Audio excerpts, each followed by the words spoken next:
Open up your eyes, it's a brand new nation. The people got a prize and a blood celebration. He always used to say that life is not a paid vacation, and living is a curse if you ain't got the purse to pay them. And we could all be free so long as we ain't all too patient. Be a thorn upon the rose, deny, defend, oppose.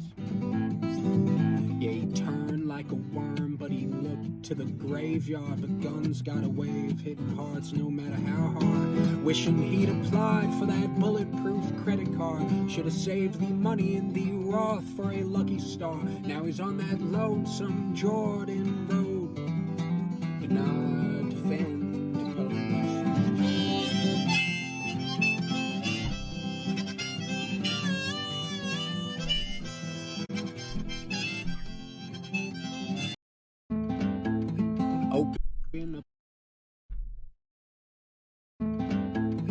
Open up your eyes.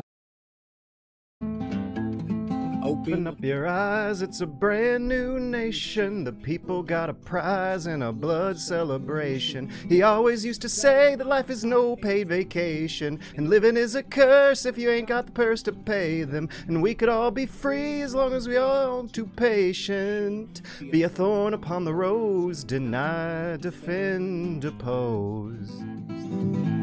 Turn like a worm, but he looked to the graveyard. But guns got a way of hitting hearts no matter how hard. Wishing he'd applied for that bulletproof credit card. Should have saved the money in his Roth for a lucky star. Now he's at lonesome Jordan Road. Now defend, oppose.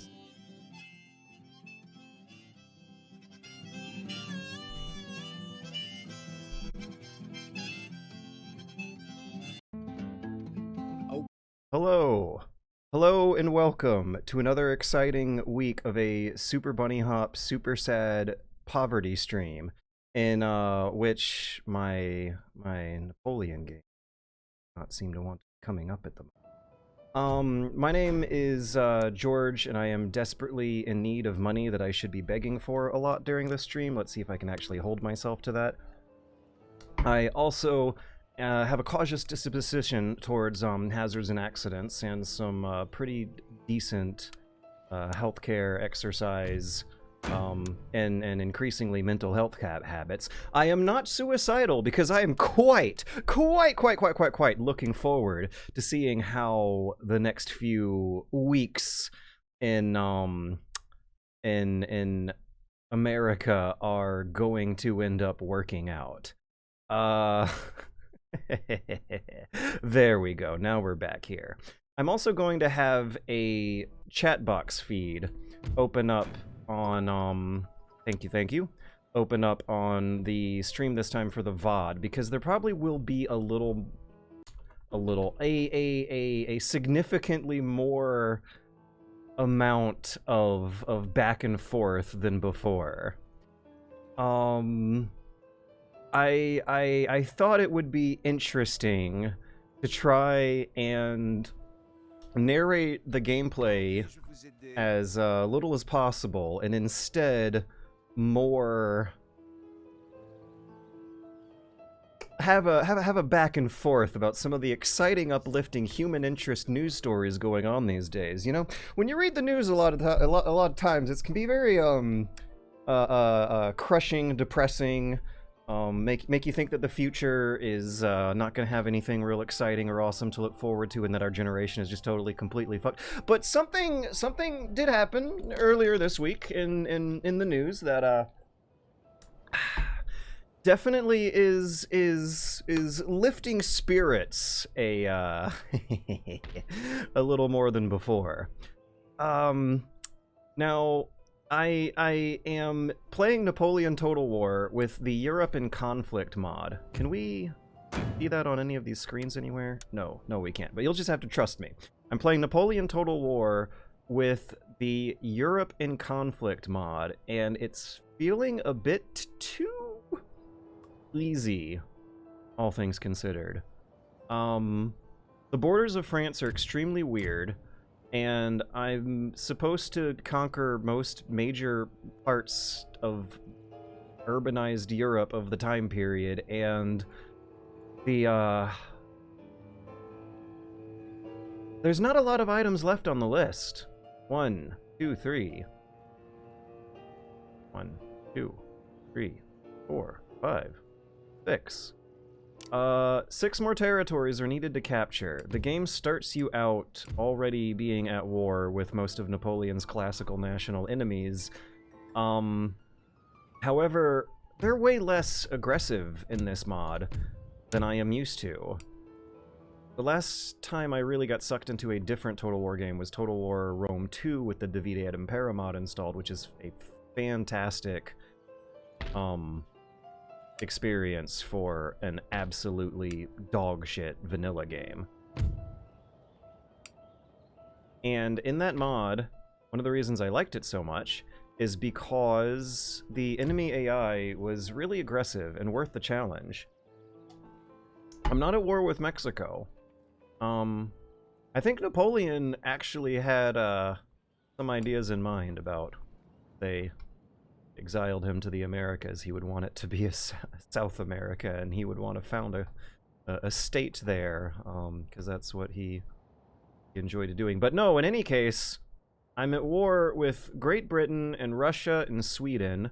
I used to be at war with Italy, with Naples, the Kingdom of Naples specifically, and completely destroyed that faction and turned it into the nation of Italy. The Kingdom of Naples is no more. The nation of Italy now exists on Sicily. I wonder if I should be a little worried about them thinking that they should be on Italy instead.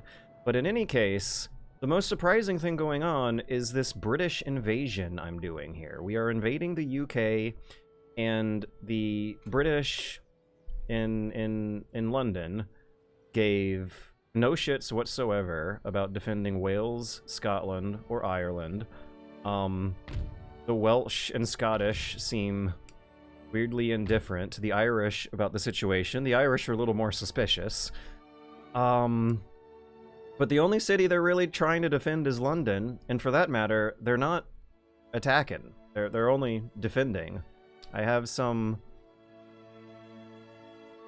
token defenses set up in Wales and Scotland, but the whole time I've been doing this, I've been having to split my army up!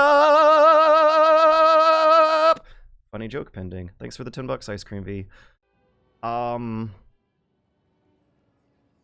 me know when your funny joke comes up. Give me an @ and I will acknowledge it.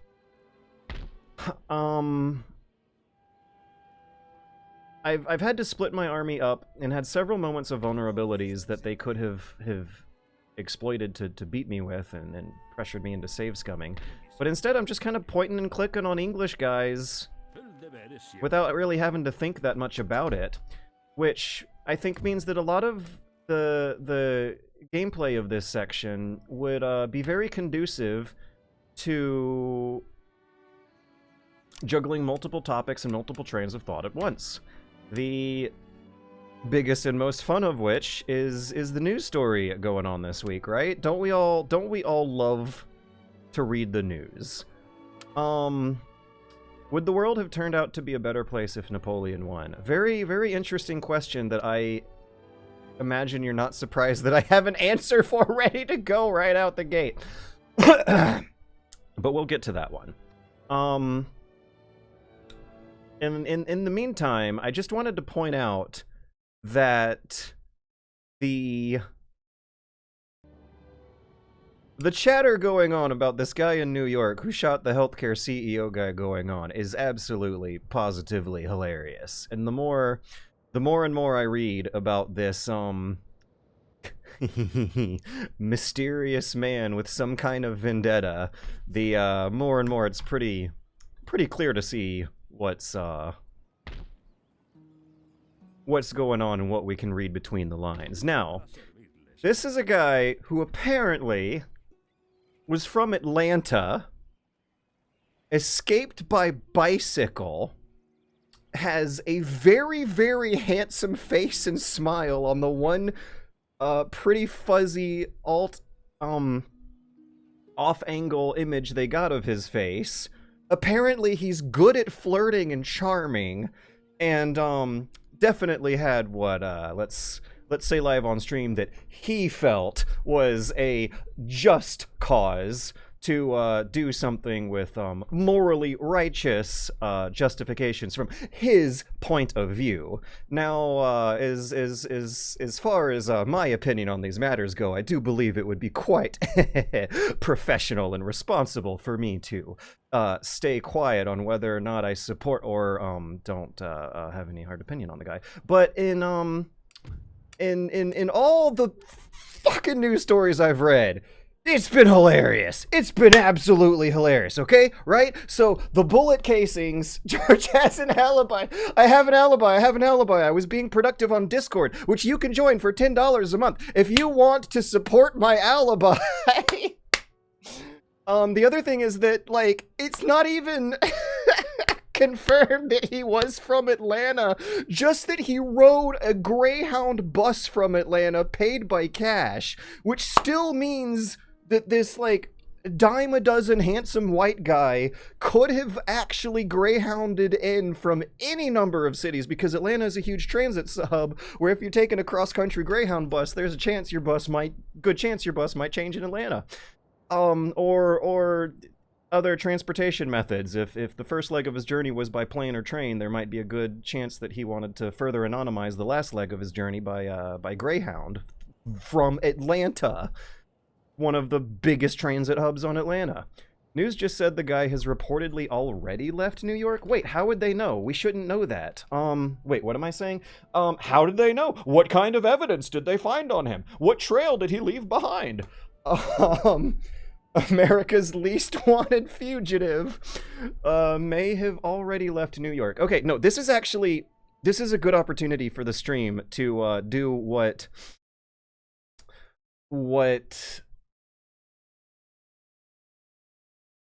would be an interesting variety stream opportunity here, which is to open up a browser window, and let's make sure there's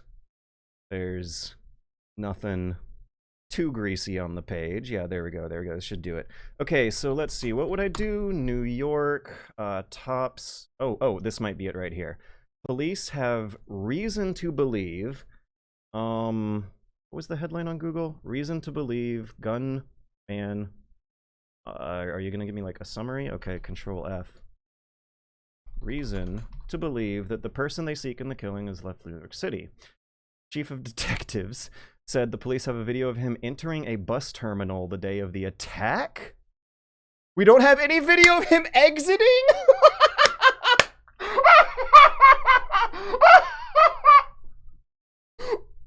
Woo! Okay. I'm gonna wipe a tear. Joseph Kinney, the chief of detectives, said the police have video of him entering a bus terminal the day of the attack.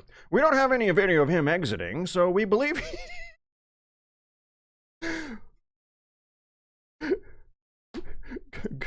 Great job, Officer Kinney. You really stellar detective work here, buddy. We don't have any video of him exiting, so we believe he may have gotten on a bus. The Atlanta Police Department is apparently doing something. Will now be providing assist. Oh, come on! NYPD is the lead agency. I guess it would go to FBI now if he's neither in the jurisdiction of the APD or the NYPD. I remember a story about a water bottle and a candy wrapper that he ate before the shooting where he smudged his fingerprints off of them before throwing them in the trash. The DNA recovered by the police was found in a water bottle. Okay, so they got DNA. According to 2 law enforcement officers, the bottle was found by investigators at the crime scene. Well, so long as he does not already have some other kind of DNA in the police systems, I don't think that's going to matter. Hundreds of tips are coming in. Oh, I would love to be a fly on the wall reading those hundreds of tips. One caller to the New York Police Department's tip line was convinced that the man who shot and killed that guy on Wednesday was a former high school classmate. No way! He didn't even look 40 years old in the photo! This is unreal! One caller to the New York Police Department's tip line was convinced the man who shot and killed that guy who no one cares about on Wednesday was a former high school classmate from 40 years ago. Another posted a TikTok video proclaiming, I think that's the guy. One tipster sent photos of a man he called a dead ringer, adding arrows to point out facial resemblances. The tipster, Phil Watson, who shared his dossier on the doppelganger, said in an email that he had yet to hear from detectives. Which unfortunately still makes sense. I think they are overwhelmed. This is the funniest thing I've read in a while. Brian Thompson, executive, was departed outside the New York Hilton Midtown. The police have received hundreds of tips. Crime Stoppers have been working straight through the night, fielding tips that they've been passed on investigators. No sooner do they finish one call than another one comes in. Leads and theories are coming in via the tip line or online. So I guess there might have been some kind of online campaign to flood these things with some joke messages like former high school classmate from 40 years ago. He did not look like he was in high school 40 years ago. This guy did not look... Yeah, that would have made him like a minimum age of 68 or something at that point. Detectives in the departments... Right. The police are encouraging anyone to keep flooding their lines with such helpful tips. But, so, okay, the answer to the question, though, was that they, have reason to believe that he left New York by entering a bus terminal. They have no video of him exiting, which means he would have gotten on any of the buses leaving that day. Okay, so that unfortunately does narrow the schedule down, doesn't it? They would need to find some kind of departure, and I suppose he would have, needed to wait in that bus terminal for a while for some unpredictable interval to be able to get on increase the amount of suspected bus routes he could have been on. So let's see. I had heard some interesting theories or scenarios about him hiding out in the woods or in Central Park. The other possibility I believe could very well have happened is Comrade keeping him locked in the closet for $10,000 tip. That's no. Even I, in my financial desperation, would not feel significantly tempted to participate with just a $10,000 tip. $10,000 reward. Sample is indeed from the gunman. Investigators will have to find a match in law enforcement or other database. Experts say it's unlikely. So another thing I think I saw was going around is like everyone's expectations being really, shattered in terms of like professional hitman style, Agent 47 style hitmen not actually really existing. Apparently if you want to get away with murder for a day, it's less a matter of being a professional hitman than it is making a good long plan and sticking to it, apparently. Seemed like something off Netflix, a cold-blooded morning murder outside a hotel. A hooded man shooting a corporate bigwig from behind, the victim turning to face the attacker before crumpling to the ground, mortally wounded. That doesn't sound like something on Netflix. But beyond those images from a dark surveillance video, little is known about the shooting or the gunman. The police have not established a motive for the killing, and 3 days into their search, they have not publicly named a suspect or made an arrest. For those who professionally study criminal behavior, though, the shooting was packed with crucial information, with the killer's every move known providing opportunities to speculate about who he might be. In addition, there's also the messages on the bullet casings, which I believe make motive extremely fucking clear. Oh my god, oh my god. And if this guy ends up getting put on a trial with a jury, that's gonna be a whole... That's gonna be the second most favorite news story to be following of, like, 2025 if he can keep him on the run for a couple more weeks. The police said the shooting was a targeted attack by someone with experience with firearms. Oh yeah, and the detail about the gun he was using is also crazy as well. For those who played the Medal of Honor games in the early 2000s, this was a Welrod pistol. An 80-year-old prototype of a borderline experiment, borderline prototype of a silenced pistol with an integrated silencer that is famous for jamming, and apparently it did jam on him during the attack. And the bullet that jammed on him had the word delay written on it, which I don't know if you guys believe in God or not, but I also don't know how much of the Bible you guys have read, but there are many passages in there where God does draw the line on some people in his world who may not deserve to, may not have as let's say much a God-given right to live as some other characters in that book. So I'm not necessarily believing that this guy might be up at night over this week from the guilty conscience of it, but definitely from the paranoia. It's also real funny that, like, conservatives and Republicans also seem weirdly on the same side in this, right? Like, there are ancient books of religious wisdom that probably would justify this. What am I saying? Probably. No, the Bible's brutal in terms of God's giving out just punishment to so-called wicked humans. If the killer was a hitman, was he an amateur or a seasoned professional? Is that a thing? Because so far as I know, most quote-unquote hitmen are actually FBI honeypot traps, right? The few times there seems to be news of a hitman existing in the world, it either seems like it is on such a scale way smaller than fiction and crime shows tend to depict, and also tends to be done by people who are lifetime criminals, which usually means not very smart, not a whole lot of educational background and years of committing to long-term goals. It's usually kind of people who want to get rich quick and then leave the country. Yeah, if the killer was a hitman, was he an amateur or a seasoned professional? I don't know how seriously I want to take that sentence, because I don't know how seriously I believe that seasoned professional hitmen is a thing that actually exists. The consensus, if there is contradictory, if seasoned professional hitmen is a thing that are things that actually exist in a large quantity of numbers. Oh, the other thing is that, don't they not really go after rich people? It's like a gangster mafia sort of thing. Yeah, the talk about the killer being a hitman, I think, is coming from a place of a lot of media fantasy. What messages did I miss? Before I get back to that message, let's see the professional part. Oh, he cleared a malfunction so quickly. I don't know about you guys, but I remember seeing the Welrod reload cycle in Medal of Honor games, and it looks like you just pull a lever or two and give it a slap and you're good.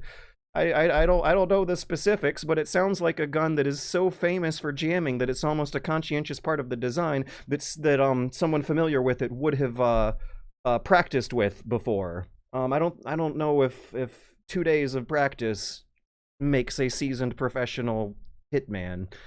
He cleared the malfunction so quickly, but he had to do that multiple times because his ammo wasn't hot enough to cycle the action with the suppressor. Okay, I actually don't know what that means, which is not very professional. Yeah, I don't know.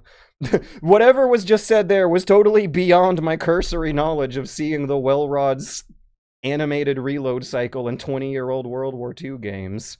He stopped at Starbucks, let my ass off.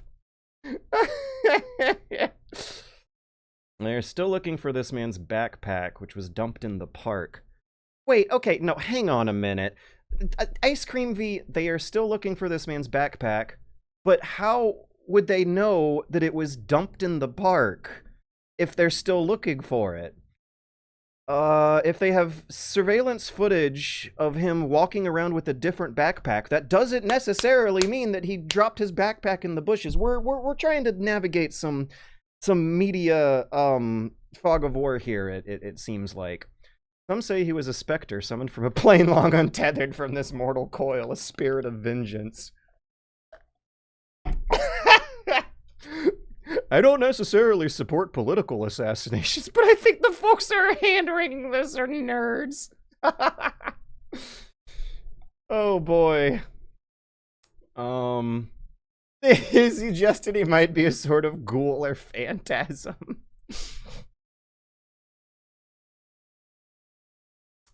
Professional hitmen exist, but they've got organized crime ties and don't have to be that careful. Yeah.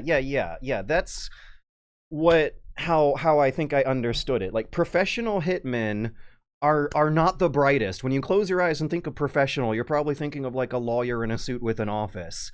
But like, real life hitmen generally tend to keep their stuff within the gangbanger worlds of absolute idiots who get caught all the time, and the real life professional hitmen who don't get caught are probably, oh, this is so disgusting, but killing the kind of people who sure aren't going to trigger a nationwide manhunt. It is so disgusting how I bet something like 100 people a day get gunned down in New York, and obviously the authorities do not give a shit about those. The best hedging headlines from the cops are, what's the motive?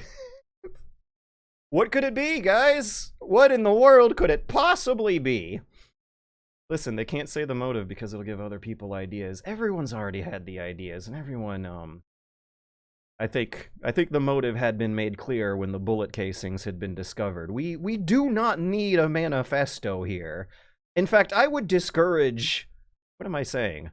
I need to say that I would, disregard. Yeah, let's put that.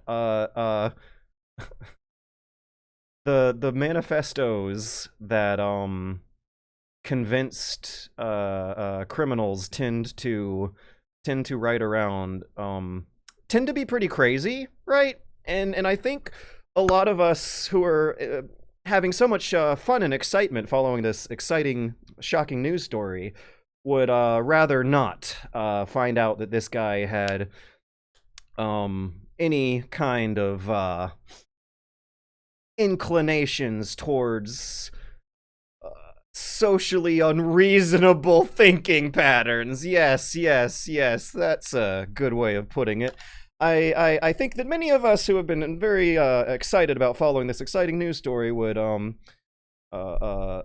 like to believe that the perpetrator at large here seems to have his head screwed on tighter than terrorists and murderers and anarchists who write big crazy manifestos about the wokes and the gays taking over the world. That tends to be what is inside.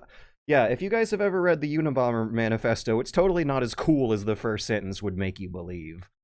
Oh god, and I'm also reminded of some cringy TikTok drama from earlier when the Zoomers discovered Osama bin Laden's letters to America. The manifestos, I for one think I would be sufficiently excited following this news story if they kept any discovered writings to just the poetic inscriptions of 4 words on shell casings.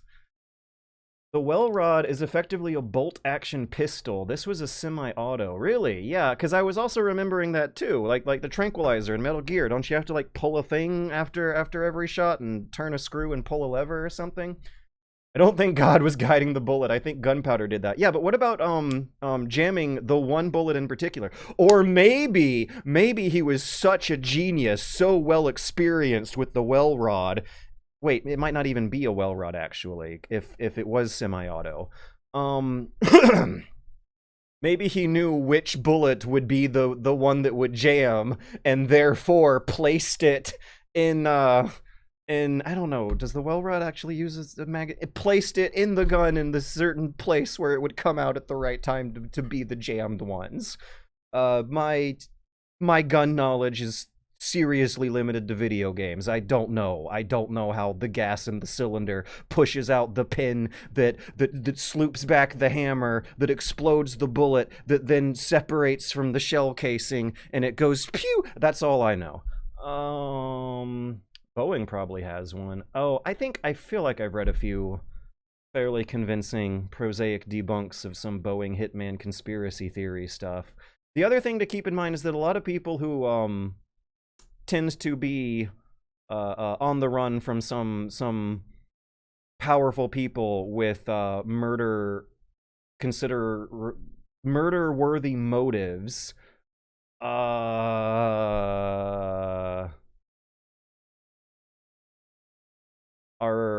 probably more prone to hazards and accidents and suddenly passionate moments of suicidal ideations. I hate to rain on the party, but I have read enough convincing accounts of like the Epstein hanging and jail thing, probably not actually being professional hitmen, and the Boeing whistleblower thing probably not actually being professional hitmen. I think the professional hitman thing, so far as it seems reasonable for me to believe, does seem like a gangland thing that doesn't really escalate up to the world of gajillion-dollar politics and business.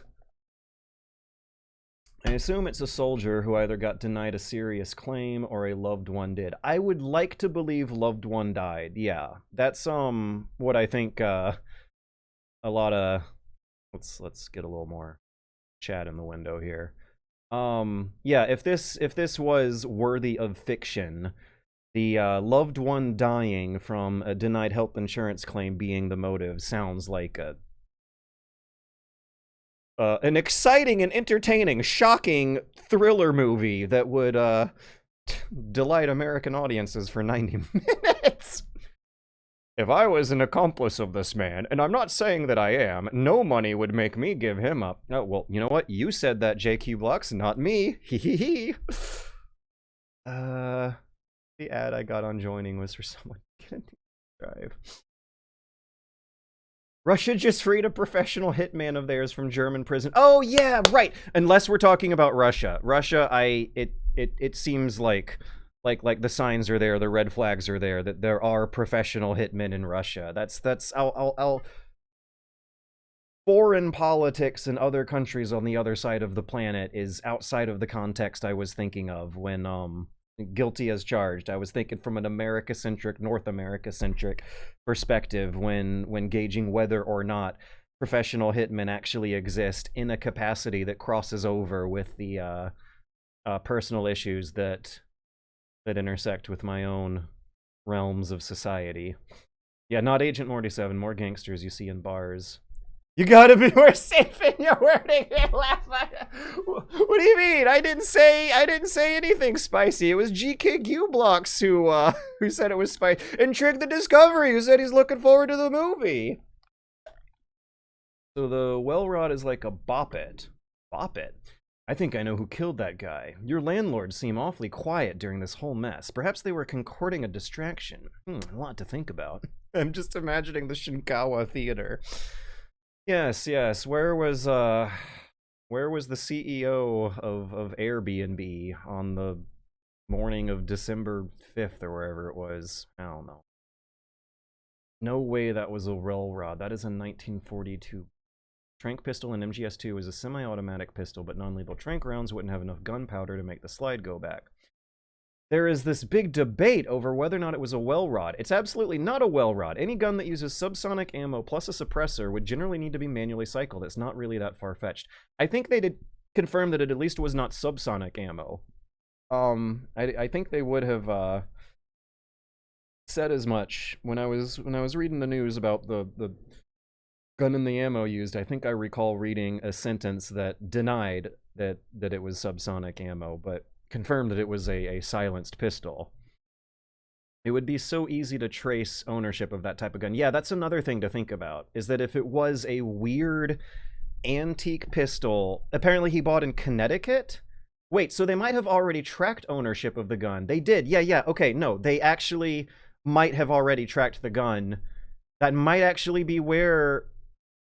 That actually might corroborate the confirmation of a well rod. If it was a weird novelty gun that not a lot of stores would have in stock, and I was reading some pretty serious news articles that sounded very convinced and journalistically professional about him buying the gun in Connecticut on his way to New York. I think I'm still leaning towards Team Wellrod here. Because they did seem to have an easy time tracing ownership of the gun he was using. They narrowed it down by state. And maybe even on his Greyhound route up the East Coast. It's absolutely not a well rod, though. Any gun that uses subsonic ammo plus a suppressor would generally need to be manually cycled. It's not really that far-fetched. Well, how do we know that it was semi-auto? Because I think the security cameras have pictures, but not videos, so you can't see the rate of fire with any sense of, like, real time if it's just photo instead of video. But I don't know. I don't want to watch a video. It's against my policy. But if the video confirms if it's a video could confirm if it was semi-automatic or if he had to pull a doohickey with every shot. Are they hitmen if they work for the government? Lol. Yeah, I think it counts. They perform hits even if they work for the government, right? It was a semi-auto pistol, but without enough powder, it doesn't have enough energy to properly eject and load a new round. But wouldn't the regular, not subsonic ammo have a regular, ordinary amount of powder? I don't know. Does the well rod not explode the bullet with enough... with as much exploding as other guns do? I don't know. My limited gun knowledge, and I'd really like to keep it that way in the grand scheme of my life, but my limited gun knowledge is not going to be answering those questions. Oh yeah, the CIA has Hitman too if we are extending that idea to governments, but the idea being that you don't tend to read a lot of news stories of high-profile political assassination, or high-profile corporate assassinations in the United States that sound like either a highly trained, highly funded Agent 47 style fictional hitman, or the highly trained, highly funded CIA hitmen who I guess we all assume are overthrowing democratically elected governments in the global south instead of here in America. I really doubt they corroborated the gun if they don't actually have the gun or know who he is yet. Yeah. I'd like to believe that some weirdo whose name I don't know got denied cancer treatment by his own company and hired someone for assisted suicide, but didn't want to know when it happens, so that's why it was out on the streets. Holy shit, verge of apathy. Kojima, bum bum bum bum. We got a fucking Hideo Kojima over here with these plot twists. That was... I felt like I just saw the whole 90-minute movie flash before my eyes when reading that message. Okay. I'd like to believe Brian Thompson got denied cancer treatment by his own company and hired someone for assisted suicide, but didn't want to know when it happens, so that's why it was out on the streets. The Russians would use a gun disguised as an umbrella that shoots a radioactive poison into the victim. Wait, didn't we learn for Metal Gear Solid 3 that the CIA had plans in the mid-1960s to develop a gun shaped like a snake so that you could get a shot off on the enemy while he's distracted by your grappling? Okay, there is a video. I watched one a bunch before it got taken down. It was wild. But it seemed like it was a semi-auto pistol with a silencer. Eon of Forgotten Weapons and knows his gun is 100% certain it's not a well rod. Well, okay, hang on a second. I totally for sure have read, like, CNN news articles saying he bought a gun in Canada.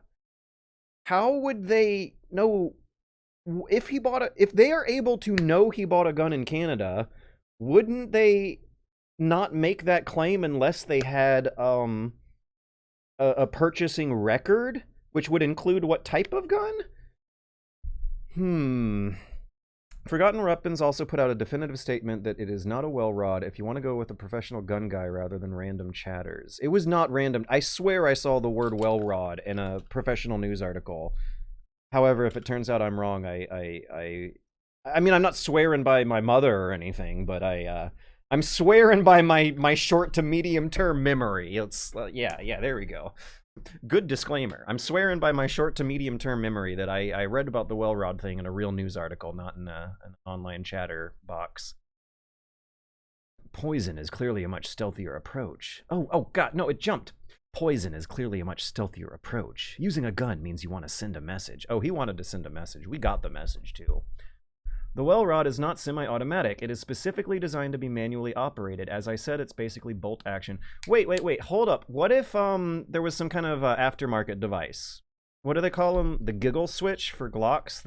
What if there was an aftermarket illegal modification he made to the well rod to practically, or de facto, turn it into a semi-auto, like how you can turn a Glock into a full auto with illegal modifications? What if it was an illegal modification of a well rod? What if this guy rigged one up with like plastic and bendy metal and springs someday on his way to hit the man?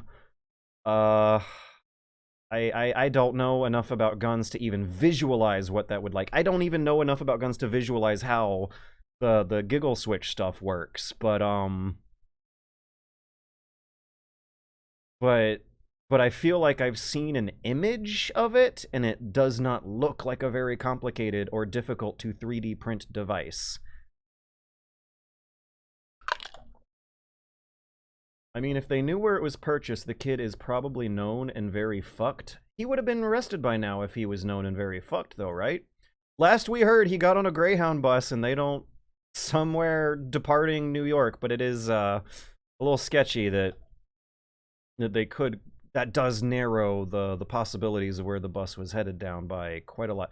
Wait a second, although how would they even be completely sure that their camera footage is legit? I'm also assuming that he's changing clothes and shaving his hair off along the way too. Isn't that how this stuff usually goes when people are on some kind of cross-country crime adventure? Don't they change their clothes a lot and change their hair a lot?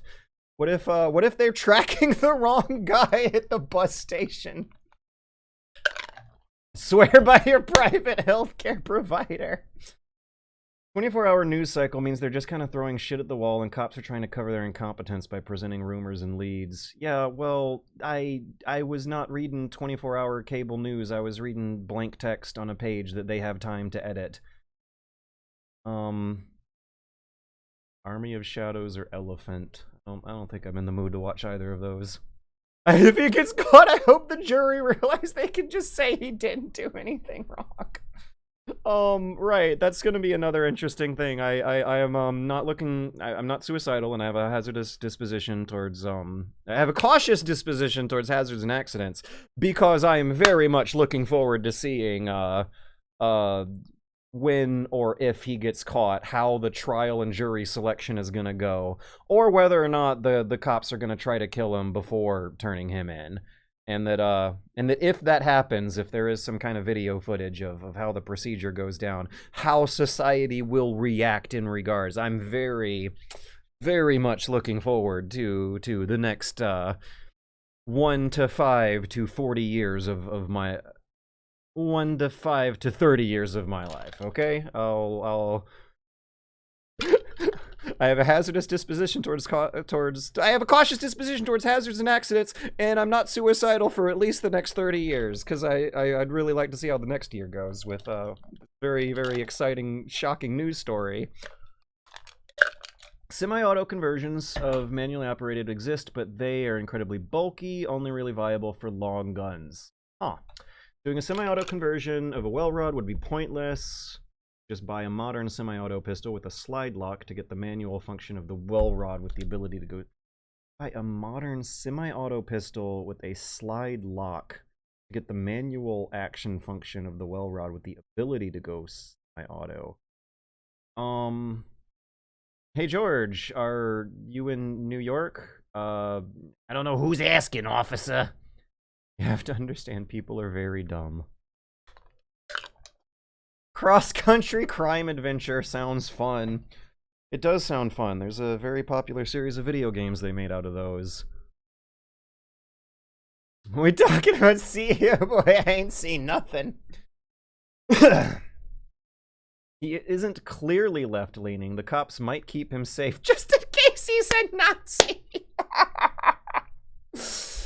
I really want to stress how much of easier getting a modern gun and making a suppressor out of an oil filter you bought off Amazon is going to be easier than getting your hands on a well rod to make a statement. Frank is one shot and man reload the fight. Okay, we're gonna be going back to Napoleon for a little while I think out loud. And when I have my fill of Napoleon, I'll be tabbing back into what news source was I reading? The Times. I'll time back to New York Times. Oh my god, that was the Times? Fuck off. The New York Times included these joke quotes of fake tips. Okay, geez, oh, how the mighty have fallen. You know, the New York Times from the 1960s probably would have found the guy faster than the cops. Let's take a moment to breathe and just appreciate fine classical music for a second as we immerse ourselves into this simulation of strategic political violence as depicted during one of the most decisively politically violent decades of human history. The British still have very, very scary naval supremacy, and I've been slowly building up another fleet that I plan to take over that problem with. However, those of you who were here a week ago watching me play Napoleon might remember me loading a spy onto a ship, sailing him off the western coast of Ireland, dropping the spy off. And now look at this. A week later, the French have now invaded and conquered most of the UK. Oh, fixed screen. Oh, shit. Whoops. There we go. I accidentally forgot to switch studio mode button off. There we go. No, screen. We're allowed. We got it. You might need to get rid of your chat on screen. Okay. I'll do that while playing Napoleon, but I'll bring the chat back while I'm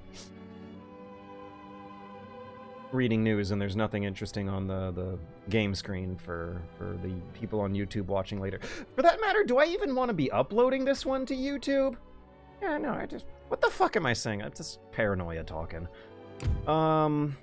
Pretty sure it's not manually operated, but rather the suppressor / ammo choice is causing the gun to jam, for those saying it's a gun with a slide lock. I don't know what those were. And also, I am going to refuse to watch the video out of principle. Leave the chat on scene for YouTube. Okay, Ron Cinephile, but should I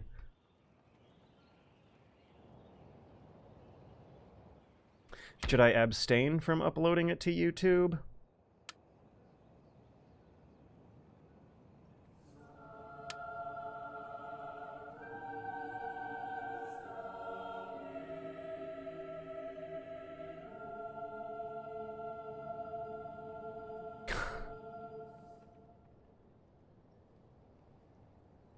I'm now thinking about making dal soup while playing Napoleon Total War. Where was I sending this? Oh, I'm too colorblind to see the red-brown differentiation on the ground. Also, is Austria fighting a war with Naples right now? Or the Papal States? With Rome?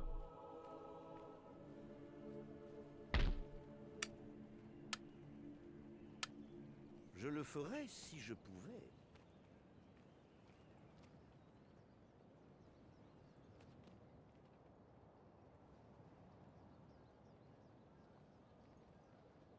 Une poursuite effrénée.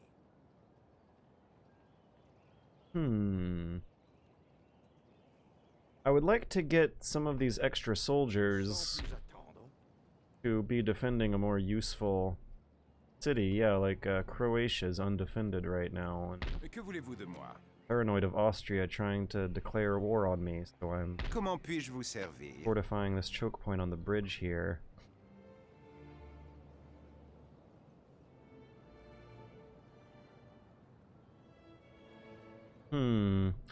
So, Twisted Operator just said, I always rewatch these on YouTube, and chat is nice to see for context. And this is the kind of case where I do want to be doing more back and forth with chat for sure, getting the news punditry style, news commentary style stream. I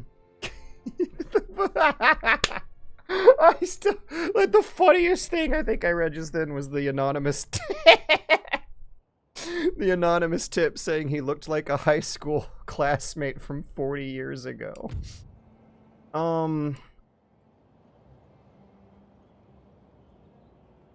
So Ron Cinephile, on the other hand, said that I might want to get rid of... No, Verge of Apathy, actually. Verge of Apathy. This is, considering the politically controversial topic we're discussing here, what's the reasoning behind, you might need to get rid of your chat on screen? Was it because at the time you posted that, there was just a footage of the Twitch window, the Firefox window on the screen, and it looked ugly? Or is there, like, something I need to be afraid of here? What is Prussia doing? Excuse me, Prussia? Okay, what's Prussia's diplomatic relations look like? If they are about to... We're friendly. We're supposed to be friendly. Oh my god, dude. I was about to say I hate these games, but I love these games. I enjoy the thrilling tension of unexpected surprises and potentially catastrophic consequences that come from seeing a neutral army in a turn-based strategy game suddenly appear at an unexpected part of a vulnerable part of your borders. So relations with Prussia are supposed to be friendly, but Prussia's on the list. Prussia's friendly for now, but they're on the list. The game's called Napoleon Total War, not Napoleon Total Peace. And according to this thing here, this objective screen, I gotta take over Prussia at some point eventually. So I'm a little worried. Let's make them more friendly. If they declare a war on me with that ship that looks like it's ready to, if they are gonna be the best AI actor on this battle map and actually do something with their armies and their units, then it would be quite the famous betrayal if we were... Cannot ally with an ally of your enemies. Okay. So they're allies with Austria, Great Britain, and Russia, and I'm at war with those factions. So maybe I can convince them to break their alliance? Yeah, Great Britain. Great Britain is super weak right now. We're gonna pay them 80 bucks. Okay, we don't have more money right now, but I can get you more money in 10 turns, I swear. Oh, there, yeah, that's cool. What can I do? This. They have military access.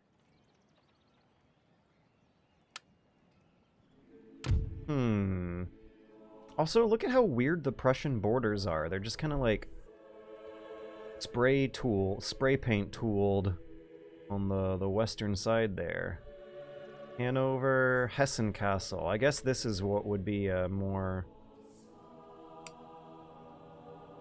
closer historical nominee for where the borders would have been back then. Anyways, I'm saying nonsense. Probably just thinking of clutter, but chat is clearly a process. Have I done everything I can do this turn? I don't think so. There was some kind of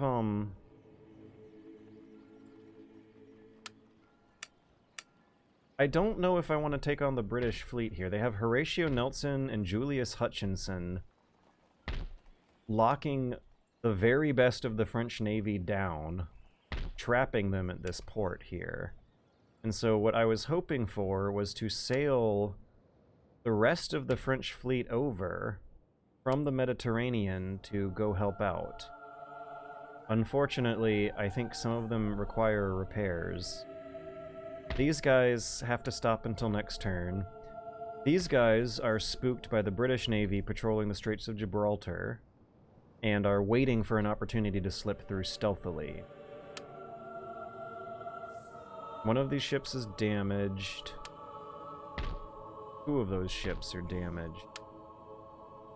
3 of those ships are damaged. So they need repairs as well. Can they make it to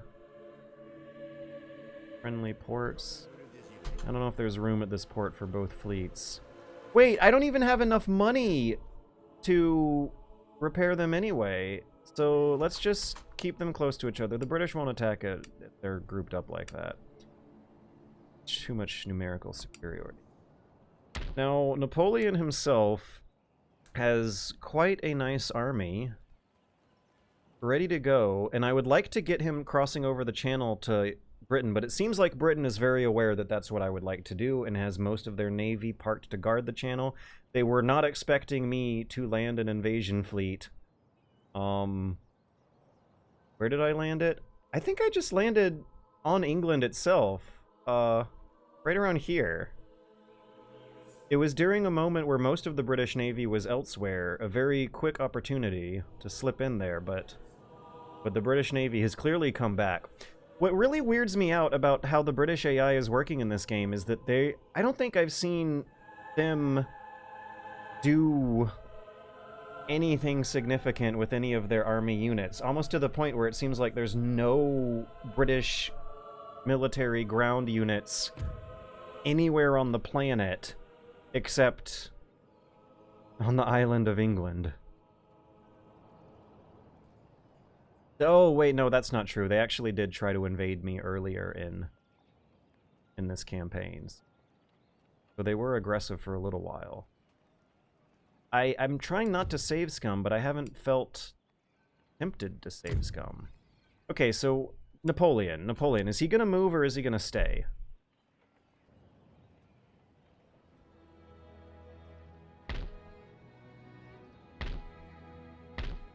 Maybe he should split up, and I should get someone closer to these suspicious Prussians over here in the west, just in case.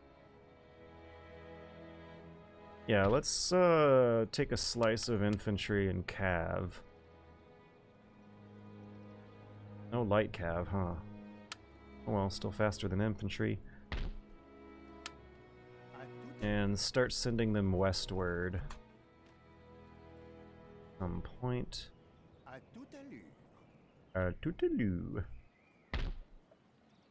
But Napoleon, I think he's just going to have to spend this turn being a deterrent force. Oh, the other thing going on in the UK is that apparently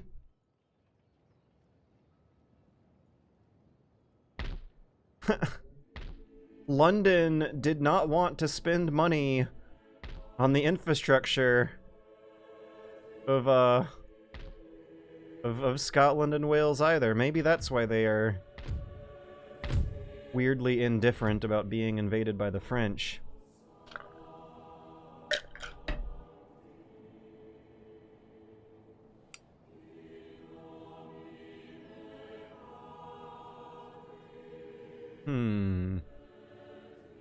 Okay, well, Napoleon has done everything that he wants to do for this turn, which is take a slice of his infantry out to go west.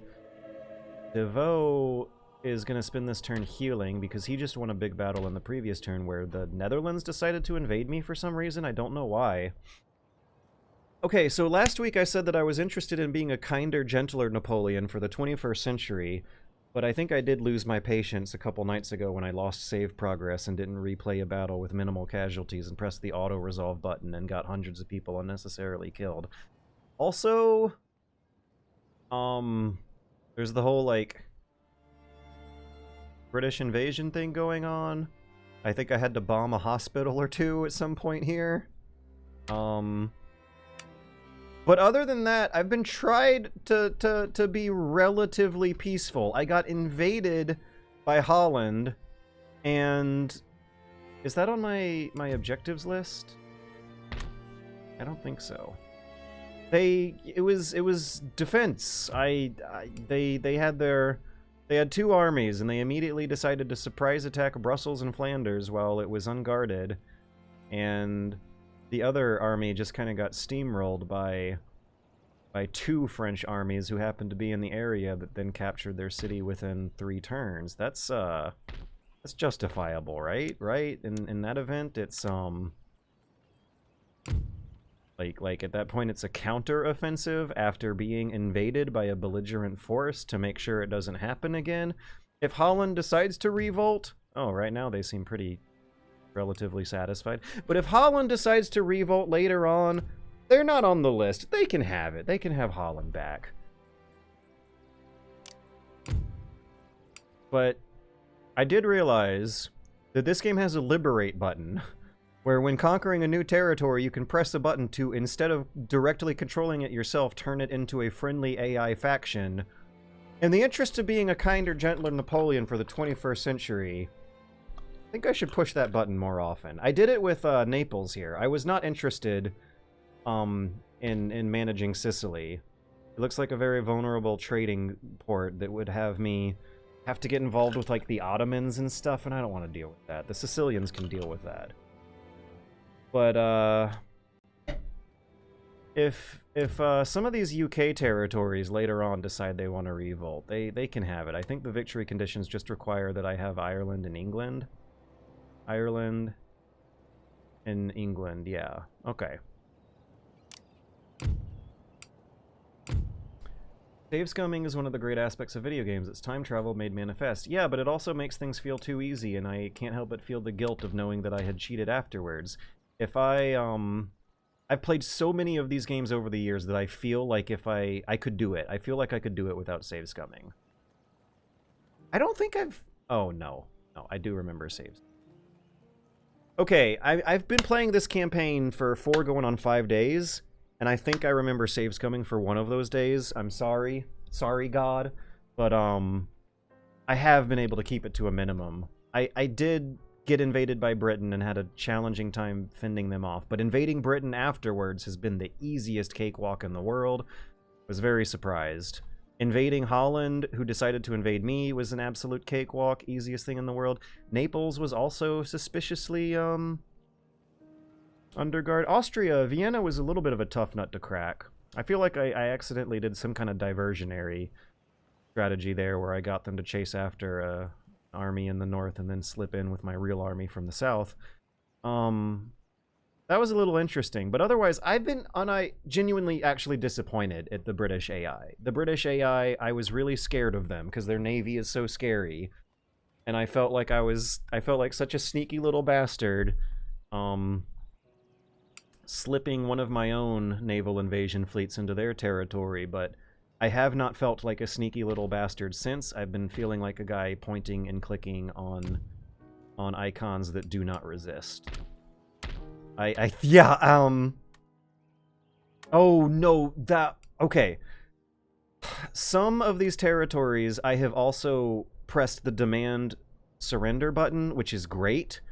That simulates a peaceful transition of power. A non-violent, no, let's not even that. A less than lethal transition of power, that's probably a better term. Which happens a lot in real-life history. In real-life history, it's not actually that often when people want to have a fight to the death over stupid video game combat mechanic rules. I pressed that button a few times, I think with some of the closer territories on contiguous France. Oh, Croatia, I believe, was taken peacefully without a fight. And they... Oh, no, this is fine. The poor people are pretty okay with it. The rich people are only slightly annoyed with it. That sounds like a good balance of power.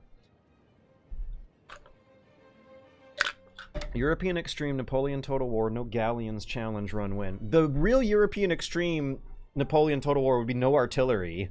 Fighting these battles with no artillery might be a pretty interesting way to maximize your understanding of all the other elements involved. Georgia's got an Atlas complex. Always got to keep the world resting on one shoulder. What? Wait, what did I say? Twisted Operator, what did I say? I say? What did I do that deserved that what? What was it? Also, I'm putting chat back on. People on YouTube are gonna have no idea who I'm responding to and why. Boom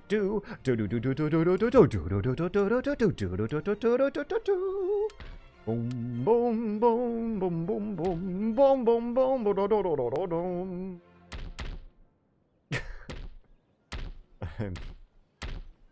I'm just remembering there was a quote from that guy, some weird guy in New York who was in the news a few weeks ago. He had a wife who gave a quote to the journalist saying, "Oh yeah, my husband got a lot of death threats. I don't really know why. From people getting denied coverage, I guess?" Question mark. Like, come on, how the fuck so dense? I don't believe she's an idiot. I believe she's hey. I think it is time to press the turn button and read the news. Let's open up the disappointing New York Times tab again and see how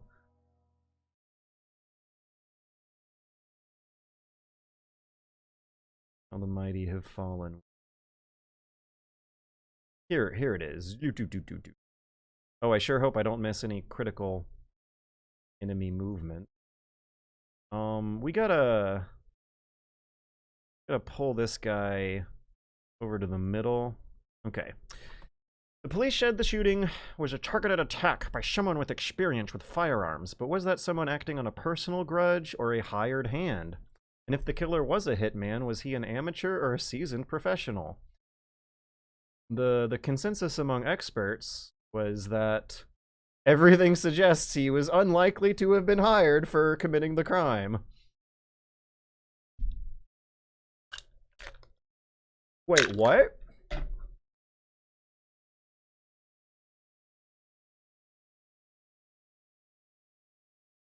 Huh? A professor at John Jay College of Criminal... Okay, I don't think this is the same. There's a few David Shapiros out there, and I got a little excited. It looks like the kind of guy that made up his mind that he was doing the right thing. So speaking of, like, a lot of the quotes that people speak about with this story, this definitely sounds like someone who wanted to say the right thing in all the right ways. Forgive me for saying, yeah, I'm giving Shapiro here the benefit of the doubt here. He sounds like he's choosing his words with the journalist carefully. Forgive me for saying too much on too little evidence, but it looks like the kind of guy that made up his mind that he was doing the right thing. Said David Shapiro, a professor at John Jay College of Criminal Justice and a former FBI special agent. He didn't look like a guy that was fearful. In terms of a professional hitman, that seems unlikely. It would be very hard to get someone to do something like this. It's very high risk. I guess the gangland killings where professional hitmen are an actual thing are low risk because the authorities don't conduct any massive cross-country manhunts for the perpetrator. The gunman waited by a specific entrance to a Hilton hotel and fired his weapon with confidence. No, it jammed on him, apparently. He also appeared to have outfitted his gun with a silencer, which are rarely used in murders. Okay, this contradicts the well rod, because the well rod silencer is integrated, not outfitted. The journalist picking that verb does seem to support the idea that it might not have been a well rod. Silencers have become more popular, and while the shooter may have had military or law enforcement training, experts pointed out he could just have easily been an avid hunter. Really? An avid hunter? Or have practiced at range? Practiced at range, sure, but average hunters, I don't think, use silenced pistols that could potentially be, or at least be mistaken for, something as weird and crazy as a well rod. You know what? Let's actually Google this. Well rod. Go to news. What is the consensus of the whole well rod thing? Well rod or B&T VP9 pistol. What we know. Times now. What is this one? Am I about to read a bunch of bullshit to the internet?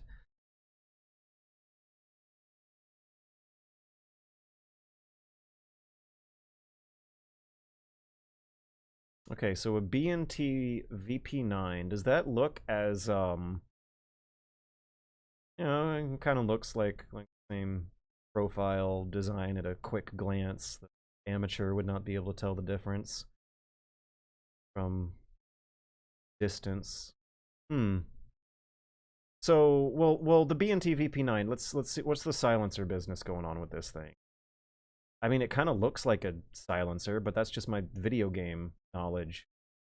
Wait, yeah, integrally suppressed pistol. Oh boy. It's a veterinary pistol for putting down sick and wounded animals? Why would they need to make... Oh boy. Anyways, so...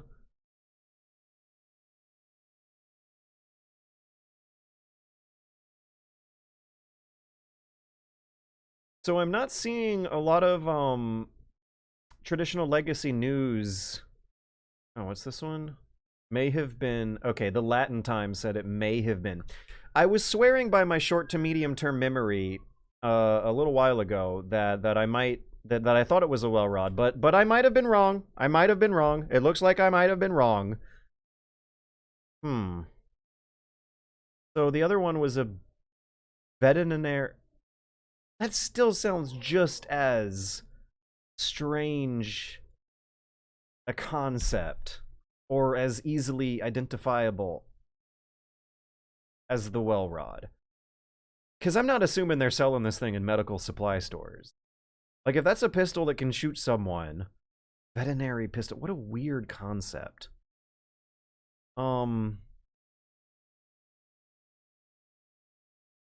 Yeah, I'm assuming that if it is still a pistol, even if it's a veterinary pistol for medical veterinary usages, I'm assuming that's not the kind of thing you buy from a medical supply store. I'm assuming that's the kind of thing you buy from a gun store, and therefore something where tracking the purchase is involved as part of the transaction. Which I don't think necessarily changes...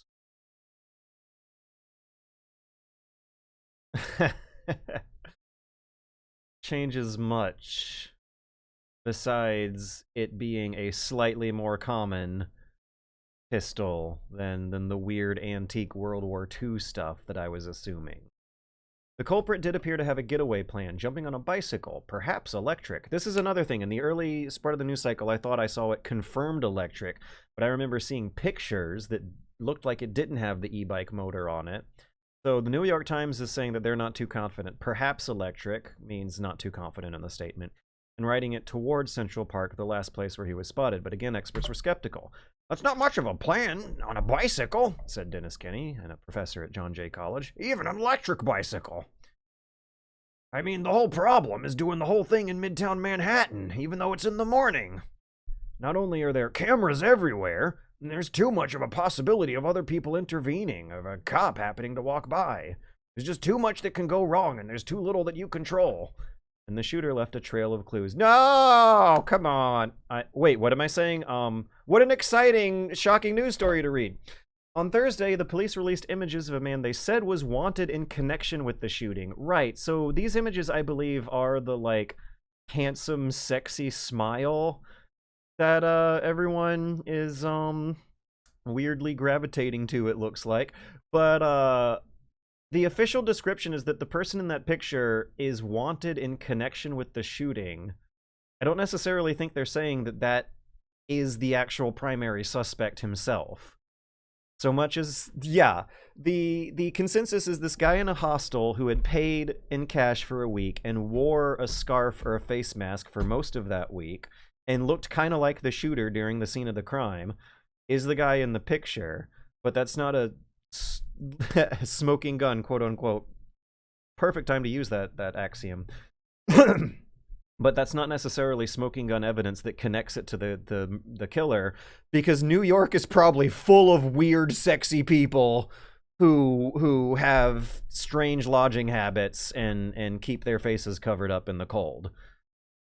But the images of the sexy guy smiling are of a man where the official description is that he's wanted in connection with the shooting. Revealed that the bullet casings... Oh yeah, messages. Delay and deny. The man stayed in a hotel. Oh, some miles away. This actually might be a new detail to me. Oh, hostel, hostel. I was glancing that. The eyeballs. I was looking at that S right in front of my face, but quick read scan had me read it as hotel. But yeah, hostel. Stayed in a room where his smiling face was captured by a surveillance camera.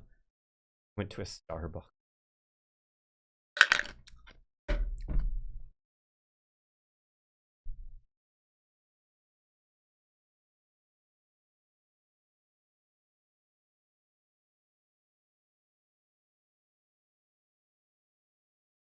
Some experts wondered if the shooting could have been motivated by frustration over common problems people have with health insurers, problems for which that guy's company, United Healthcare, was often criticized.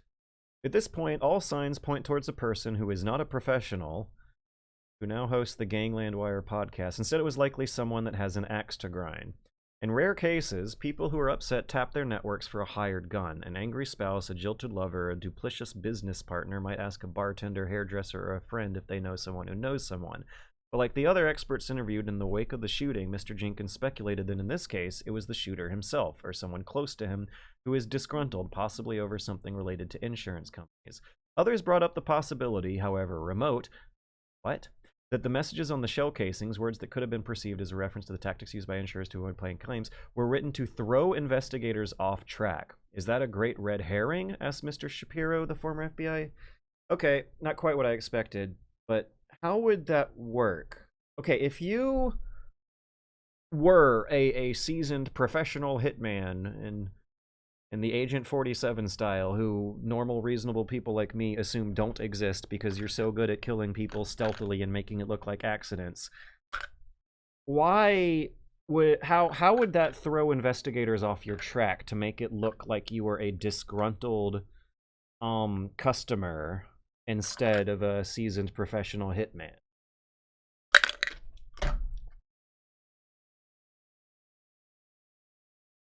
Some Keasley is hired. More of the stuff of movies and fables. Yeah. We've talked it. I'm not saying it's never happened, but this doesn't seem to me like a situation. I think he planned this meticulously as his abilities allow, and he's probably intelligent enough to know the odds of evading capture indefinitely are not in his favor. He clearly wanted to send a message, and he is trying to get away. Is that it? Oh no, it's not. There's just weird formatting of like tweets or something in the... Should I be reading this stuff or skipping it? Oh no, we're on the right track. We're gonna bring this person to justice. This person was fully masked and we used good old-fashioned police work to come up with the picture you have. Huh? The hostile tracking, good old-fashioned police work is seizing the camera footage records of all the businesses and traffic stops on the way. Threats directed at corporate leaders are rising in a polarized climate. This is a different story. I've somehow scrolled into a different story on the New York Times website without even really realizing it. These big black headlines are under different bylines and are actually different stories. This is very strange formatting, New York.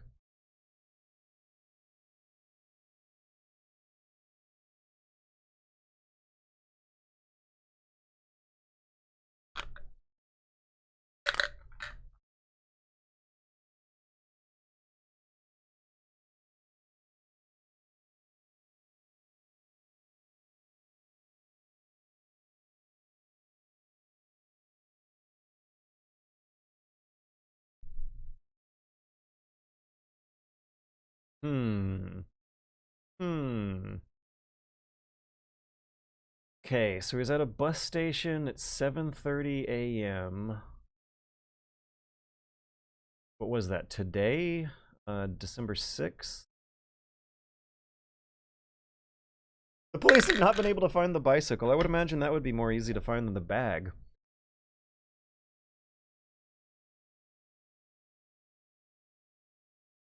And 47 disguises with the hoodie. It's different now. Let's look at. Yeah, there we go. are struggling. They are in the Onion. Authorities are struggling to ascertain the motivation behind the UHC CEO assassination. As an Onion headline, I can visualize the video right now. Are they still doing those videos? Depicting his face from a sharply... Oh, on whether it's from a sharply downward angle would contain enough detail to identify him, since the technology works best with a high-resolution photo of someone looking directly into a camera. And even then, isn't it still prone to a few false positives here and there? There are thousands of people on the planet who have the same face as each other. Killing unleashed a torrent of criticism of insurance companies, in particular United Healthcare. Covering more than 50 million people, the company has battled complaints and investigations from patients, doctors, and lawmakers for its denial of claims. One fun fact, some guy who got shot in New York earlier this week was under investigation by, like, either Congress or the U.S. Senate. One of the literally highest bodies of lawmakings in the lands. This guy has been in trouble with the law before. He's slipped out. The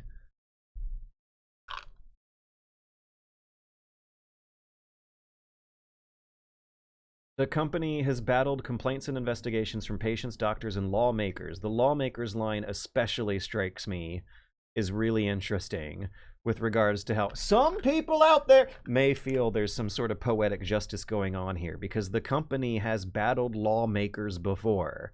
If you look up the Wikipedia page of the victim who was shot, like, it is not a very flattering read. It sounds like they were committing several crimes and getting away with it for by virtue of being cheap or rich and well connected enough. Why did my word association choose an antonym? Anyways, that's going to be the news for now. What did Twitch chat say while I was reading that? Let me bring that back up and scroll back up. The Twitch chat feed on the video is still fading away a bit too fast. He might have had a pre-existing condition.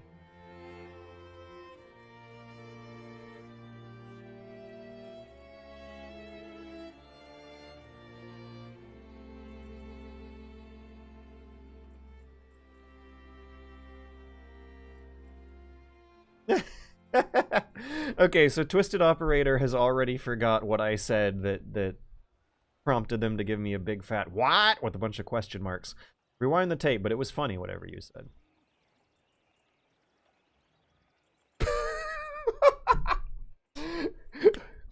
And the Twitch auto mod flagged cheese-eating surrender monkeys as a slur. Oh yeah, I love games with classical music. Classical music is great music to game to. I say that unironically. If you want to press the fast forward button on life, put classical music on and play Tetris, and by the time you look away from the screen, an hour will have passed. It's like it fades. It doesn't necessarily fade into the background so much as it, like, stimulates you into focusing on something and getting it done with little to no sonic or auditory or even mental psychological chaos or blockages in the process. It's just good focus music. Wait, remember the movie Shooter? I don't. I'm looking up the movie Shooter. What is the movie Shooter? Shooter is a 2007 American action thriller film directed by Antoine Fuqua, based on the 1993 novel. The film follows a Marine sniper veteran who is framed for murder by a mercenary unit operating for a private military firm. What?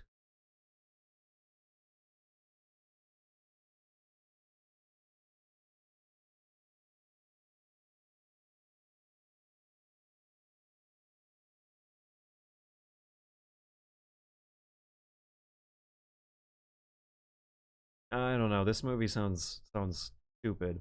Um, we were Napoleon?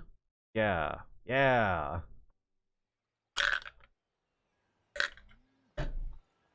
Pistol hunting is a thing, and hunters using suppressors is a thing, but I don't know any hunters that mix the two. I don't know. I can imagine hunting with a suppressor, but, and I don't know. Okay, so from what I know about how guns work in video games, actually, how guns work in video games is a bit misleading. Pistols are way more accurate in video games than they are in real life, right? In real life, I don't think you got more than a 8 to 15 meter reliability for pistols. In video games, they're almost functionally identical to the rifles. But hunting with a suppressor in video games, hunting with a suppressed pistol. In video games, the suppressors usually make the bullet slow and weak, or slow and weaker. I don't know if that is how it works in real life. I mean, if the bullet's going slower, I assume so. If you're hunting, I assume you want to shoot an animal with a fast animal that is evolutionarily designed to run the hell away from loud noises as fast as possible. I'm assuming that you want to shoot the animal dead in one shot and not miss from a long distance. And putting a suppressor on a pistol sounds like a bad way to do either of those two jobs. I don't know if it's against the law, which is such an incredibly fucked up thing to say about American law, but it doesn't sound practical for hunting purposes. The guy in that photo is probably not the same guy. Different jacket. Yeah, well, he could have... Yeah, no, what... That's right, he's not the same guy. He's a totally different guy. No way it's the same guy. The deserter from Disco Elysium still makes me cry. I don't know if it made me cry, but... Yeah, okay, I hope you're not crying sympathetic tears for the deserter, because I still don't feel like it was a sympathetic portrayal of, temporally broken male rage that game is about in both the main character and the deserter. Yeah, I was not crying for the deserter, but it is possible to cry for the context around the deserter.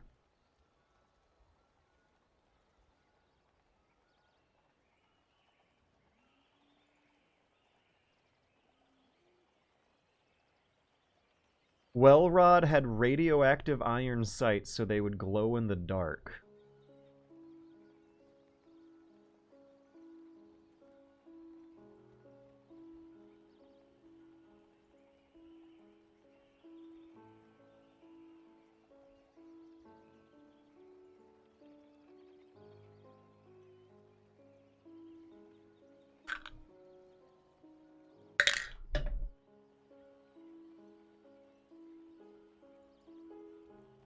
Oh yeah, City Bike was false, I believe. Yeah, I think so. I remember the one time I was able to use a bit of my expertise was when looking at that bike in the picture and being like, that doesn't look as much like an e-bike as they seem to make it sound.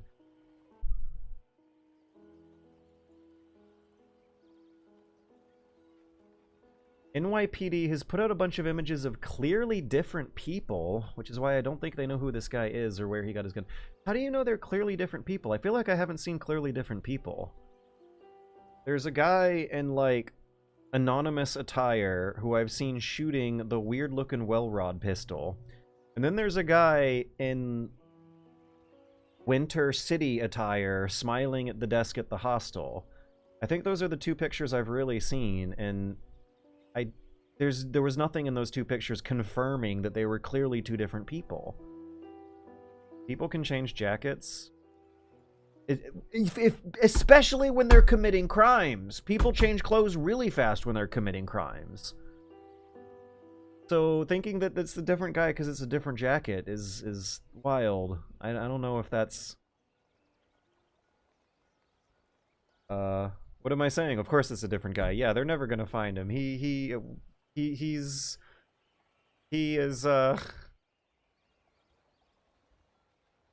down the street right now and also up the street simultaneously. He's underground and overground and in outer space and at the bottom of the ocean all at once. Boy, imagine if people had grievances with A, B, and B mafias. Perhaps the words inscribed on the bullets can shed light on the motivation.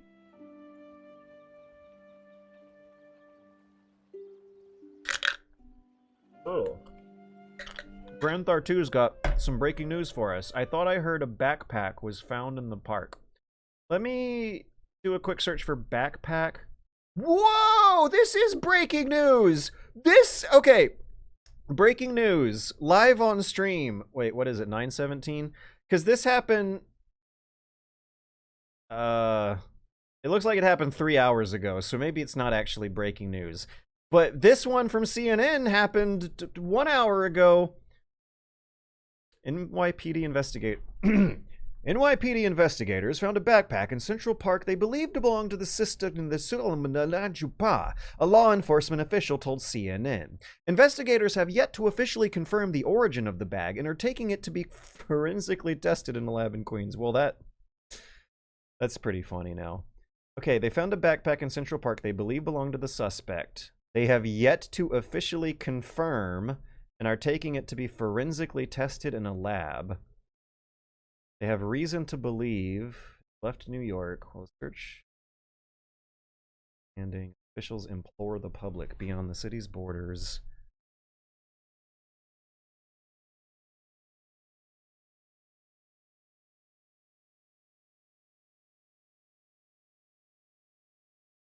Key evidence, including the bike and the gun, is still missing. I don't know if they should be getting their hopes up that they'll ever find either of those.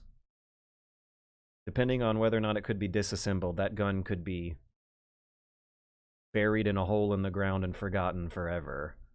The bicycle, depending on how weird and different of a bicycle it is, could be thrown into the dump or into a bike rack full of other bicycles and disappear forever. I don't know if neither of those would be as important to tracking his current traveling situation as the CNN seems to want their regular average readers to believe. Money shot, okay. So one thing though, like, how is it that there are some people, I am more face blind than your average schmuck, but how is it that some people are saying that this is a clearly different guy? Unless I'm supposed to be reading between the lines here and picking up some implicit through text winks and nudges. Is there an actual... Yeah, okay, let's just stop playing games and make the bullshit clear. Like, how in the world can you confidently say this is a clearly different guy than everything else in the other photos? It's fuzzy, it's pixelated, it's from a harsh top-down angle. He's wearing a jacket. But people who live in cold climates probably have a few jackets on their in their jacket storage at any given time. In any case, the backpack was found in a second sweep of the park Friday evening between some boulders just south of the park's carousel, according to a source. Police in the area of Central Park where the backpack was discovered secured the area, bagged the piece of evidence and sent it unopened to the lab. The law enforcement official, it will not be opened until it reaches the lab.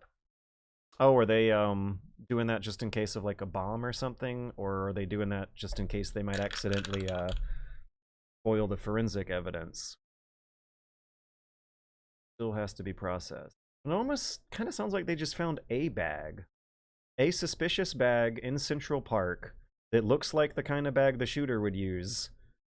Seems like it could count a non-uncommon thing to find in New York City. One of probably a few bags lying around the park that day.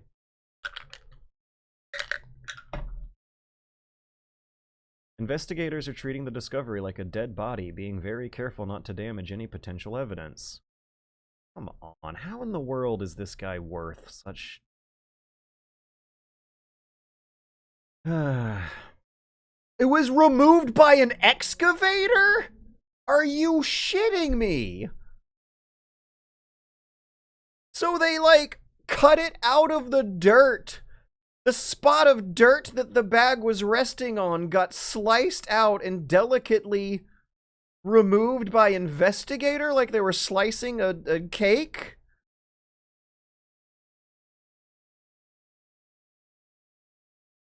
When this CNN article says excavator, I'm picturing, yeah, big yellow caterpillar, but I'm wondering if the real excavator they used was some smaller, specialized police evidence gathering,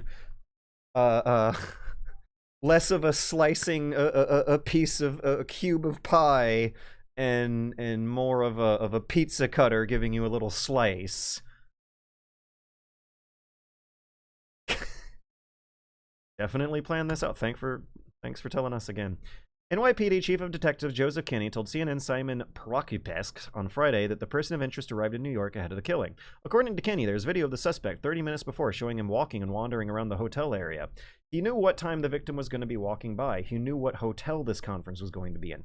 Okay, so another thing, public knowledge of CEOs, like locations and schedules or whatnot. How reasonable would it be for a random person to be able to do enough internet sleuthing to find the guy's walking route? I've heard some theories that he might have been an employee of the company and therefore privy to a little more access or awareness of the victim's habits. But how did he know what time the victim was going to walk by? He knew what hotel this conference was going to be in. Knowing what time the victim was going to be walking by sounds like such a ridiculously granular piece of information for someone doing internet stalking that it seems a little weird to me.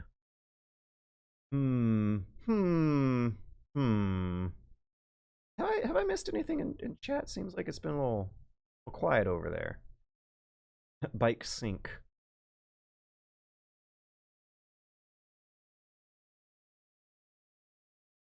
It would just be infinitely easier and safer to leave some hate letter as a red herring, or a manifesto that makes him sound like a crazy conspiracy theorist conservative. Saying authorities.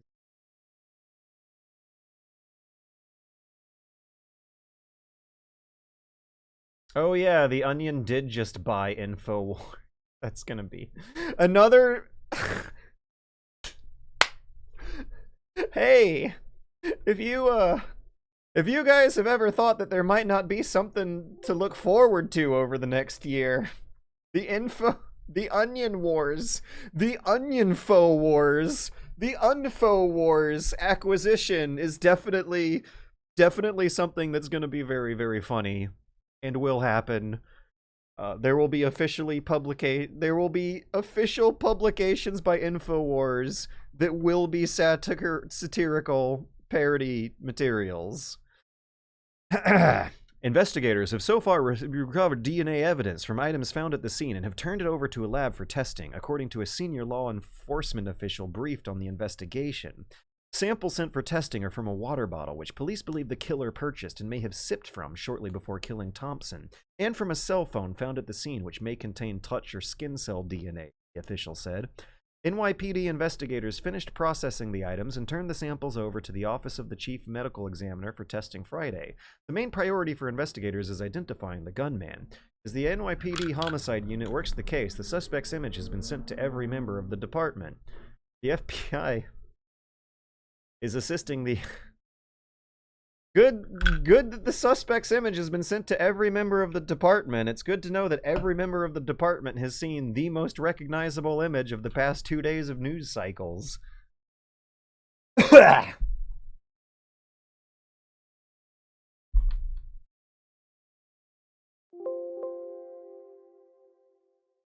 me get some... Oh, I can't get music back on it. I don't have enough on my... He is captured in a flirtatious moment with a female employee. My God, the morbid romanticism of this. That's a good way. That's a real good pair of words. Morbid romanticism. This is a morbidly romantic story. And I think that when you line it up with various other Robin Hood type perceived characters that would explain the public's fascination and glee in a perfectly fine way. It is a morbid romance. There is a flirtatious moment on his way to do something that a lot of us have shared a lot of grievances towards. He's been traveling and walking around the streets of New York City largely in a mask with his face covered. We had to go through lots of video evidence to get that one money shot with the mask down. But even then, he still kind of looks like...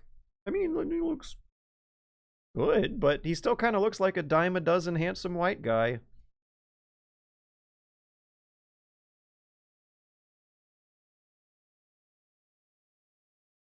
The little flirtation between the two of them in some good-humored way actually yielded what is so far the most significant clue to identifying him. I suppose this might be a good test on just how reliable facial recognition law enforcement tactics are going to be, because of all the pictures they got of his face, he's making a very specific expression and kind of exaggerating it and doing it from a funny angle. And so if the software is somehow able to match that up with a high-resolution image of someone looking directly at the camera with no expressions whatsoever, then that'll be interesting. Wait, Dilly? Nikki Dilly? She gave her name to these guys?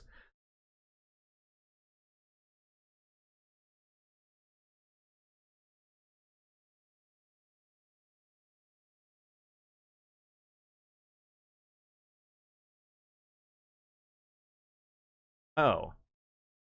Oh, this is fun. For a second, I was wondering if a witness interviewed by the journalist was snitching on the guy and like doing it with their full name in view, but no, they're just some guy who said, "This is interesting. It's kind of scary, but also cool."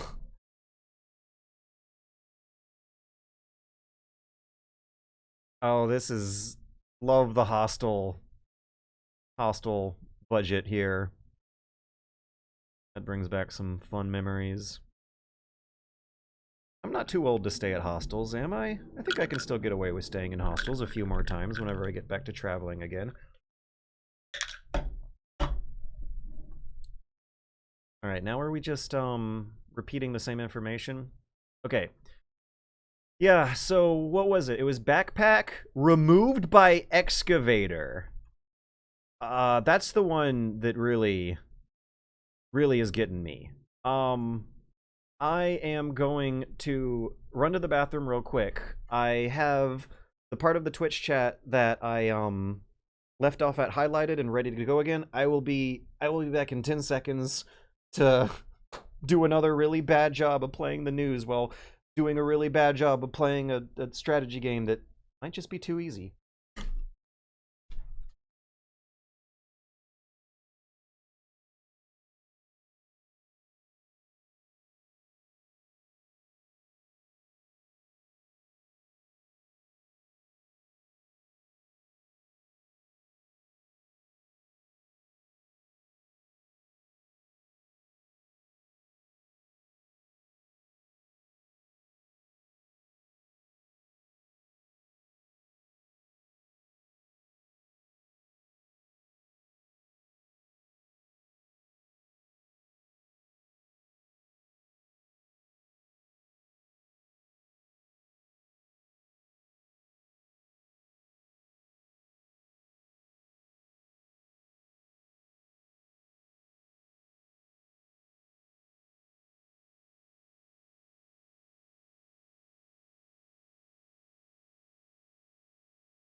Where's my head thing? Blah, blah, blah.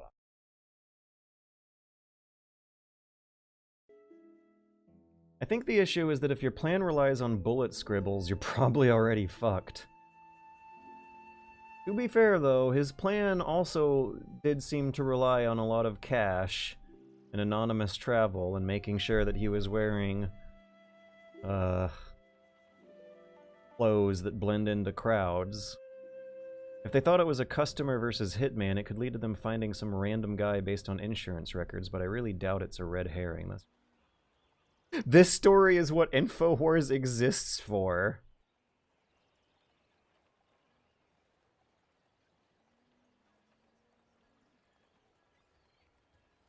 If you are not a white male, facial recognition has a built-in 40% failure rate by default.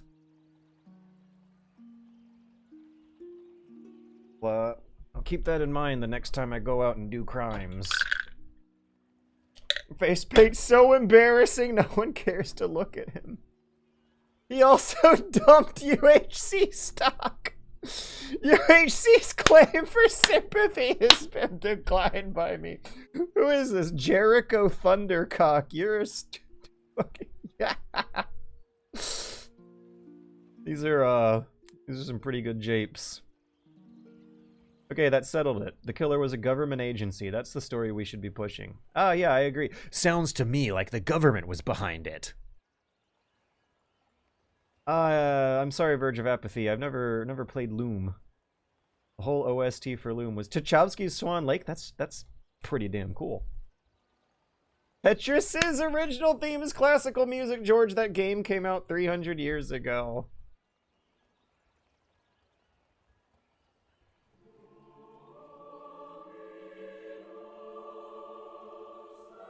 Okay.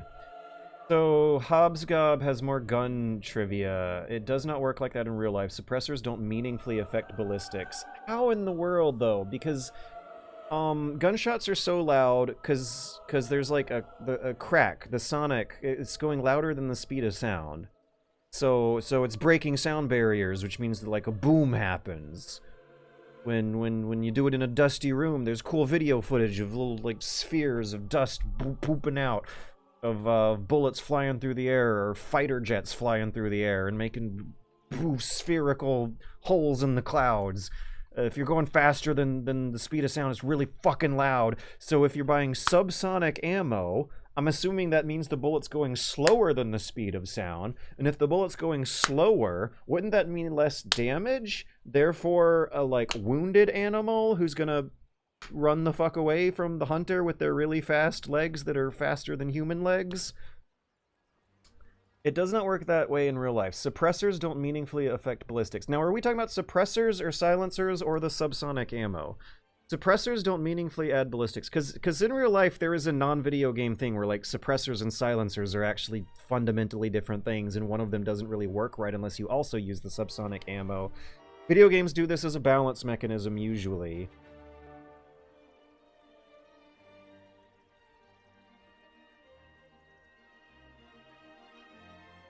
Jacket was a different color and their facial structure. There's only the one photo of the facial structure. The facial structure was completely covered up when he was doing the deed, wasn't he? One picture is a guy with a white backpack and no front pockets versus the suspect with dark backpack and pockets. How in the world does that matter? That does nothing, absolutely nothing to discount the possibility that someone who's committing serious crimes and is on the run is going to be incentivized to change their appearance a lot. Look, it's all about the eyes, MGS3.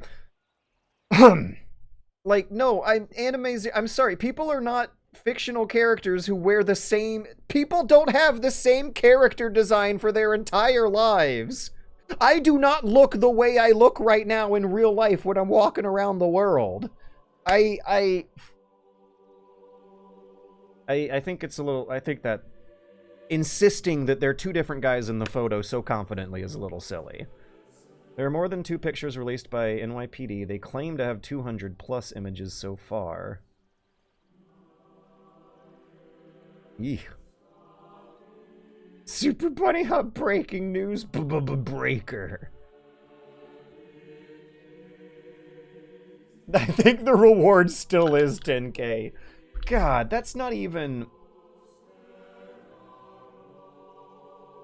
I'd be able to pay off some of my debt, but not all my debt.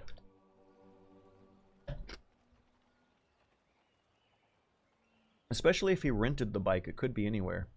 That would be unfortunate. When you rent a bike, I don't think they'd take cash. because of the too possible that people would steal them. When you rent a bike, maybe he stole the bike. Huh. He could have brought the bike with him on Greyhound. Greyhound has a bike carrier program. Oh my gosh. It would be really weird, though, if he decided to bring it with him on his departure out of New York. Because anyone carrying a bike around might get a bunch of people looking at them at bare minimum. There's cops walking by, a cop looking at them. But bicycles in New York, there's probably millions of them in the city.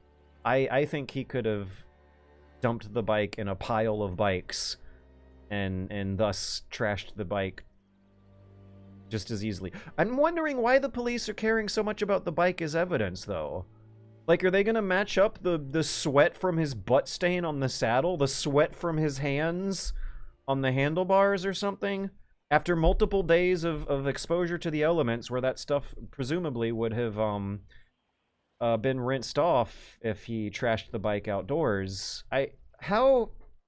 I'm not a law enforcement expert. Law enforcement, criminal investigator experts, please explain to me why finding the bike is considered a more important piece of evidence than so many others. Probably have the right of it with the excavator, but they are surprisingly gentle machines.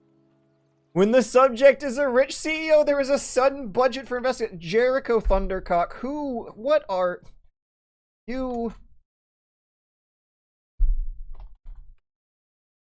yourself are a banger, and these messages have all 100% been bangers. Wait a second, I'm afraid of sending that reply because it might, kill my progress from Twitch chat. Oh wait, no it won't. Boop! There you go. Enjoy your compliments, Jericho Thundercock. I sure as hell have enjoyed your, contribution to the discussion here. When the subject is a rich CEO, there is a sudden budget for investigation. That's maddening, that's disgusting, that's one of, like, the biggest things about this thing that pisses me off so much. Is that millions of people have died from getting their healthcare coverage denied, and it's no one really follows the individual stories of the individual tragedies that much. Hundreds of people get shot in New York every year, and no one really cares. Wow, but when the subject is a rich CEO, there's suddenly a budget for investigation. They have the budget to bring the excavator to the park to dig up the ground around the evidence. Pay no attention to the thousands dying over here. Read about the one rich guy. He could have also been a former worker. Yeah, I'm starting to wonder if I'm leaning towards that theory. Dark Urge Trudeau. That he could have also been a former worker. He just seemed awfully privy. When he was doing the stalking, he seemed awfully privy to the guy's schedule in a way that seems beyond the accessibility of your average unconnected internet stalker. Did he know the exact time? I thought I read about him waiting at a Starbucks and such. It sounded like he knew... maybe... I don't know. If you're like... If hypothetically speaking... if you were to follow someone on the sidewalk, you might could have, like, 3 to 4 minutes that would feel a hell of a lot longer to you and the guy you're following than they would to everyone else on planet Earth. Maybe he really did just need 3 to 4 minutes to follow the guy around half a block enough to get the opportunity.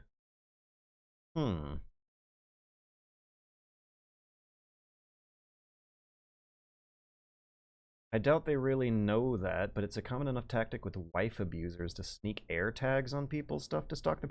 I don't know if I'm ready to believe that he planted an electronic location tracker on the victim.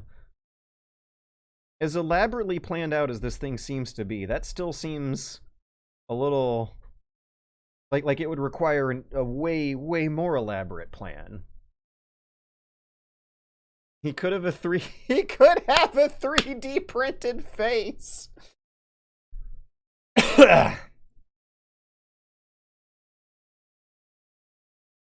Okay, Hobscob. Is it okay to post a link to another photo released of a shooter expert?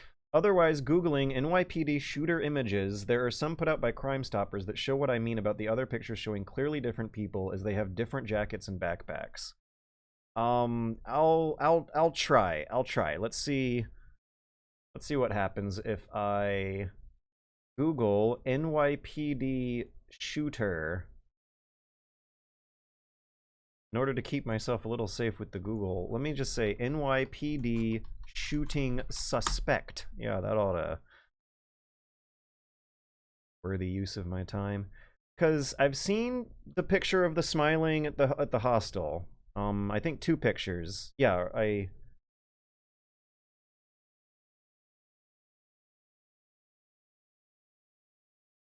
that looks like this thumbnail for KVUE here looks like the same picture but with slightly different color tinting or lighting.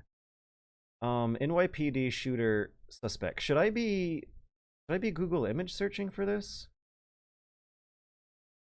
There's some put up by Crime Stoppers that show. Okay, let me put Crime Stoppers in here. I wish they would change the name of that thing. It's such a. Okay, here we go. Here's a picture I have not seen before. That picture looks like it could be anyone. The thing is, though, what you got to keep in mind is that the investigators who are putting these pictures together, they're like tracking him from camera to camera to camera. Yeah, like from our point of view, this totally looks like it could just be any random New Yorker. This looks like 1 in a million type New Yorkers, but if this guy was spotted on a linear sequence that can edit together in cinematic terms a smooth, non-interrupted, clean cut of this same guy in this same bicycle going on his route all the way back to the hostel, then that's the logic they're using here, even though he's going to look different on different days, different times of the day, even when he's changing his clothes, and through different cameras too. Keep that in mind. Someone mentioned something about facial structure being different. You would be surprised how different people look through different cameras, camera lenses, cameras. Yeah. You should know. You should know that slight differences in camera lensing construction can result in surprisingly different images, especially around the subtleties of people's face. Because in this image, he does look a little shorter and squattier than what I was suspecting based on the others. But upon like tilting my head a little bit at the image, a lot of things in this image look a little shorter and squattier than they should be. So I'm not convinced that's a completely different guy. Is there like an explanation or a caption for this photo? There's the smiling photo, yeah. There is no caption. Okay, what about this? Surveillance video appears to show the suspect in the United leaving 57th Street F train station before the shooting. Confirm the timestamp is 6:15 a.m. Yeah, so is this another case where someone's going to try to say that this is a clearly different guy than this guy? It's not something we are in a confident enough position to say.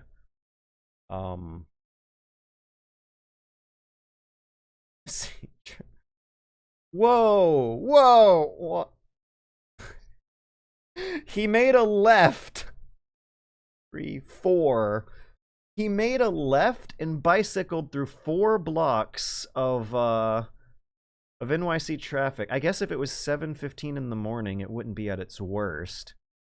But when I was visualizing this in my mind's eye, it looked like Central Park was a lot closer to the crime scene than what it looks like it actually was. Okay, so that's another thing to keep in mind. They have 4 blocks of buildings with power and camera hooked up to them. I believe law enforcement officials have the authority to just seize camera evidence from businesses as required by investigation. I don't know if they compensate the owners, or if it even is a pain in the ass at all for the owners to do that. I don't even know if the owners have an option to not comply either. But this is 4 blocks worth of expensive, fancy New York City buildings that you should presume are covered in cameras that they are stitching together to make these multiple photos that, I mean, to my eyes, I'm not seeing anything here that is absolutely 100% disproving that there's no possibility that the 3 photos here are different people. I cannot make that claim.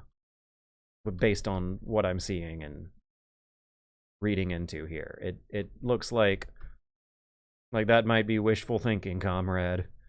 An important skill to have in these times, sure, but please do not let it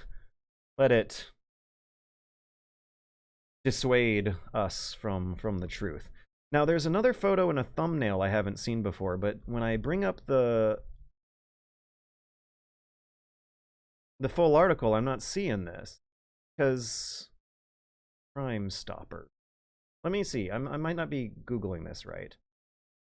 I want to link the image I'm looking at so you can compare it to the smiling face picture since you haven't found it. Okay, Hobsgob, you're gonna be a mod for like 1 minute. I hope you're still around, because now's your chance. Now's your opportunity.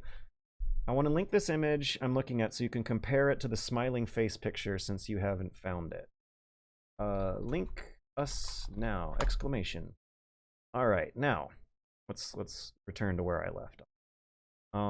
It was Googling. Yeah, Hobsgob here at Googling. Suppressors work by containing the waste gas that makes the noise and causing it to expand slower.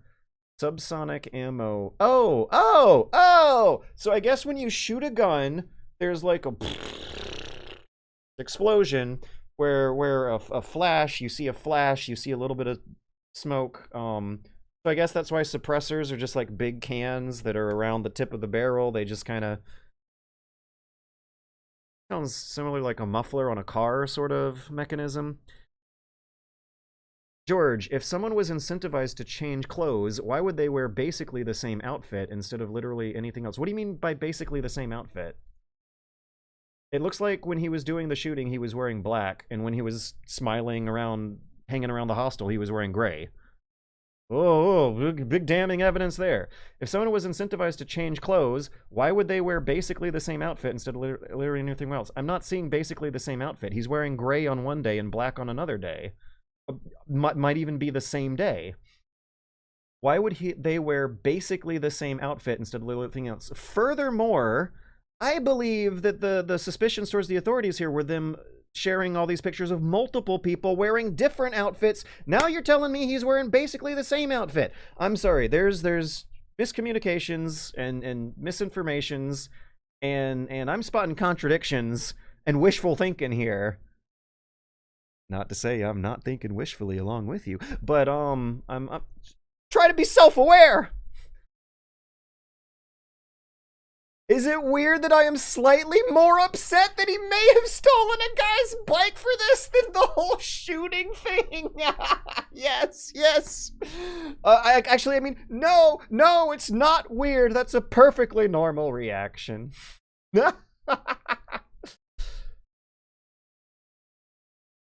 Agent 47 taking off his suit to change into a slightly different color of suit to escape. Slightly different colors. Okay, now am I too colorblind to tell the difference between the black he's wearing during the shooting and the gray? Okay, yeah. Now that I'm relooking at it again, that looks kind of green or brown. Either way, isn't this like a completely different day than the day of the shooting? I do not follow this logic about it being so confidently true that these have to be different photos or different people in these photos. Slightly more upset that he may have stolen the guy's bike for this than the whole shooting thing. Okay, we got our link. And now I gotta unmod Hobsgob. Bam. What's yeah, I've seen this. This is, where is he here? Is this Starbucks? This kind of looks like Starbucks. Okay, he's wearing black. Black, gray pack. Black.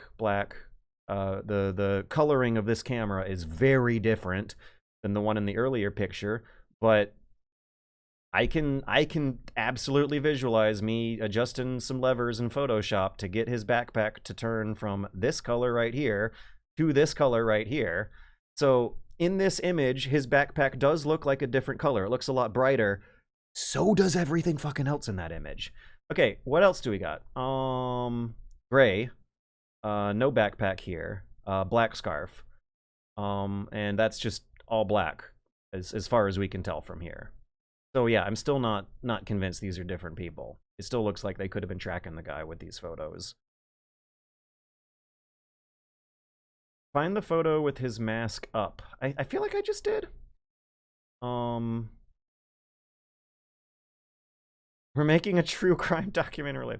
Look at the color comparison between backpack and jacket, then jacket and the mask, and whether the hood has tassels or not. Oh, I wasn't looking at the tassels. That might be kind of interesting. They very well could have been tucked into some fold of the clothes during one photo and then not in another photo. Okay, so we have a drawstring. Is that what you're talking about? A drawstring around his gray hoodie, gray, green. I'm kind of colorblind, but this jacket, he's not wearing this. It would be so incredibly stupid to wear the same outfit when you're hanging around the hostel a week ahead of the crime than when you're actually doing. Come on. So yeah, I see a guy in black on a bicycle. It looks like he's either going to or from the crime scene at 7 a.m. in the morning. Oh, there's some kind of that's a garbage truck behind him. I thought it was an emergency vehicle or something.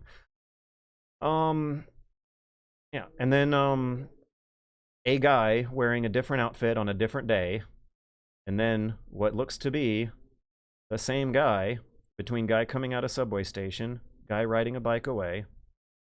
Is he carrying a bike in this photo? I don't see it, but his whatever is in his right arm is not immediately visible, and the thing is so crunched up by all the pixelation that just towards the window pane to the lower right of his profile, it looks there's a mess of pixels behind his right side that could potentially be a bike, or it could potentially be held at an angle that's covered up by his silhouette. Now, the picture that has his mask up here, I'm not seeing drawstrings, but this also, to me, in the way my eyeballs are seeing colors, this looks like a very different jacket than the one in the hostel. Yeah, the pockets are different. He's got 2 breast pockets in the hostel. If there are breast pockets in that jacket here, they're not visible through the camera compression. The scarf looks similar, but that's still no smoking gun. Backpack is not there in the hostel. Yeah, I don't know if I'm buying the whole thing about the NYPD putting out photos of different people. I'm doing my side-by-side comparison here, and like, we have a white man with a pretty narrow nose bridge in both photos. The part where your glasses rest. Can't really see much of his eyes in the Starbucks photo, but the nose bridge looks similar. I'm not, yeah, these could very well be the same guy. I'm not seeing clearly convincing evidence otherwise. I'm sorry. He could have put on hot pants and then he would have looked totally different. Style-wise, basically the same outfit but with different jackets. Yeah. Basically the same outfit. Bro, black and gray is 60% of my wardrobe. Laugh my fucking ass off. Side tangent about silencers. Mythbusters refused to make an episode about them due to the possible repercussions it could have brought. We don't know. Great. Lock at the nose. Okay, compared to the Smiling Man picture. Yeah, I think I was. I was comparing to the Smiling Man picture right in front of all of you, and I'm still doing it right now. I'm looking at the nose between these 2 pictures, and it looks compatible.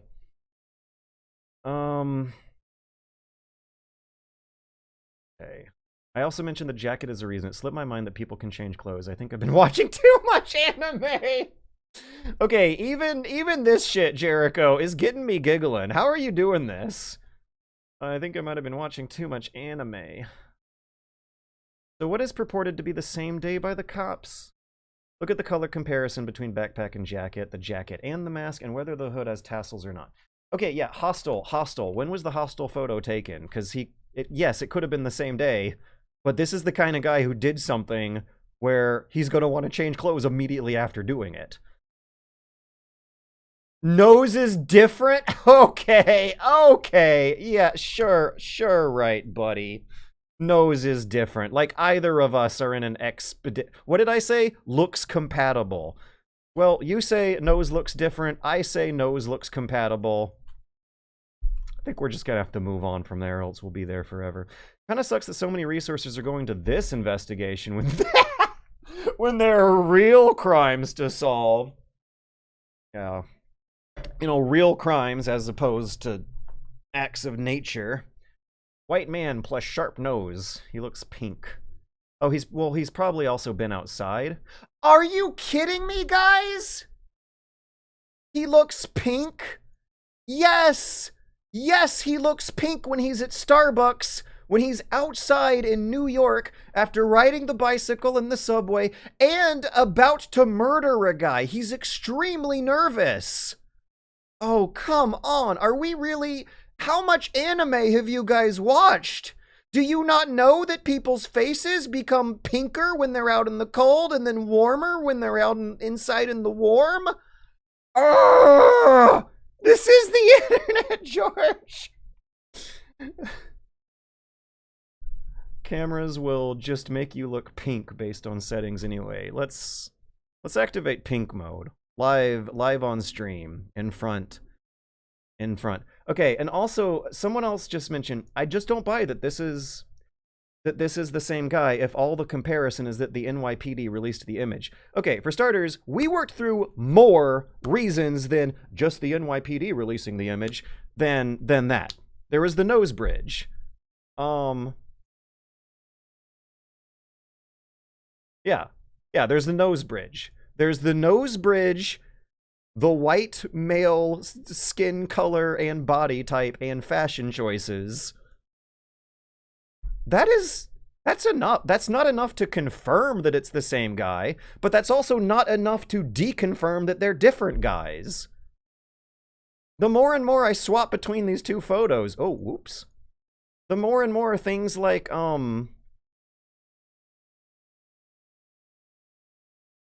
height and width even kind of seem to be matching. But still, that could just be a dime a dozen million white guys in New York.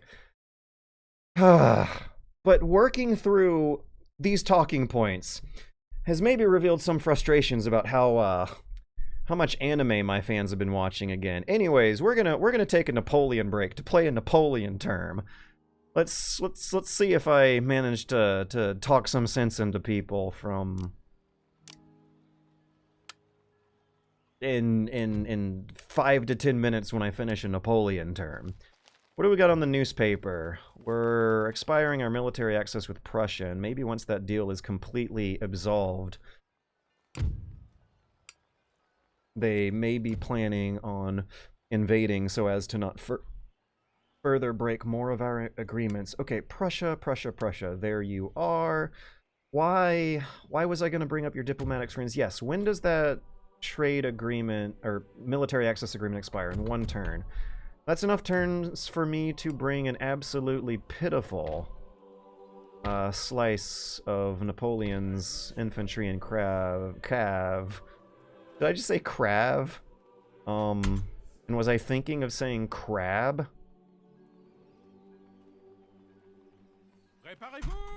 This is, if they do invade on this spot, this is a suicide. This is a last stand to just slow them down and make them take 1 extra turn to take a town. Hey, that kind of rhymed a bit. I'm a poet and I don't know it. I'm not going to leave this port alone. The British are going to invade it again. Okay, so Prussians at least know that I am aware of their invading. If that is a potential invasion waiting to happen, why would they wait 1 turn? Maybe they're just trying to protect me from very British. What should my spy do?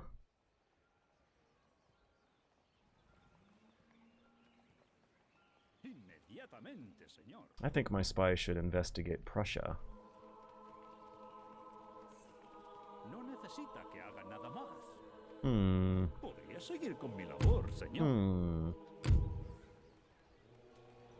Well, I don't think I really have much of an incentive to damage Prussia at the moment.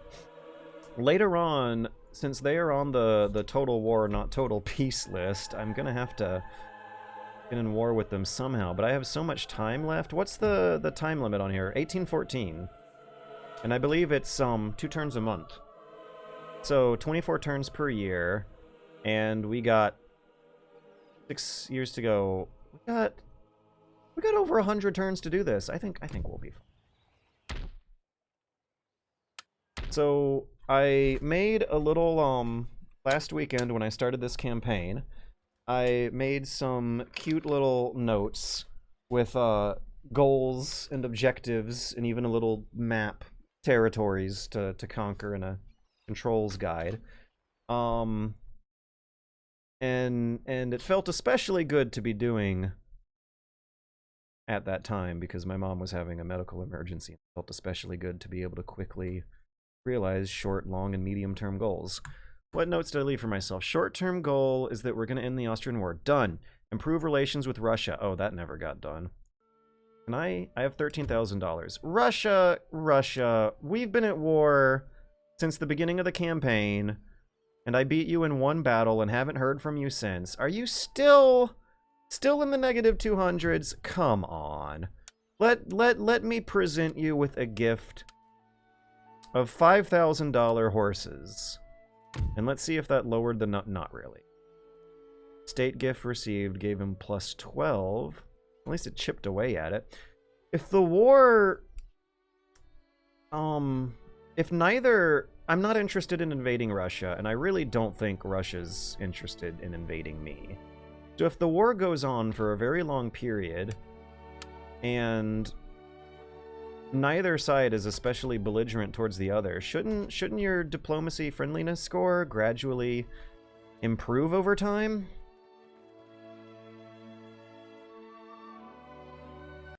Okay, hang on. No, I just saw Hobgob's reference.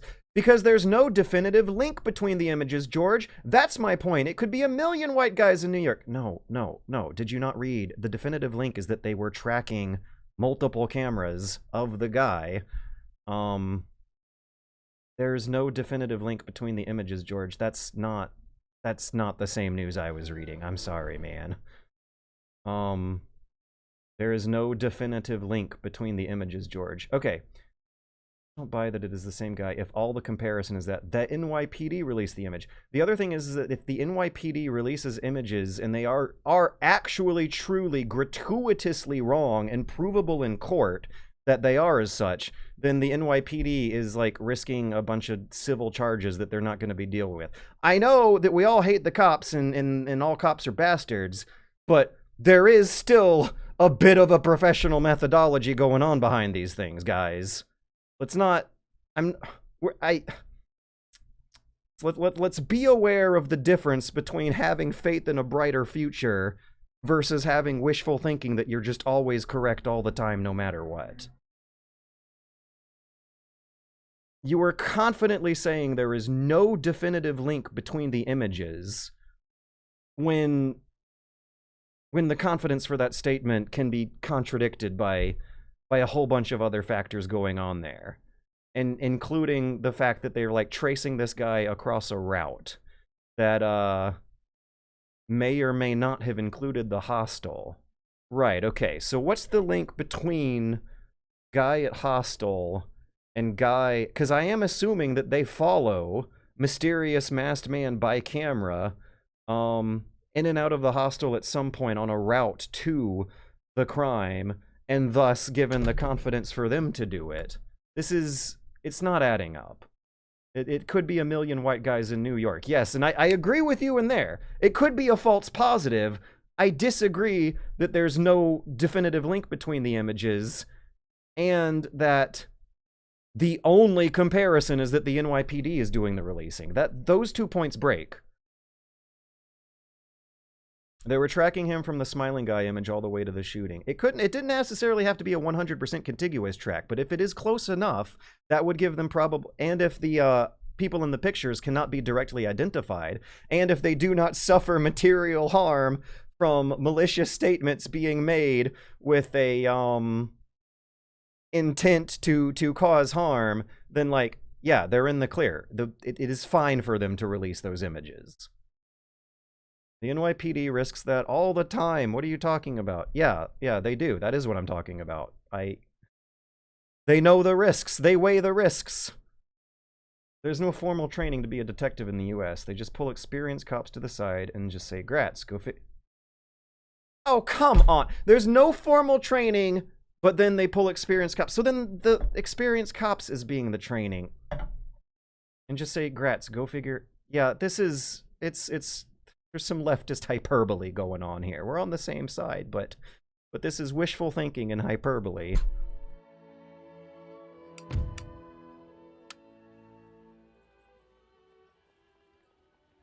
I am not comfortable being a part of this snitch behavior. I highly doubt that they're gonna find the guy from anything that has been snitched upon in this stream. So okay, right. There might be. Is this the frustration here? You think I'm trying to snitch on our guy? Is that why there is such an insistence that such confidence and insistence that there's no connection whatsoever between all these different people in the photos? Oh, furthermore, there's another thing regarding them saying that the guy in the hostile photo isn't even the primary suspect. Yeah, the NYPD is cautiously using their language to refer to him as wanted and questioning rather than suspect. It's great. This is actually unironically great. If anything, this whole conversation has made me more confident he's in the incompetence of the authorities. Maybe they're in this chat with us right now. I feel sorry for Hostile Guy.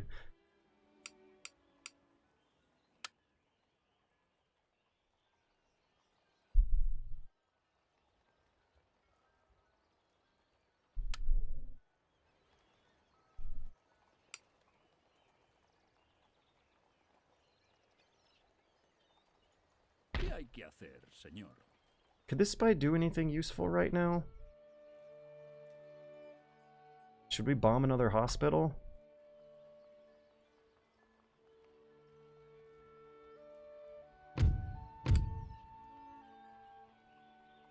I don't think I like the idea of bombing a hospital this turn.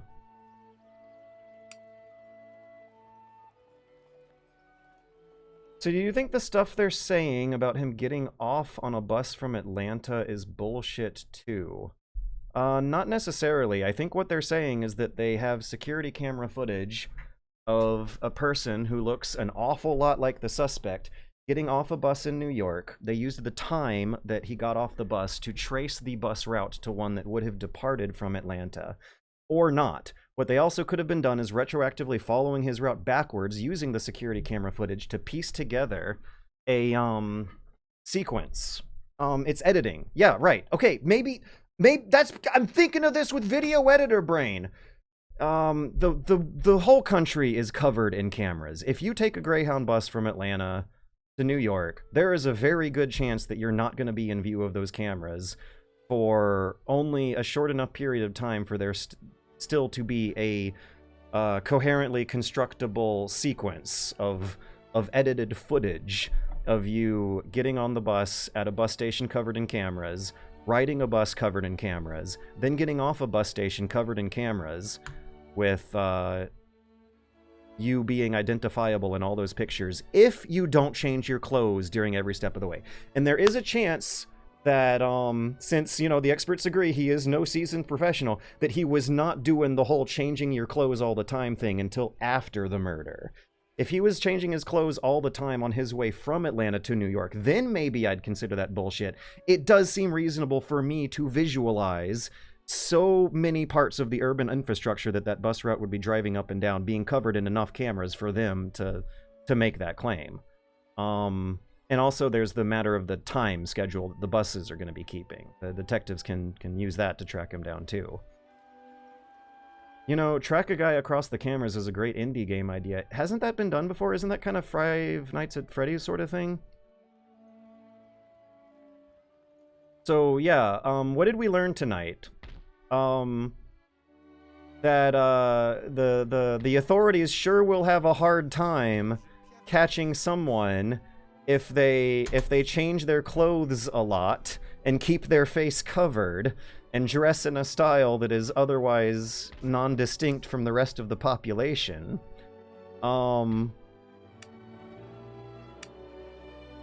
We also learned that there are two different types of guns that could qualify for the ones in the photo, and that the well rod stuff maybe more rumor than anything else. We've also learned that the people watching these streams and making these claims watch a lot of anime and... Comment puis-je vous aider? Que voulez-vous de moi? À gauche, marchez. À gauche, marchez. Oui? Comment puis-je vous aider? La volonté. Que voulez-vous de moi? Vite! À gauche, Je suis au marchez. service de la volonté de Dieu. Probably any number of regular 9mm pistols. Well, what about the jamming? I guess there is a big number of regular 9mm pistols that would jam too. But what about the silencer? Is there a chance that all sorts of regular ordinary 9mm could look like a little stubby... The well rod looks like it's one solid unit in my mind's eye from what I'm remembering right now. If I look at a picture, it might break the mental image, but the well rod has a very distinct profile from a distance. La volonté de Dieu sera...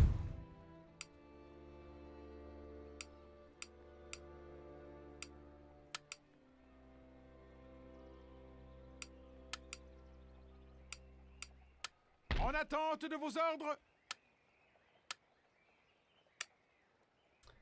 There was smoke coming out of the action, which would have been closed for a bolt-action gun.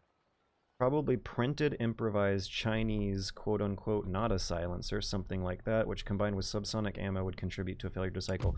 I think we have confirmation that it was not subsonic ammo, that it was regular ammo. But they were relatively, by gunshot standards, quiet gunshots due to the... what seems to be an integrated silencer. Espero sus órdenes con impaciencia, señor. Probably still loud to spook some people, but if we're talking New Yorkers, I'm sure. The sound of suppressed gunfire at 7 a.m. in the morning is not that distinguishable from construction and trucks. To civilians who aren't gun nuts, that is, I should reiterate. I remember hearing fully automatic gunfire outside my window one time a few years ago, and that was definitely distinct. But, yeah, like, if I'm ever having, like,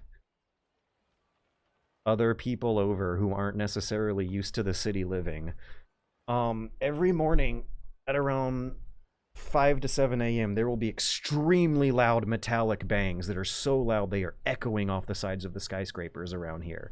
And those aren't gunshots, those are trucks unloading. They're giant pieces of heavy machinery that slap their bays onto the loading docks of hotels and other businesses and buildings around here, and I have had many people visit my house thinking those are gunshots. I have no basis whatsoever to claim that I have ever confidently been able to hear what semi-automatic gunfire sounds like, because there are just so many loud bangs with living in the urban lifestyle that could qualify. Automatic gunfire, on the other hand, holy shit, that was a weird, way different sound. Like, extremely loud popcorn. That one was crazy. You knew what that one was. But if it's semi-auto, if it's just one bang at a time every 1 or 2 seconds, it could be a car, it could be a truck, it could be a piece of construction equipment, it could be any number of normal, ordinary things going on. So he had an integrated silencer that did not spook the crowd or the authorities enough to immediately identify him. He then rode a bicycle from the crime scene to Central Park with a trail of camera footage following him on the way. The trail disappears somewhere in Central Park, but there is a relatively reasonable presumption that someone who was staying at that hostel, who had been keeping a mask on all week, who seems to fit the description of the guy at the crime scene.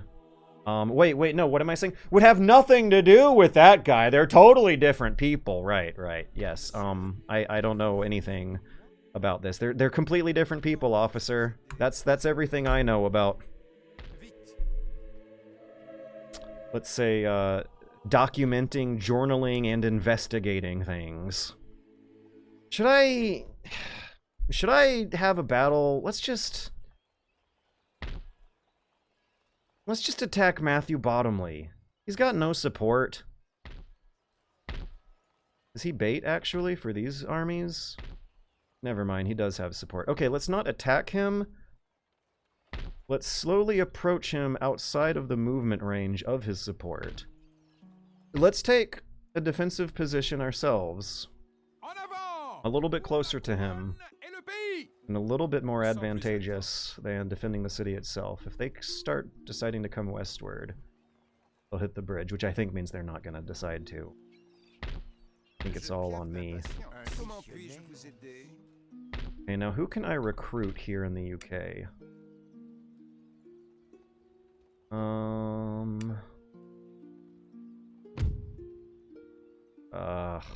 It'll be 8 turns. Okay, instead of recruitment, let's spend our money on forts. Let's not let the British take these things right back. No, I don't have enough money for forts.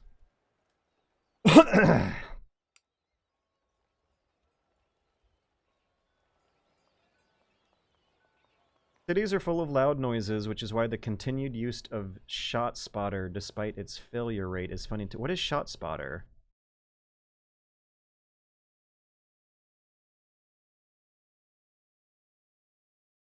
Gunshot detection? Shot Spotter is an American security technology company based in Fremont, California. The company is publicly traded and is known for its gunfire locator service. Shot Spotter claims it can identify whether or not a gunshot was fired in an area in order to dispatch law enforcement, though researchers have noted concerns about effectiveness, reliability, privacy, and equity.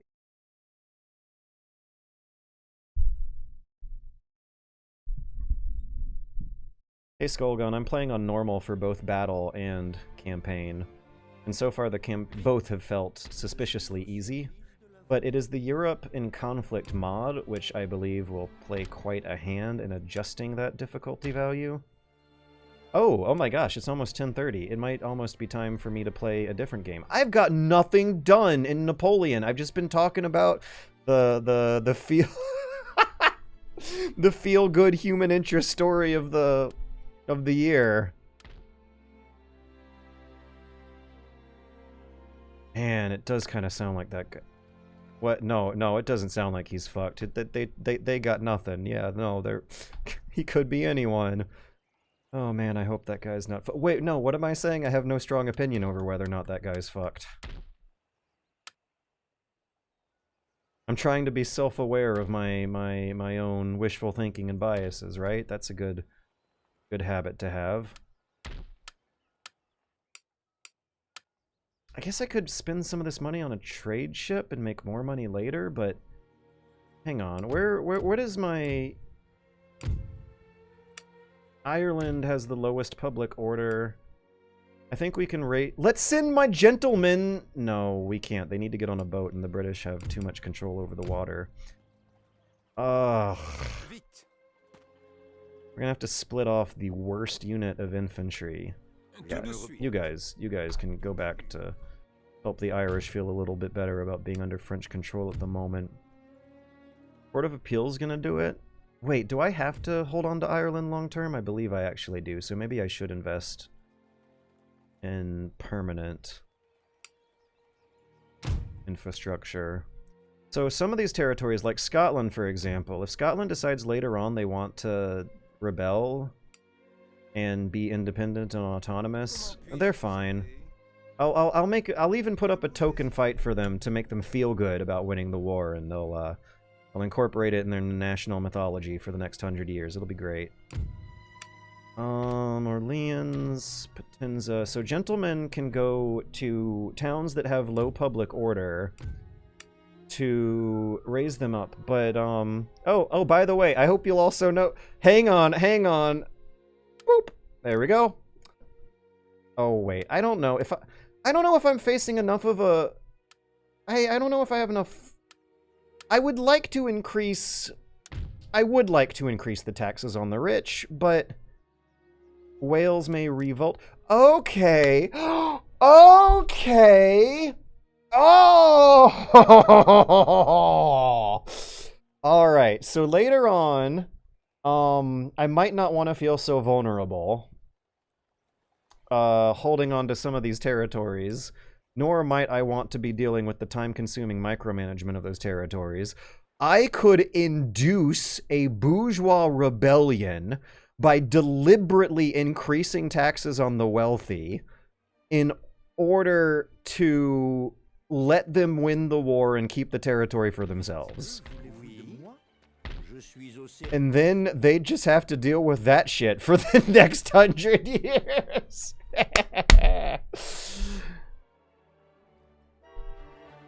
So, in a few minutes, though, I do want to play a different game about rock climbing. The developers of some very highly difficult, high-octane action games, well, at least one high-octane difficult action game called Fury, have made an action sports game about climbing rocks. And I am interested in checking that out.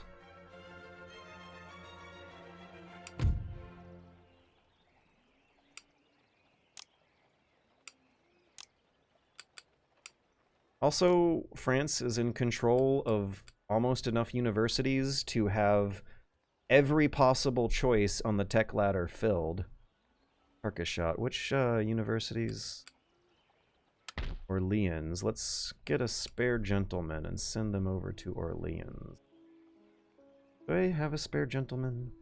I don't want to worry. That's just micromanagement for a very not time-consuming but not strategically rewarding benefit.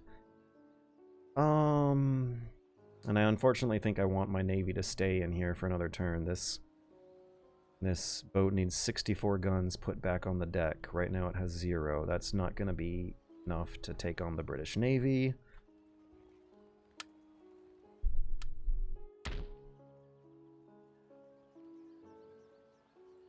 It seems I also have spent the money. Helen's Caroline dying.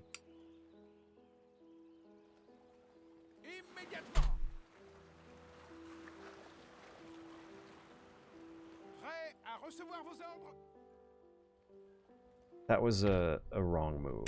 I was not thinking about what I was doing. I want to put that fleet somewhere around here. Unless there's a British fleet in the way.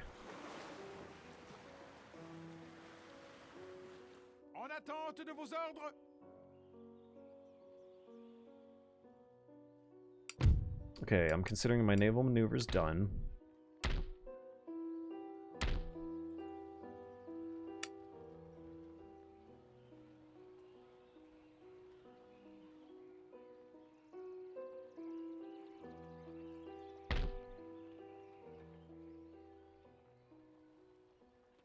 Prussia's keeping me on my toes, but you know what I'm going to do? I'm going to send this gentleman over to the west. One of the harbors. Oh no, actually, let's put him in Breton. Yeah, okay. So another funny thing, this is absolutely hilarious. The public order scores for most of the French cities are lower. I mean, Ireland is still, according to this thing, indifferent, but I think I personally want to consider this low public order from people pissed off. Scotland... Oh, Wales? Oh, it's because the armies are no longer in town. Okay, well, let me just put... What was it? Token? Yeah, a token militia unit should help them out. Or not. I don't know. Okay, well, maybe their public order is not that different. But the French, during the invasion of the UK, the public order for the Welsh and the Scottish when the armies first arrived in the towns and were stationed garrisoning it was hilariously higher than the public order scores in France itself, which tend to lean pretty low to keep you on your toes about any potential rebellions brewing.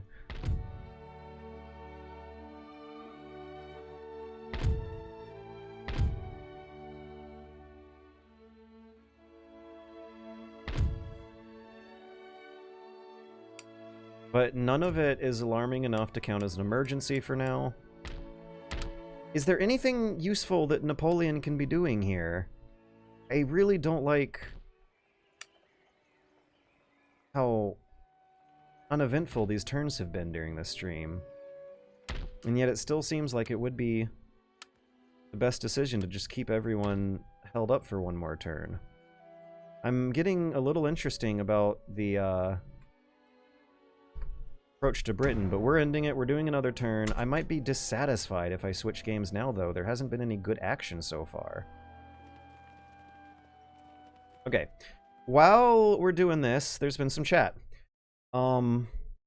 Yeah, because we're going to argue again about how fucked our guy is here. In any case, he probably didn't test fire. Some of those crappy silencers to degrade.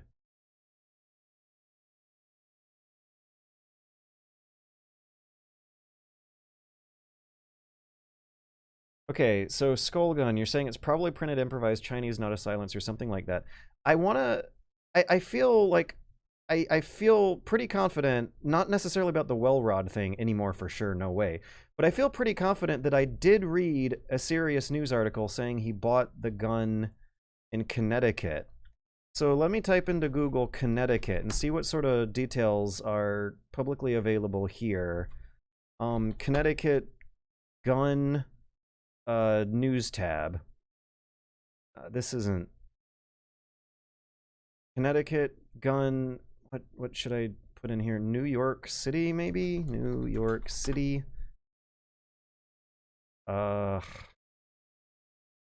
am I misremembering the state? Was it Pennsylvania? Pennsylvania gun New York City news. I thought I read something somewhere saying that he purchased the gun in Connecticut. And I thought I read this on a fairly serious news article that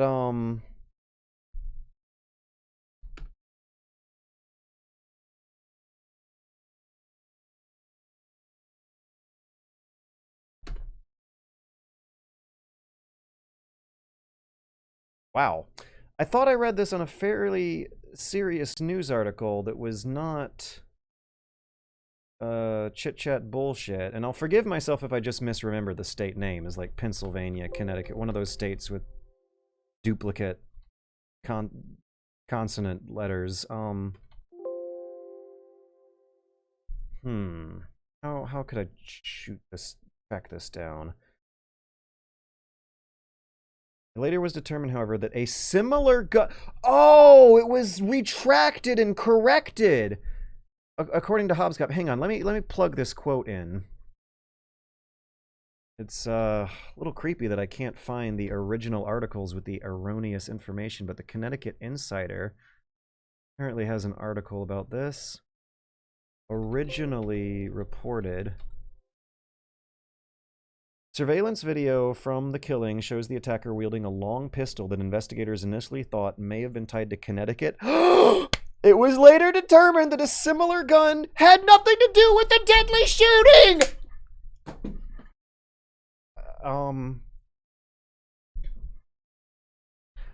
What an exciting news story to follow. A shocking new developments in the tracking. Okay, so actually, that clarifies a lot of the frustration I believe we have had in this Twitch chat tonight. There was a presumption and an assumption that at some point got reported officially, but later got retracted and corrected and borderline fucking deleted off the surface level of the internet about the gun being purchased in Connecticut. I guess the investigators tracked that specific gun down to the owner who purchased it and confirmed that that's not the guy. Therefore, it very well still could be a reasonable possibility that it could be an untraceable gun, or at least has not been traced so far yet. Oh no, what bad, terrible news for the investigators. That's really gonna put a hamper on things. It's so sad to see so many roadblocks for the justice going on in this investigation. Hell yeah. It was later determined, however, that a similar gun recently sold in Connecticut had nothing to do with the deadly shooting, the New York Times reported Friday. So that was today. They reported Friday. The New York Times clarified that one. Must have read the original one yesterday, and it must not have spread around to enough official news sites for the Google results to get to include the one I was reading yesterday. I believe it was CNN that I was reading yesterday, which is still crap, but I did say it was not a comment section of internet chatter. So yeah, yesterday CNN pulled the gun. What's the expression? Pulled the gun? I don't think that's the expression, but CNN prematurely reported a fact that was really more of a suspicion.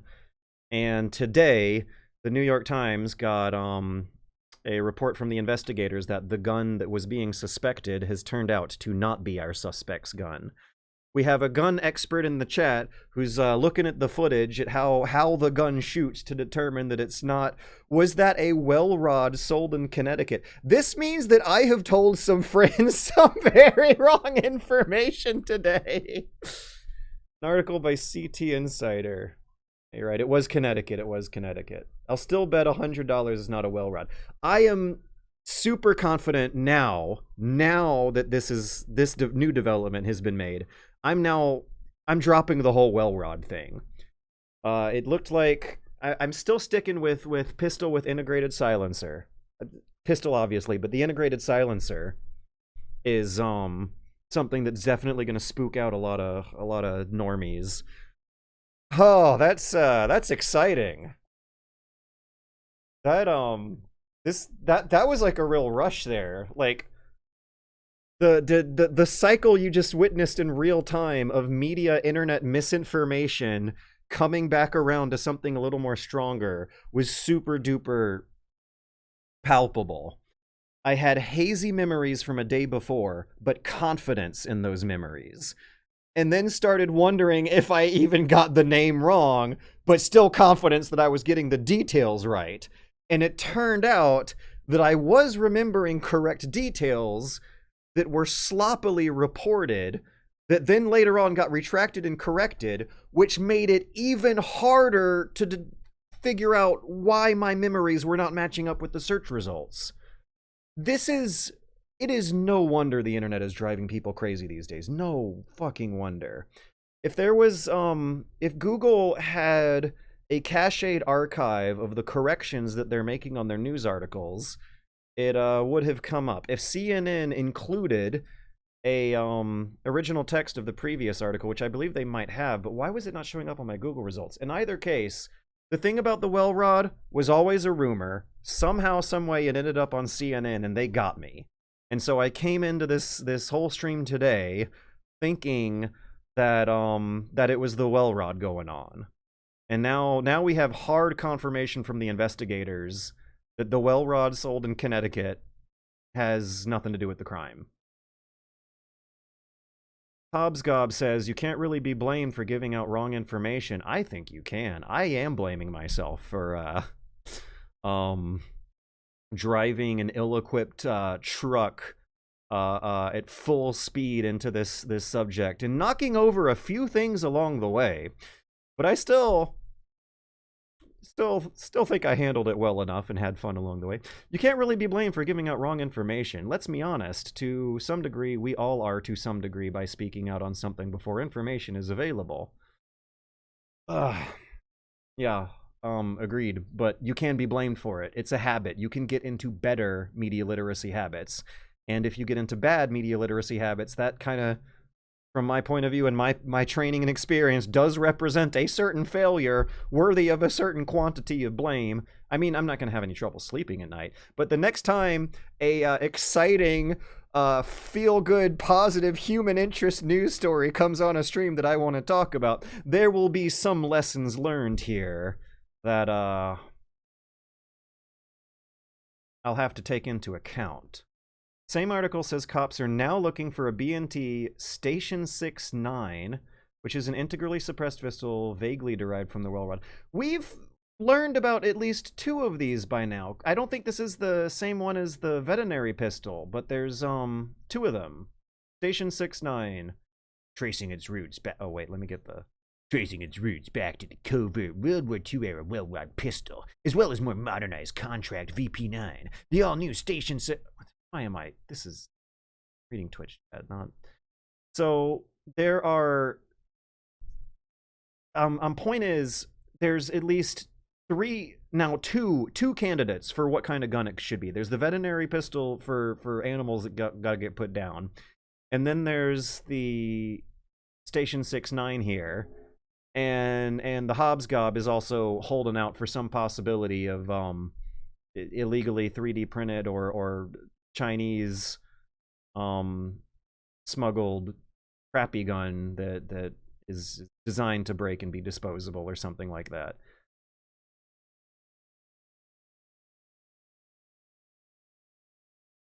Speaking of media literacy, do you still subscribe to the hypothesis in the Troy video? Something to the effect of how ancient people experienced the world based on some book? Yes. That's not me, bro. I didn't say 3. Oh, no, I made another mistake. Okay, so probably printed improvised Chinese, not a silencer, quote unquote. Skullgun. It was Skullgun. Skullgun. I retraction, correction. It was Skullgun, not Hobsgob, who was suggesting off-market 3D printed Chinese smuggled potential thing that they might not be able to trace. I'm all in on a not legit well rod. I do not claim to be an expert. Shouldn't. Oh, that's another thing. Yeah, the gun show loophole. Couldn't he just buy a gun from a private seller to be untraceable? That's I'm imagining the cowboy sheriff tossing his hat on the ground and stomping on it.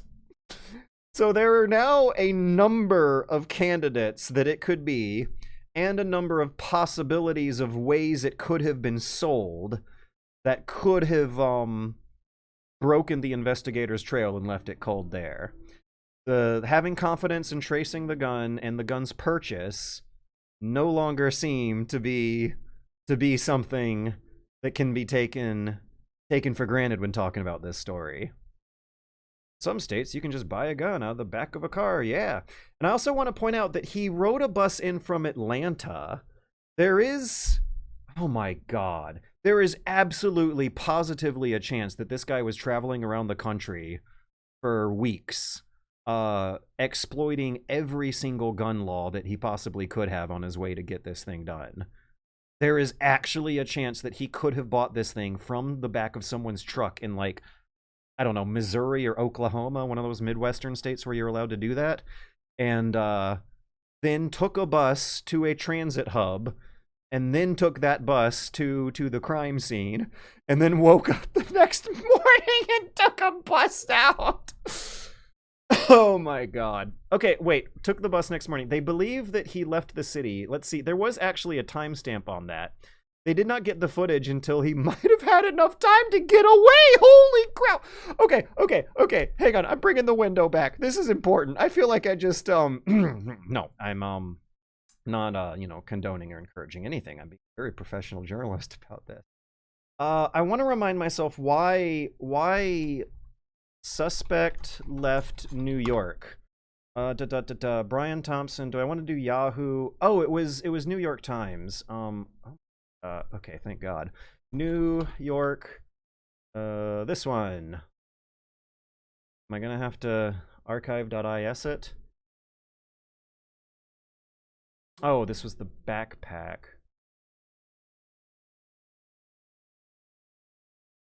Okay, so let's just get back to some Google results for the suspect leaving New York. Because I believe I got a pretty good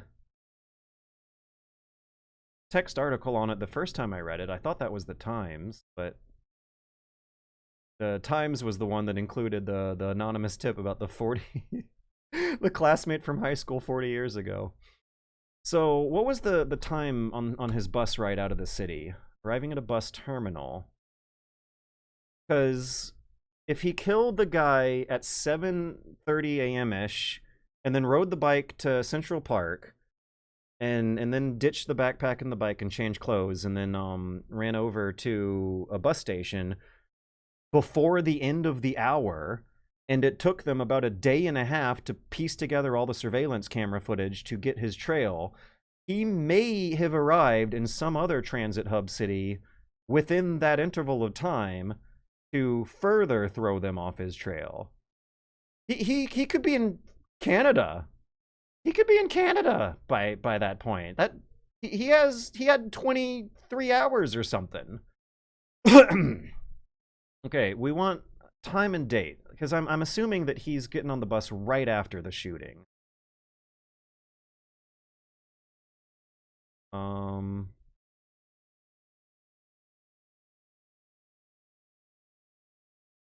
Oh, the expanded hunt.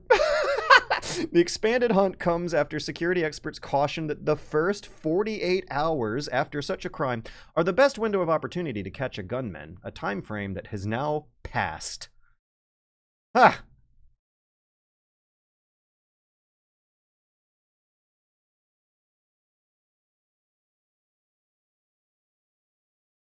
So yeah, I don't think I'm sharing in the confidence that the security camera footage is disregardable.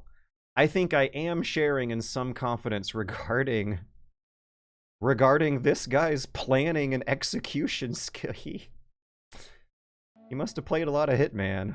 Wow. Yeah, I'm also all in on not legit Well-Rod either.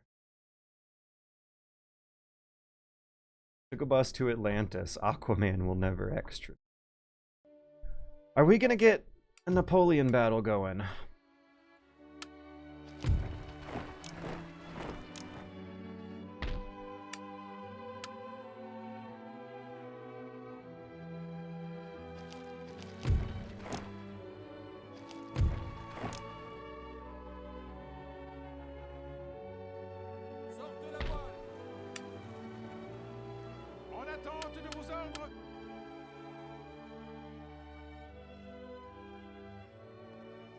Monsieur, vos ordres?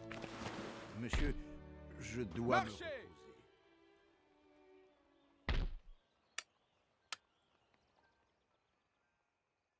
Oui, monsieur.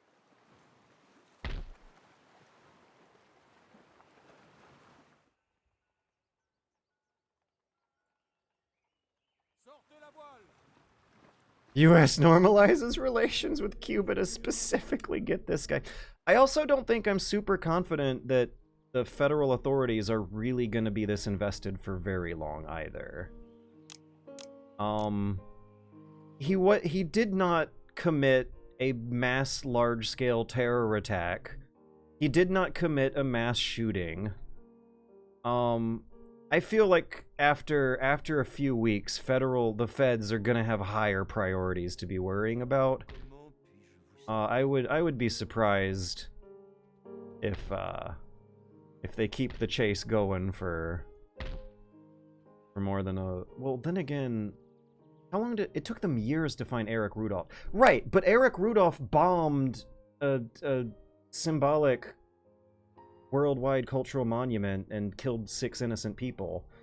Yeah, no, the stakes, I don't know if they're really...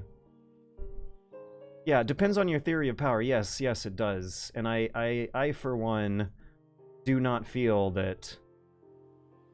I don't know if I'm actually really confident about calling it in either case. Because, like, the few times I can think of in recent memories where famous criminals got away or snuck away, it was like... I'm thinking of Eric Rudolph, abortion bomber, who lived in the woods of Appalachia for years before they eventually got him. And that seems like a higher profile crime. Edward Snowden successfully managed to escape to Russia, and then...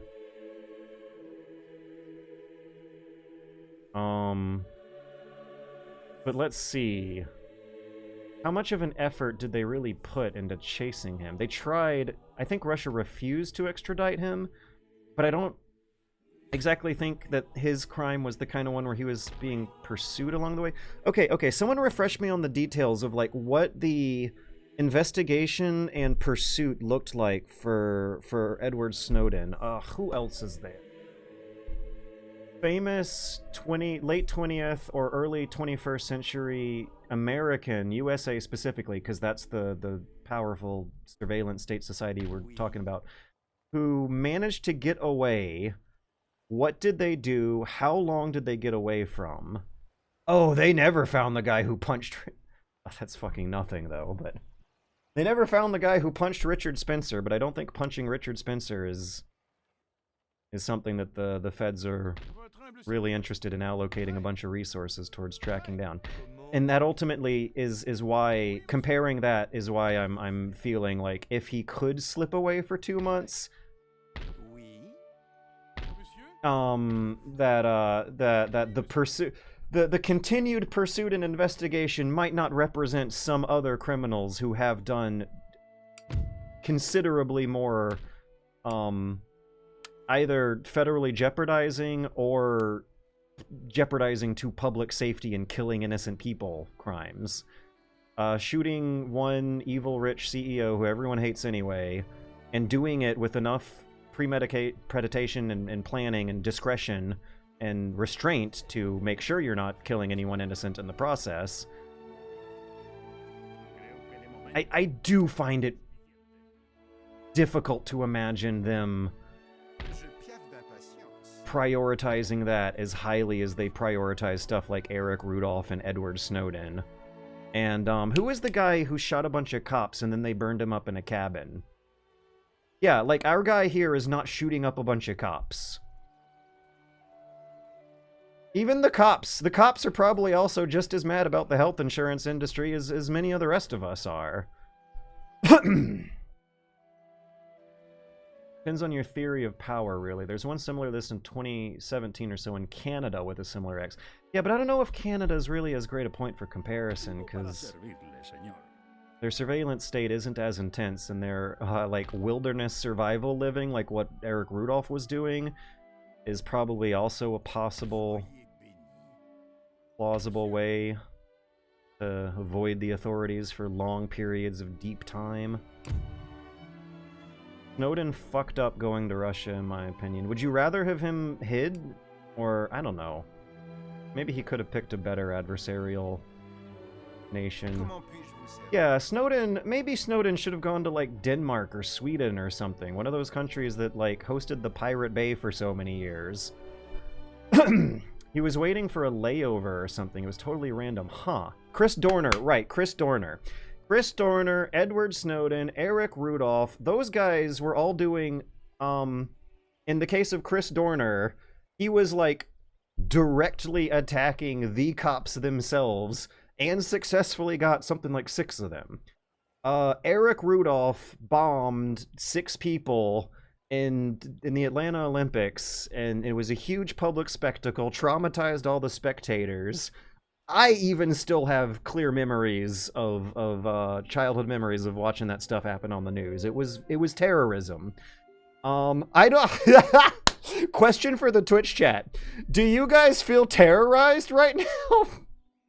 Do you feel terrorized by the suspect in our news story? Because I feel like, isn't that one of the things, the qualifiers that determines just how much resources they're gonna dedicate to the thing? If they can use the word terrorism in a legally justifiable context, acknowledging that is a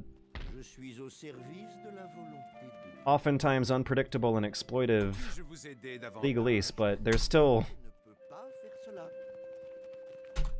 courts and laws still exist. Yeah, if they could justify the kinds of crimes that seem to warrant multi-month or multi-year-long manhunts into the deep wilderness of the United States frontier, seem to involve more serious offenses than this one.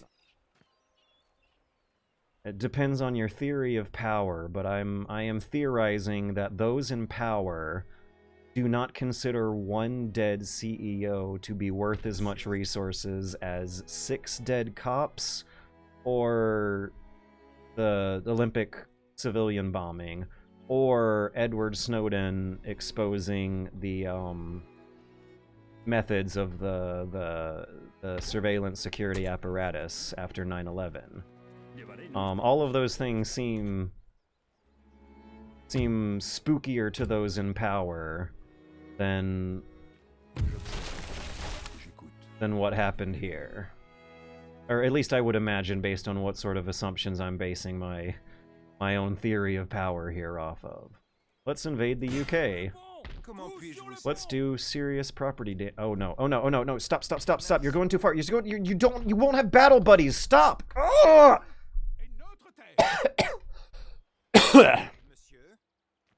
Okay, what just happened there? How come that guy had so many more movement points than everyone else? Because he can just actually go back to where he won't be alone. Okay, the British kind of look like they're retreating. So let's advance down the road a little bit. What's their movement range? Let's push. Let's push. They're retreating. You guys with the 6-pounders got nothing. How come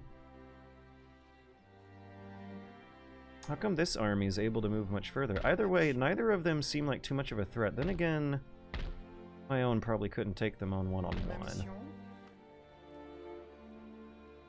As a shareholder, I am very terrorized.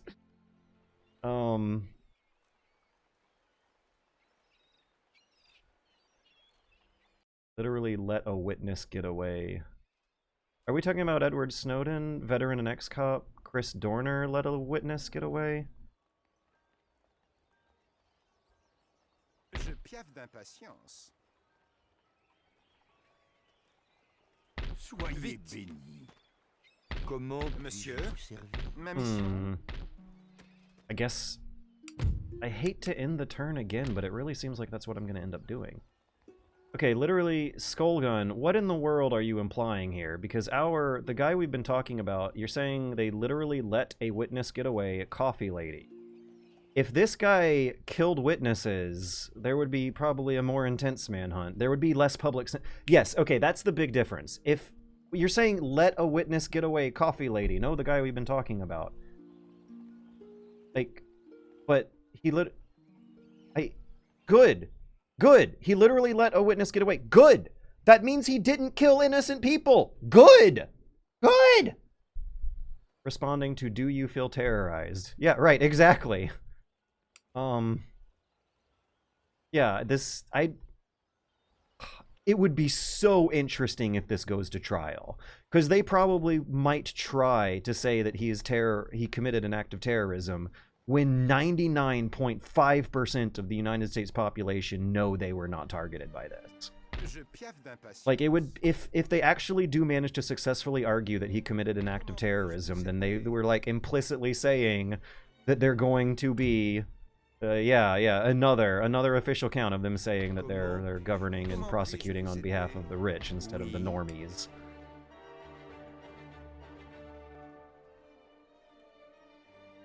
Yeah, Dorner killed some families. Big red mark for him, right? Yeah. There was less public sympathy in his case. In this case, I want to point out, when thinking of how to gauge and predict public reaction to acts of left-leaning political violence, not killing innocent people seems to do a lot. To help your public opinion for this sort of thing. There definitely seems to be a pretty black and white, clean line in the sand being drawn in terms of public, oh hey, the Austrians may finally be leaving me alone. In terms of some other recent occurrences in the news story of a similar confluence of events. Let's end the turn!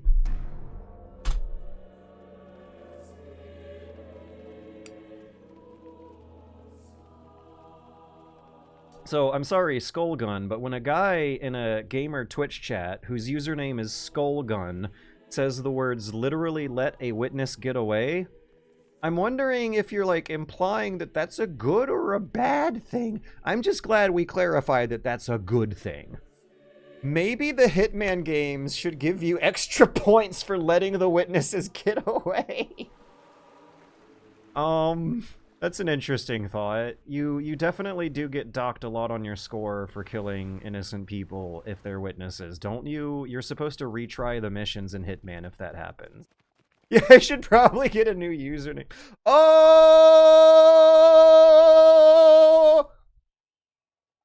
I've been waiting for this. I am instructed to say we are now at war. I trust, sir, you will understand if I do not wish you well. Okay, so let's see. He's supposed to be a Prussian, diplomatic, noble gentleman of the early 19th century. I am instructed to say we are now at war. No. I'm instructed to say that we are now at war. I trust. Now I'm doing French. I'm not gonna try to do German right now. Either way, we got Bavaria, Italy, Spain, Italy. How many Italys are there? Swiss and the Hessians on our side. I don't think they have any allies on their side, but they are a very powerful land force. And my land forces are kind of sort of preoccupied, or rather split up. A lot of them, a couple of them, a slice of them are invading. Oh my god, Prussia's got a navy too in this game? A slice of my army is invading Britain. A slice of my army is just milling around in northern France, preparing for a British invasion and also a Prussian invasion. But the rest of my army is just kind of putzing around in Eastern Europe. They don't really know what to do. I guess they're the ones who would be the ones I need to send over to Prussia for establishing some kind of front. Why did they declare war on me without an associated attack? That's not very strategic of them. Italy wasn't unified until like the late 19th century, right? Yeah. Yeah, after German unification. Almost the 20th century, I believe, is when Italy became Italy, or modern Italy, the modern state of Italy. I will say that I definitely, when reading all this ancient history, not appreciated a lot of social and history classes in undergrad where they tried to tell me something like Italy did not exist until the late 1800s, when that word comes up. There is a Latin and a Greek word for it. They definitely did indeed refer to an Italian peninsula all the time and a certain sort of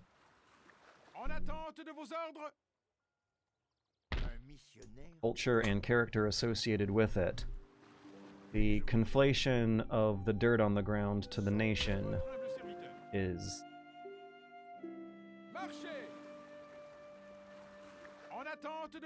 Wait a minute.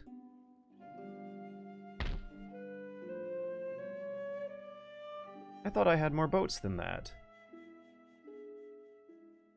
I thought I had another fleet. Oh, that's because I was micromanaging them. Oop. À vos ordres. Oh. Un missionnaire en mission. Oui, monsieur. Que voulez-vous de moi? Volonté. There we go. La volonté de Dieu sera faite. So we're gonna have to take on a naval battle with Britain, but I am very excited about this land war with Prussia. That is definitely where things hopefully will finally get interesting in this game. And definitely got interesting in real life. I am in the final stages of a video I've been working on for a year about that. So, Prussia has a military culture in this time period that stimulated the development of strategy games themselves. I am delighted at the fact that Prussia unexpectedly declared war with me here. Trade agreement canceled. Why though? Why does the AI do this stuff? What is the logic? But Prussia's military culture, infrastructure protocols at the time encouraged the development of war games that would later on get turned into Dungeons and Dragons. It would later on get turned into Doom 2 and other RTS games. At some point in that cycle, one of those games is going to definitely be Napoleon Total War. So I am ironically playing the far-flung historical descendant of a Prussian war game that is simulating a going to be simulating a campy, exaggerated historical conflict that the gritty and realistic historical war games, when the concepts were first originating, were trying to do very serious. This is adorable.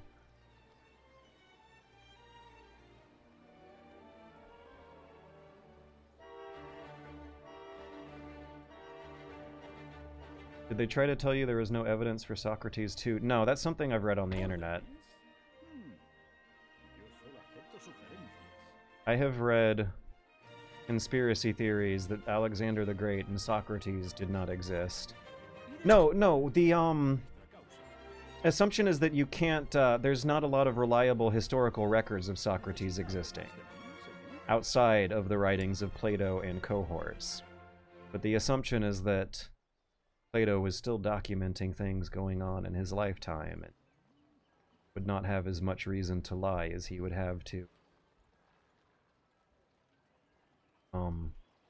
use his friends and associates as imaginary conversation or argument partners in his dialogues, right? Isn't that how it usually goes?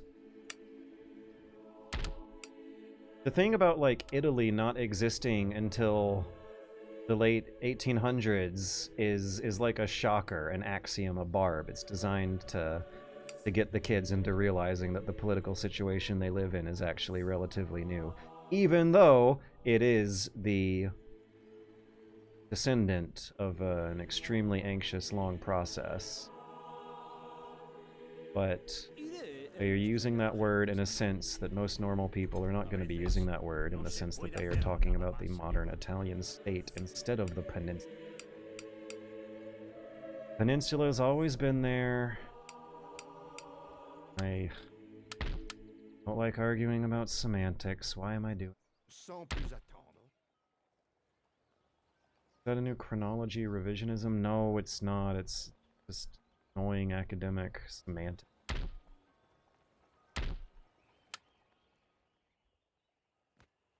Imagined communities, didn't it? I know what you're talking about, and the title of that book is not as literal as what it's describing. The peninsula was built by the Dutch in the late 1700s. Oh my gosh, I'm totally not talking about the TikTok Rome didn't exist lady. I'm talking about undergrads and the language used to shock them into critical thinking.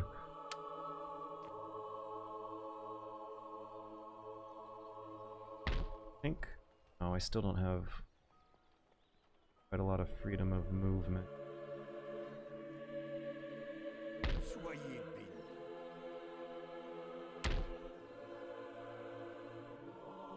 Okay, devout in Holland definitely can do some good on the front with Prussia. Let's public order. Public order's fine. How's public order when I leave? Order's risky. The worst unit of infantry you have... Ugh. He has no bad units.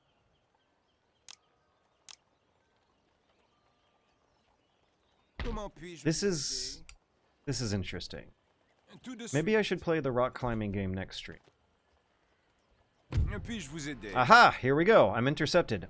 Good! Awesome! The AI, that was the right thing to do. Okay, so I was not expecting that. Heinrich Schaffer is going to be deploying first. He's got 3 cannon, 3 cav, and rest are infantry. He has 2 reinforcing armies. I might want to retreat at some point. 1 cannon, cav, 1, 2, 3 cav, 2 can. If I can find out what angle they're coming from, I could block them up, but it looks like from this map it's going to be far southeast. Okay, quick save. Let's fucking do it. This is probably going to be a fun one. Looks like we have a flat, clean, green road. But the initiative is on me to move ahead so that I can cut off his reinforcements. He's also going to be deploying first, so I should rush try to attack what I can, and maybe get out of there if I don't cut off their reinforcement routes too soon. My artillery might be in a pretty bad spot if they get overwhelmed by the reinforcements coming in later on in the battle. Oh, siege in mines? This is a mine? Never mind, there's going to be hill. Do I have the high ground? There's going to be a town? There's going to be buildings? Okay, it looks like I have the high ground, but the enemy has cover. Oh, Dundarius. I think, never mind. I thought, for a second, I thought you might have been a capital G gamer. I only meant to refer to nation-states as imagined communities in the sense of being socially constructed products of the modern age, incorporating mass media and such to construct that collective identity, right? The way we think of countries now is quote-unquote modern tech. I gotcha.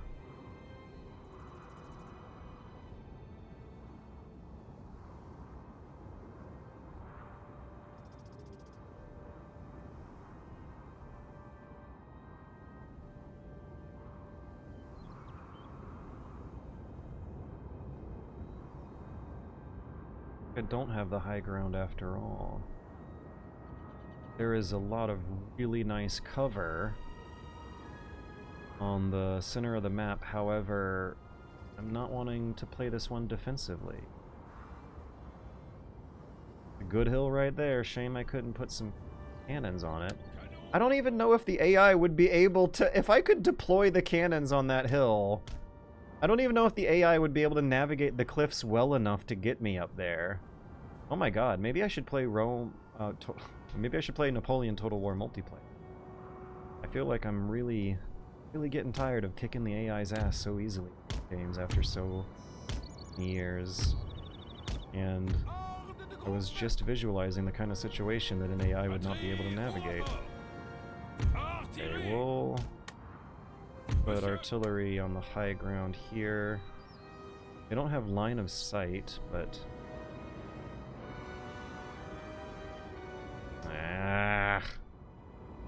Did they, like, position themselves in a path that has... Yeah, they're behind this hill. I can't artillery them very good.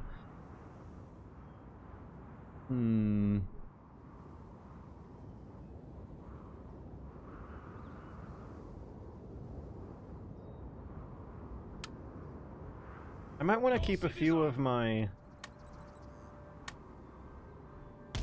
artillery unlimbered and move them to a better spot. Yeah. You guys are now group 5. And you're gonna keep your horse carriages on and hide in the woods for a little while at the beginning, and we'll get you a better spot later. Where are those reinforcements gonna be coming from? Oh, maybe I could actually take the hill they're using. Set up my artillery on that.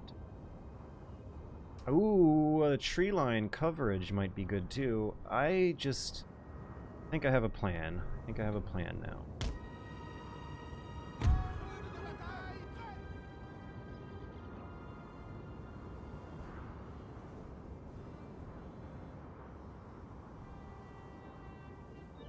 Oh, they even have good cavalry. I'm not used to dealing with that.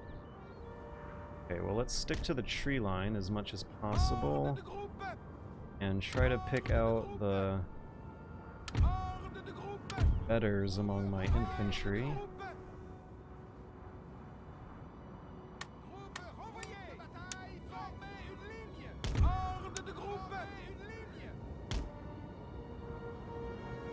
Yeah, perfect timing for a George battle.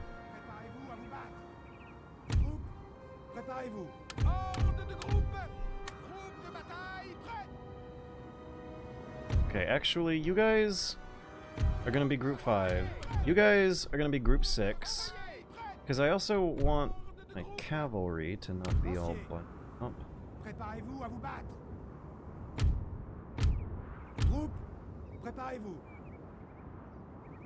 Perfect.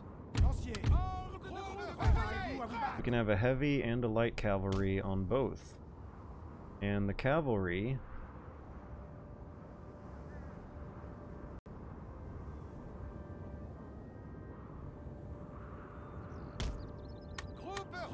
Can sneak through the tree line. We're not going to have a good time navigating the town. Okay, the cavalry aren't going to be sneaky. The cavalry...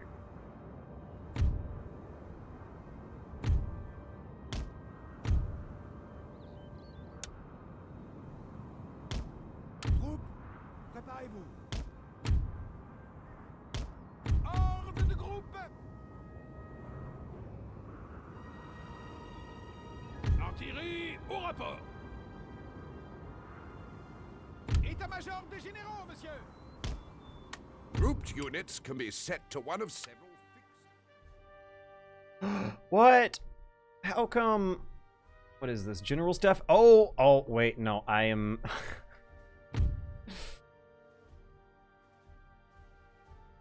General just came in right where...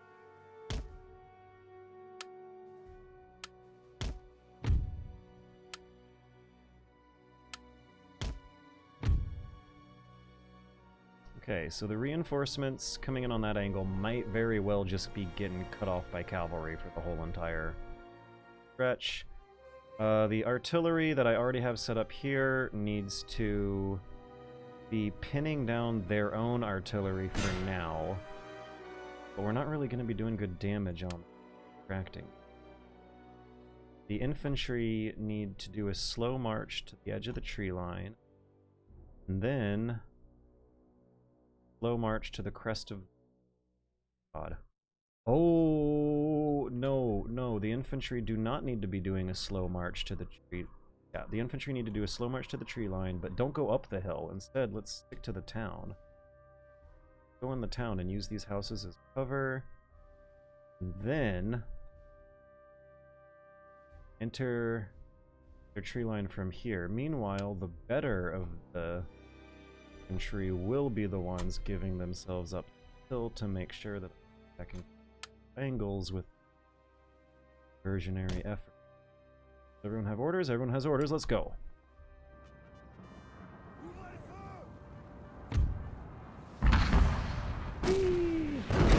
Oh wow, yeah, that's like they're in a bunker. I wonder if the British, if the enemies I've been facing so far have programmed stupid AI, because I feel like I've also not seen the AI use cover as good as these guys are doing.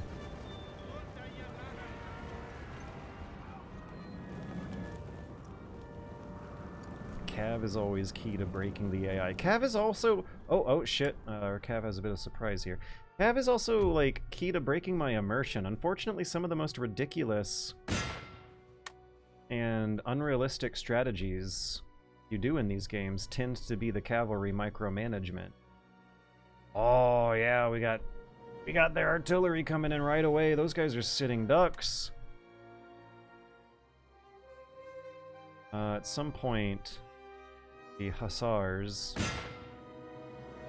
charging the general are gonna be vulnerable to friendly fire from the chasseurs.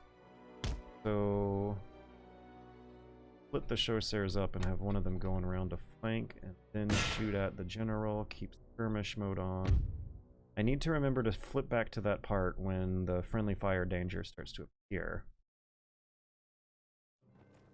The worst. I actually load micromanaging. I find it fun in the Rome games, but not in the... The movement system for the newer games is so finicky, and micromanaging cavalry is like sort of case where you...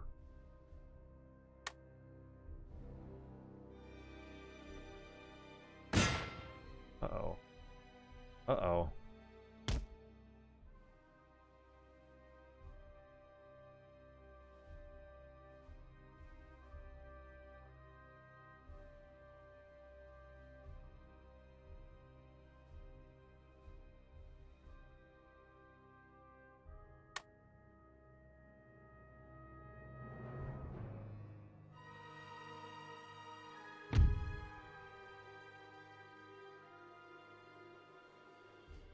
We're in it. I'm trying to hit an anvil. Oh, you know another thing that's really well, aesthetically disappointing about these games is how they don't play sound effects in slow motion mode. You really do want to be using slow motion mode a lot, but it is unfortunate that you don't get to hear anything interesting.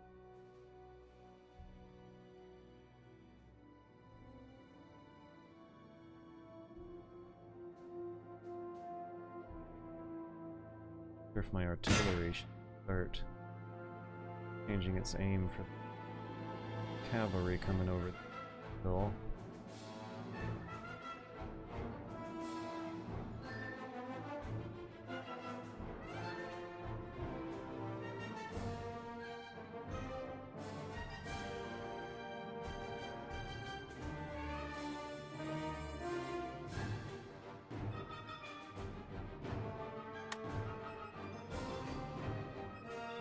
Our men are running, sir! This sucks. Maybe I should just get out of here.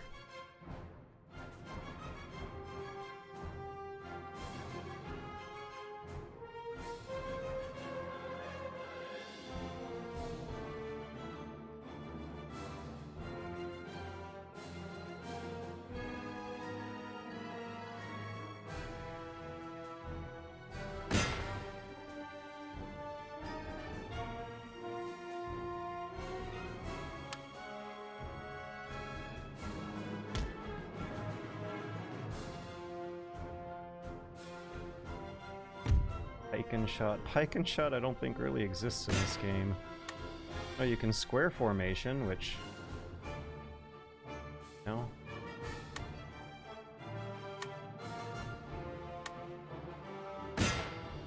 Oh yeah, we got him! Or at least got these few guys. Oh, that was brutal! Damn, guys! Shit!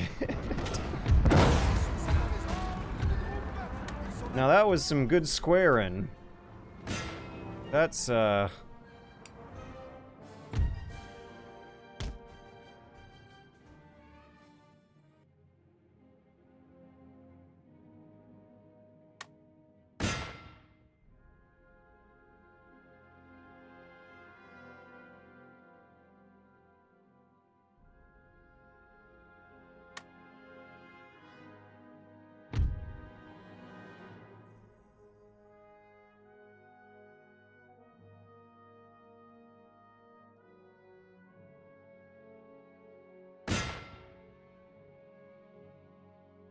maybe I could...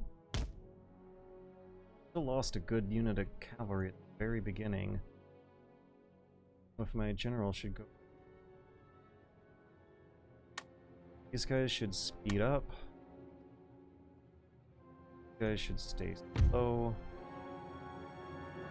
Maybe we should be using the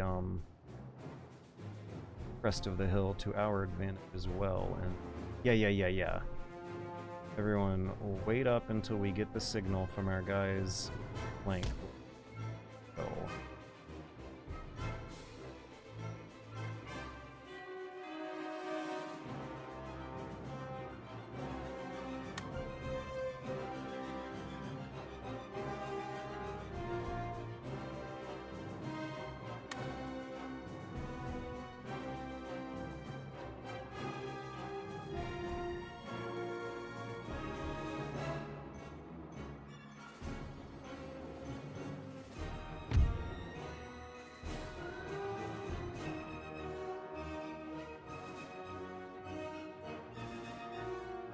Okay, now this unit of cavalry chasing the enemy into a narrow choke point covered by artillery should be able to become useful again once once the artillery blasts into them with canister shot. Okay, so cutting off the reinforcements at the very beginning of the battle does not seem to have worked out very well, but we can still try.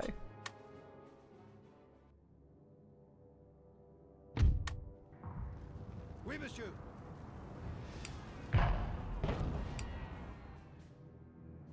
Uh-oh.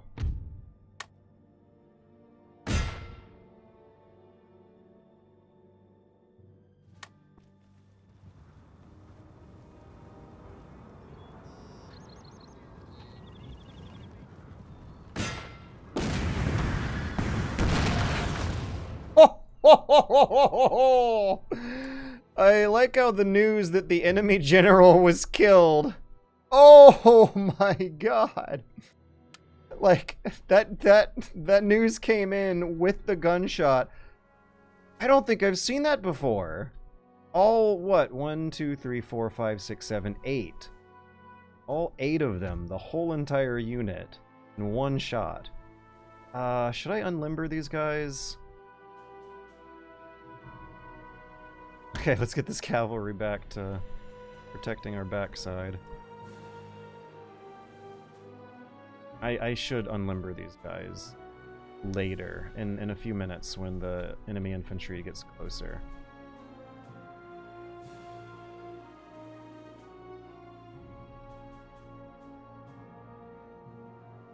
Oh!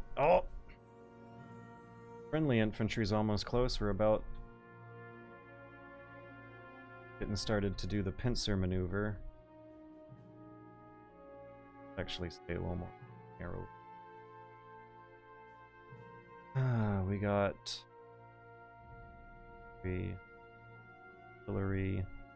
Oh, this should work.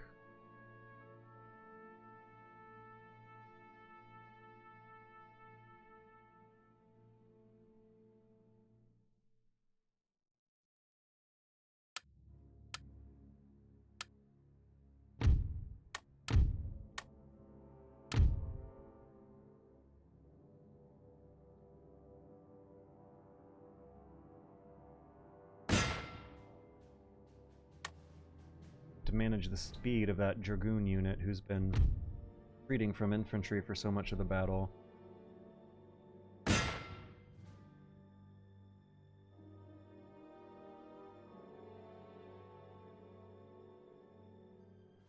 Exhausted.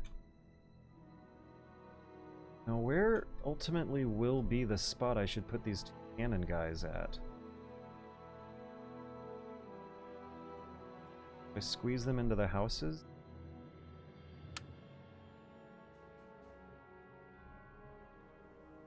Yes.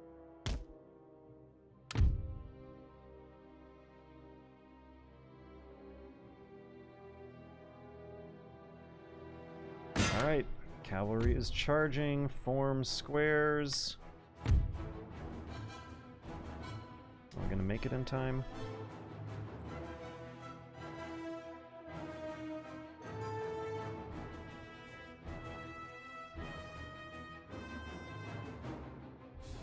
What are they shooting at? I don't think they have line of sight.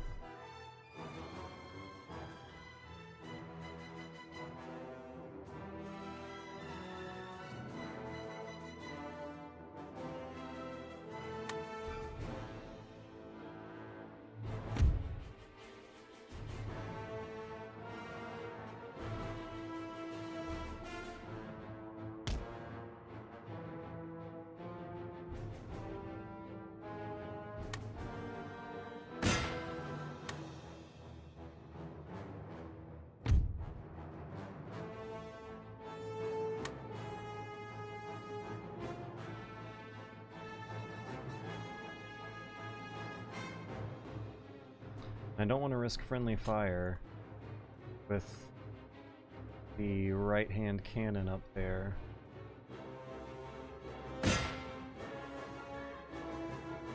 Seems like there may be. We're going to begin our attempt at a pincer maneuver.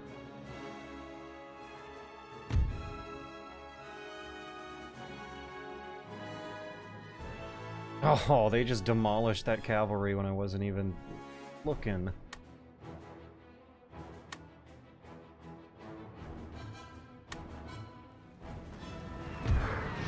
Sir! Sir! Our general is under attack! Position!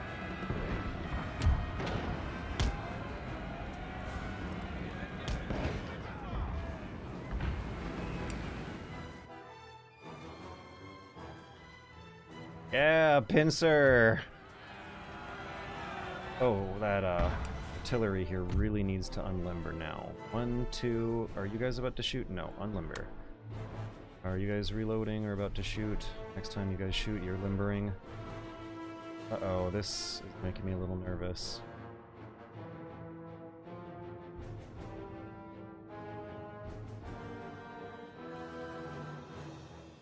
I wait for them to shoot or unlimber them now.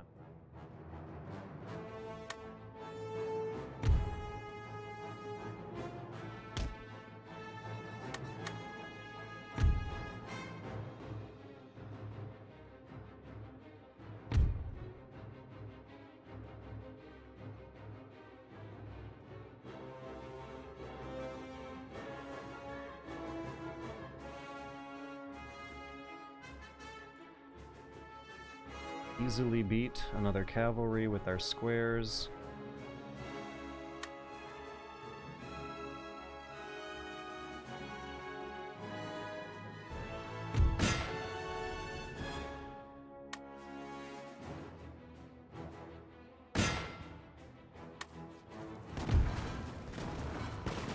Yes, yes!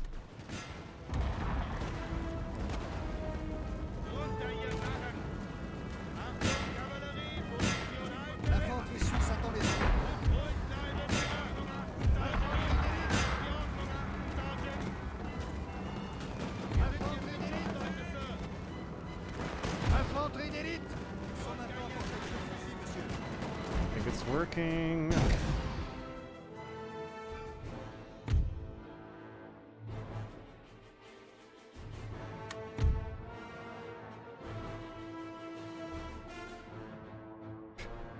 The artillery just needs to run the hell away at this point. Maybe the cavalry can at least be used to distract the guys who would be in such a great position to be chasing them. They're exhausted though. They've already done so much. These Prussians really are no joke. Am I still at a disadvantage? Why is my artillery not lining up at the houses like I wanted them?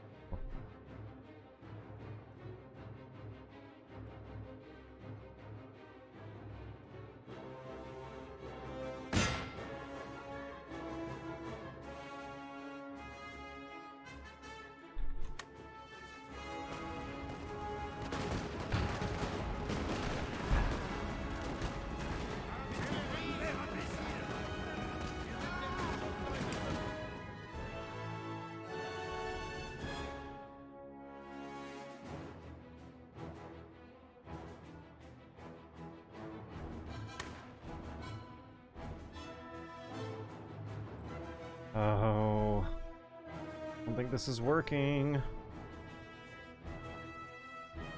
Our men are running, sir!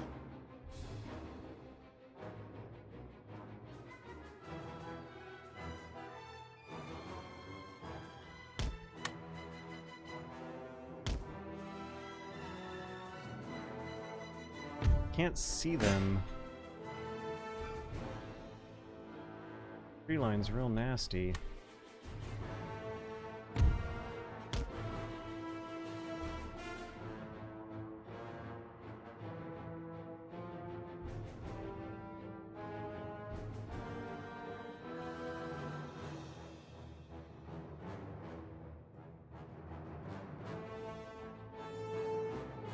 Always strive for cab superiority when possible. Unfortunate.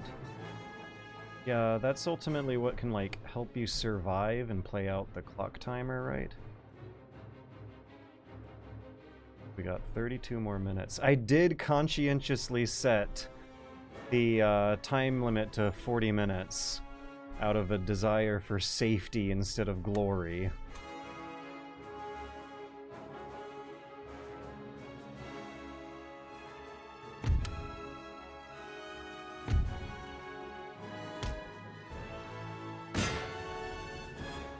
I think we need to play a little more defensive.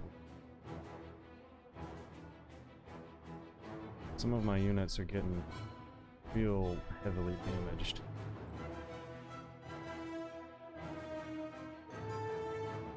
Oh no. Look at all those dragoons. You be squaring? We have no artillery at the moment.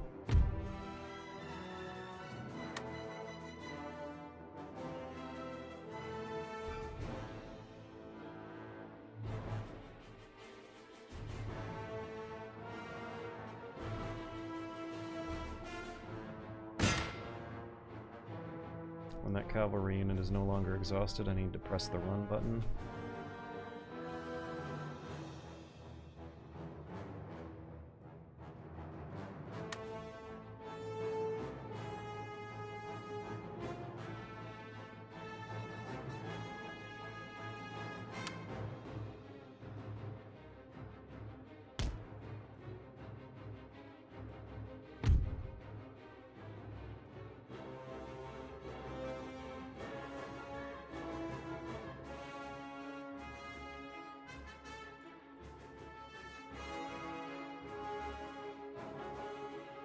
And now I think we're gonna start retreating to this house, actually. I'm not feeling good about this. I'm starting to feel like I need to get out of here and do a strategic retreat.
Corner camp? It's something like that. It's this house. I want to lure them towards this house and camp that. I feel like it's in a pretty good position with this,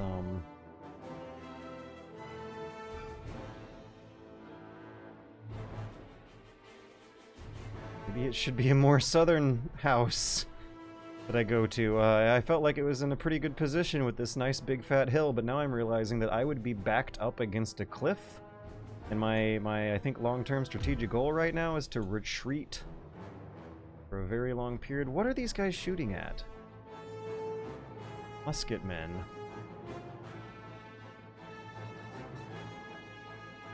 Are they shooting at this horse? I think they are. Why is this horse not moving, though?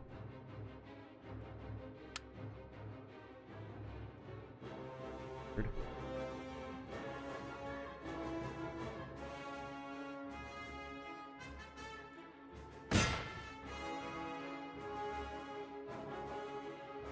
Okay, everyone on this hill needs to go down. My plan of taking the hill they were originally stationed on is probably not going to work. I think I actually like the look of this house better. That decoy horseman is doing his job, yeah!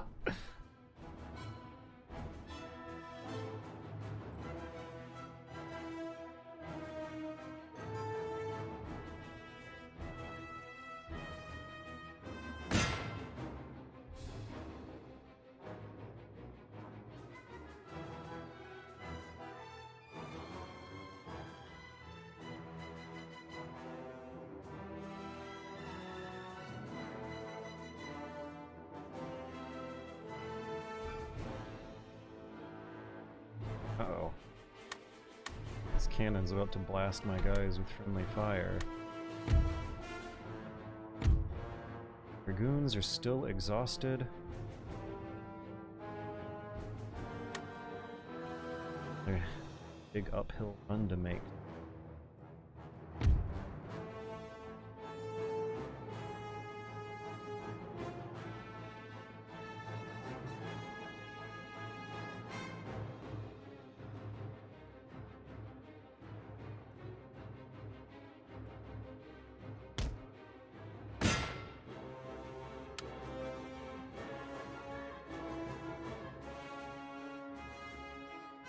Okay, now my dragoons are merely very tired, but I still don't know how confident I feel about that. Doing an uphill charge against an artillery battery who has infantry protection.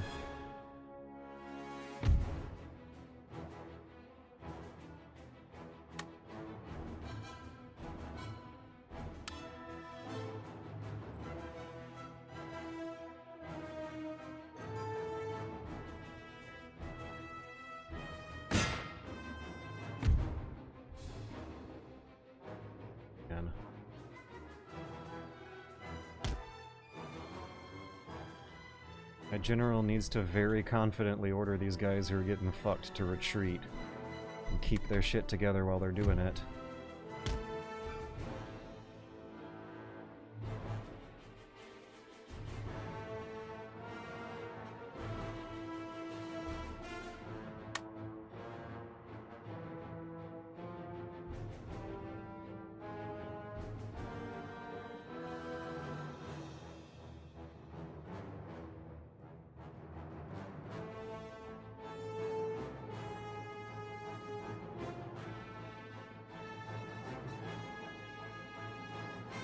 What are these guys shooting at?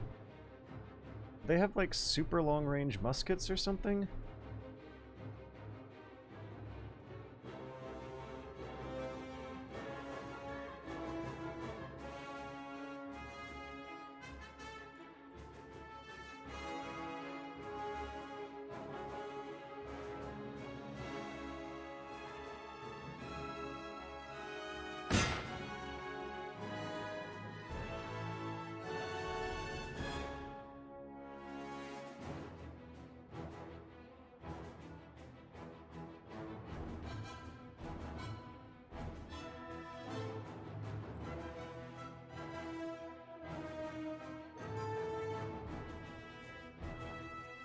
What is my long-range my long-term artillery plan?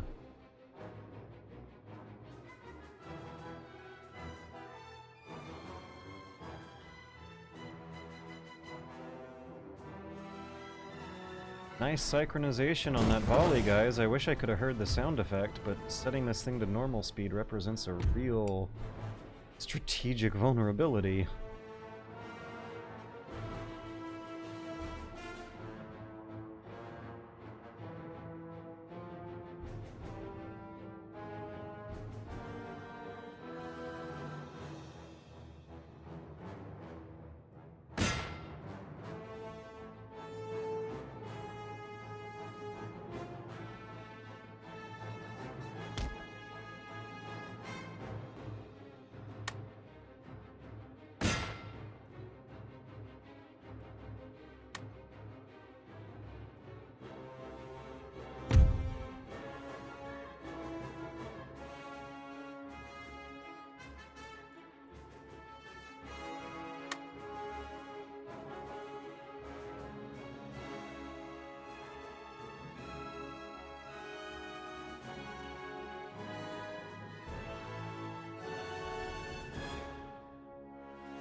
We have taken the building, sir!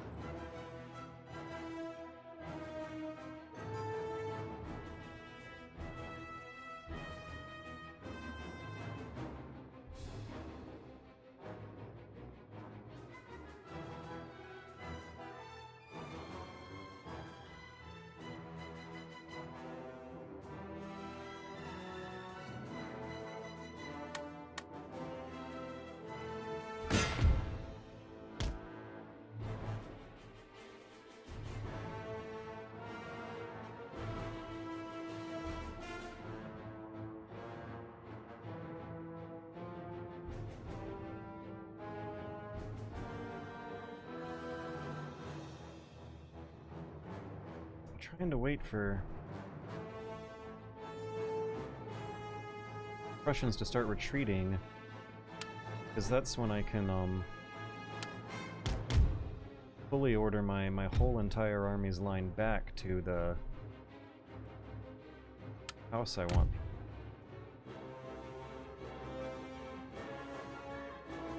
To be occupying.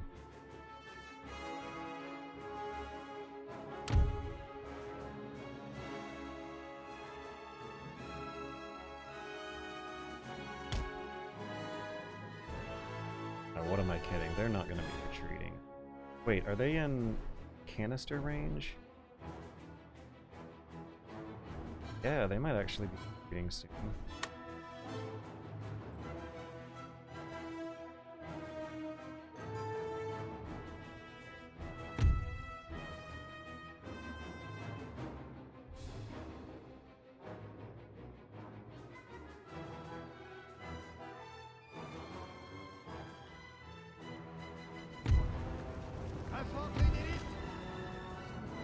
L'infanterie suisse attend les ordres. De groupe.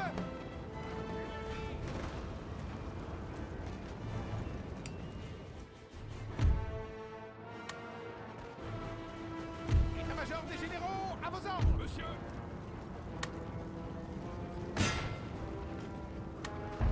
Batterie, au rapport. Okay. Canister shot didn't do anything. État-major des généraux, monsieur. Ordre bien reçu.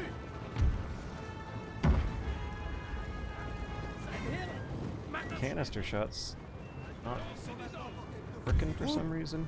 Préparez-vous.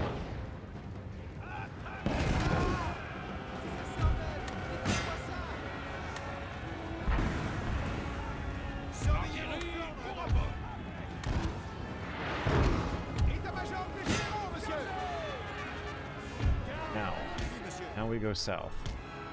We go very south.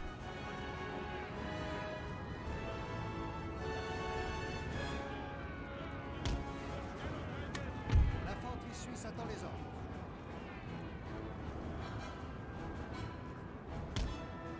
État-major des généraux. Batterie, au rapport. Troupes, préparez-vous. État-major des généraux. Troupes, préparez-vous.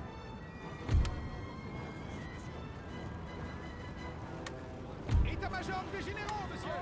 État-major des généraux, monsieur. Le canon est prêt, monsieur. État-major des généraux. Monsieur. État-major des généraux. Monsieur. There's some very strange decisions being made by the AI pathfinding that I'm just gonna have to adjust with. Ooh. Actually... Oh my god! I found a route up the hill that I can put a cannon on! Oh, this could turn everything all around. I actually can put cannons up on that thing.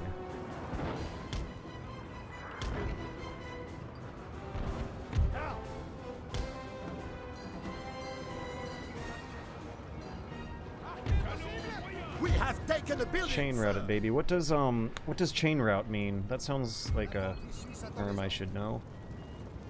Oh, good God, it's still feeling like it's against me.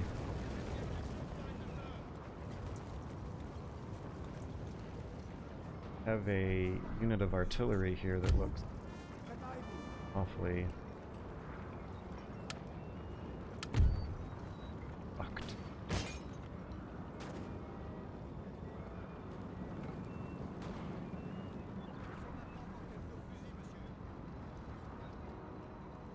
Yeah, it's unfortunate that I didn't spot the route, but the right-hand crest of this hill actually does have artillery ability.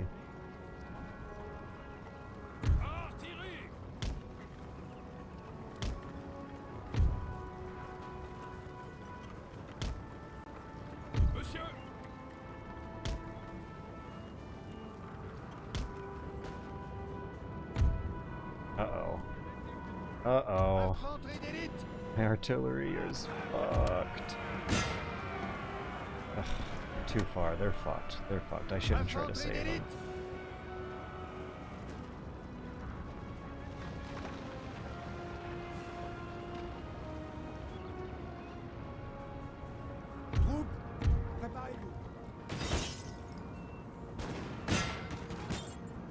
L'infanterie suisse attend les ordres.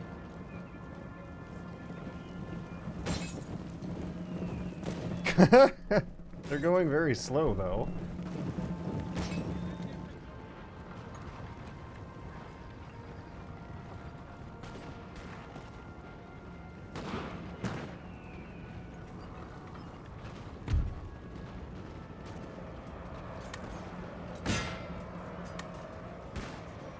L'infanterie suisse attend les ordres. Our men are running, sir! Préparez-vous.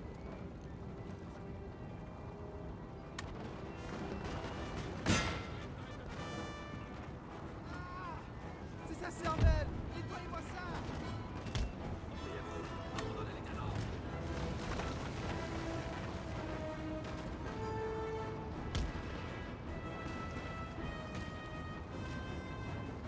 Monsieur! Mettez-vous à terre, imbécile!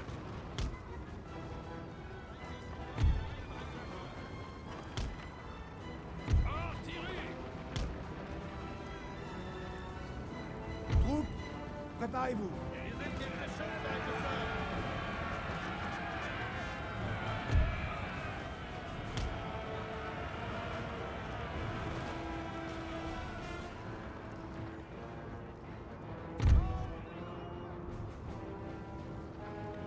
L'infanterie suisse attend les ordres. Batterie au rapport!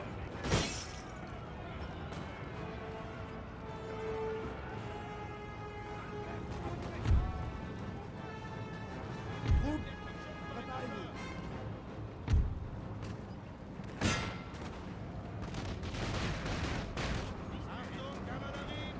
Troupes, préparez-vous.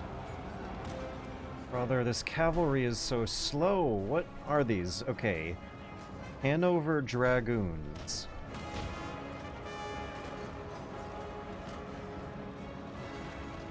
Canon moyen! Down. Monsieur!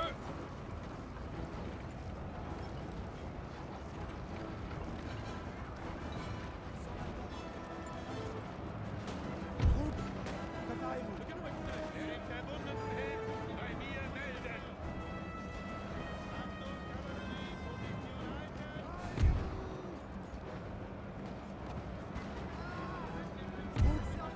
Nettoyez-moi ça! Troupes, cavaliers. Allez-vous terminer à vous.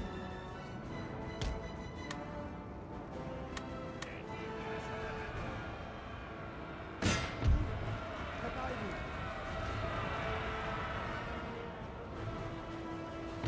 Artillerie au rapport!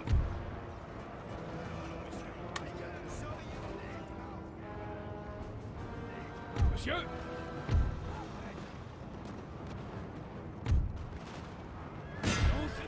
Préparez-vous. Artillerie!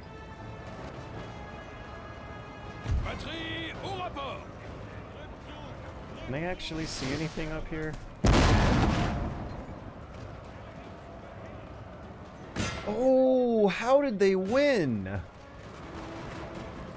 30 French guys are apparently able to bat away 120 Prussian guys so long as they get to their house first. Heavy cavalry are best used to break formations. Use your own light Monsieur! infantry or cavalry against their light troops. Oh, and we got downward momentum here now. Yeah!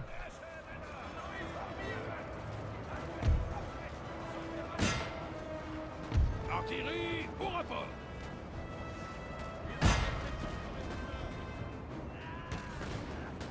Down.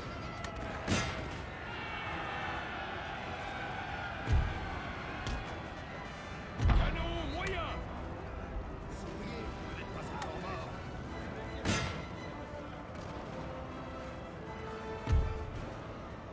Holy cow, we're actually doing it!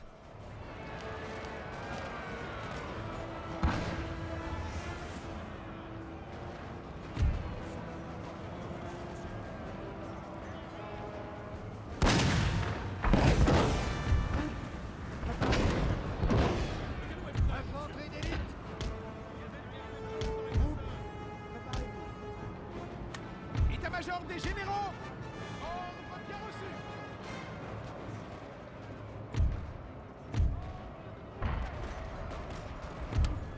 Préparez-vous!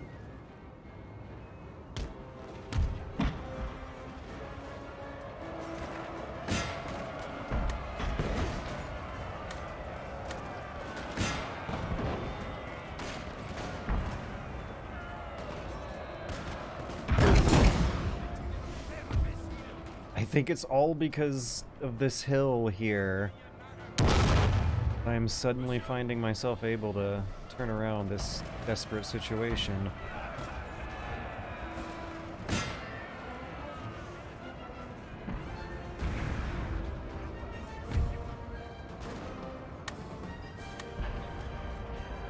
Lancez des ordres. Batterie au rapport. A glorious victory, sir! No way already.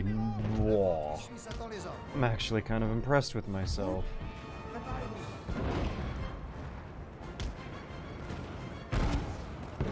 Ordre de groupe.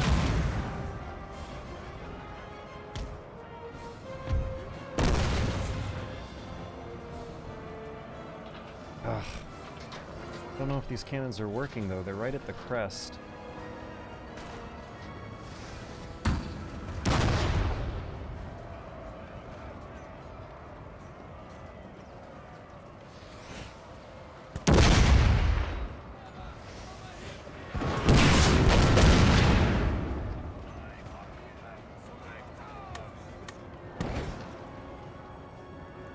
Canon moyen. In this moment, I truly was L'infanterie suisse Napoleon Total War. État-major des généraux! Infanterie d'élite!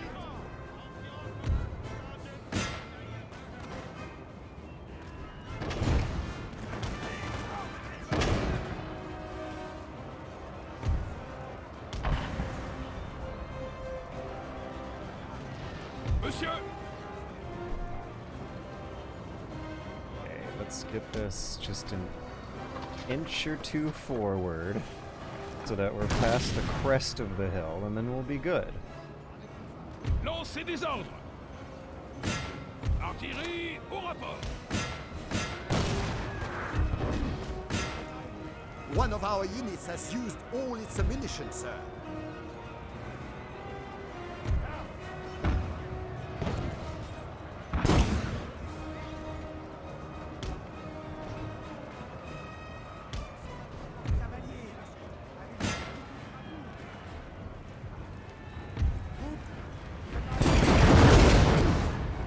Oh, that poor house. Le canon est prêt, monsieur. Le canon est prêt, monsieur.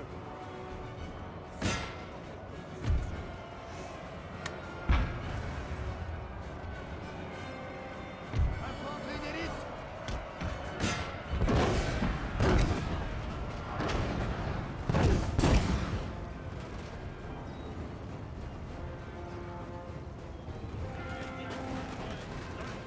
Oh, never mind, now the odds aren't in my favor anymore. État-major des généraux! The meter à vos went ordres. back down to a 50-50 chance.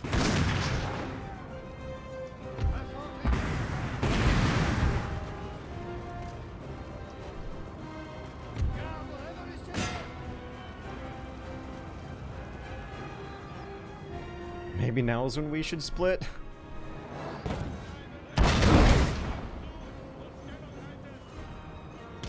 Yeah, maybe it's not such a good idea to use my infantry to try to chase the routers on foot. Canon moyen. Artillerie. L'infanterie suisse attend les ordres. L'infanterie suisse attend les ordres.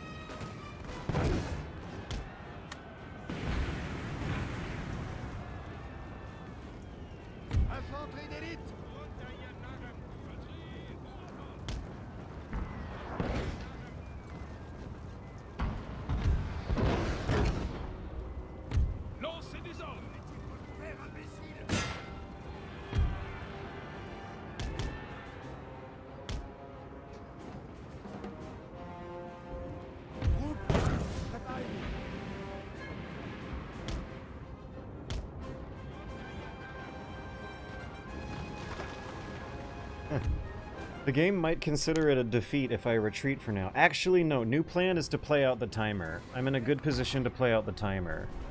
I don't actually know if I can beat these guys.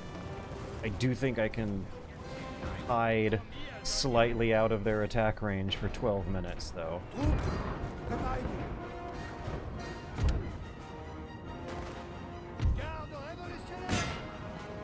L'infanterie suisse attend les ordres.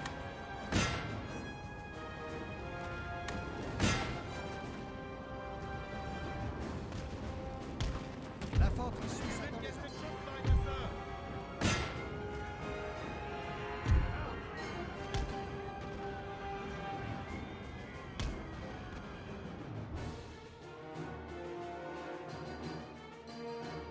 The men are fatigued, sir, and must rest a while.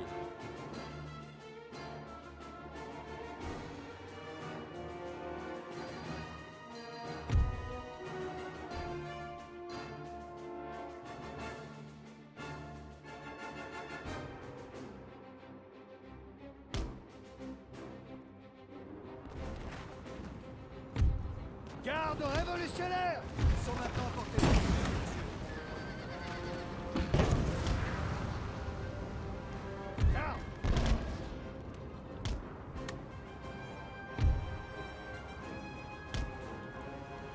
Infanterie d'élite!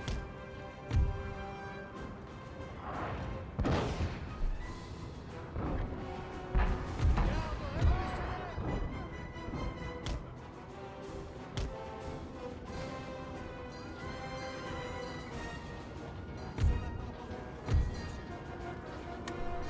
Monsieur! Les Suisses attend les ordres. Garde! État-major des généraux, à vos ordres! Sur le L'infanterie champ! suisse attend les ordres.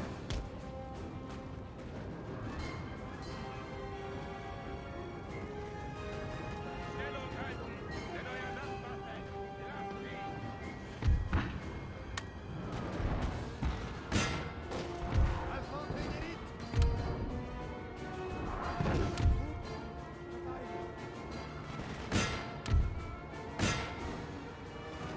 État-major des généraux! L'infanterie suisse attend les ordres. Hey, 40, I sure. Garde révolutionnaire! L'infanterie suisse attend les ordres. À portée de nos fusils, monsieur. Ils sont maintenant à portée de nos fusils, monsieur.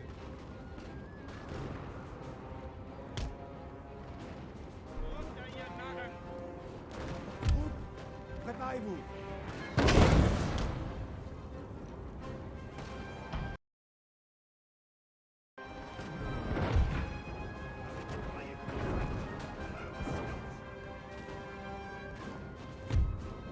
L'infanterie suisse attend les ordres.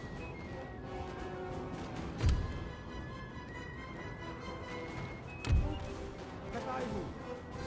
When you make a YouTube video, how long does it take you to script a video? Well, I have some bad news. It's completely unpredictable. No it's not, but the one I've been doing lately, I have been working on it for the whole year. Not even on and off, just like the whole entire year for at least 2.5 months of every single month. But that's not the practical advice. L'infanterie suisse attend les ordres.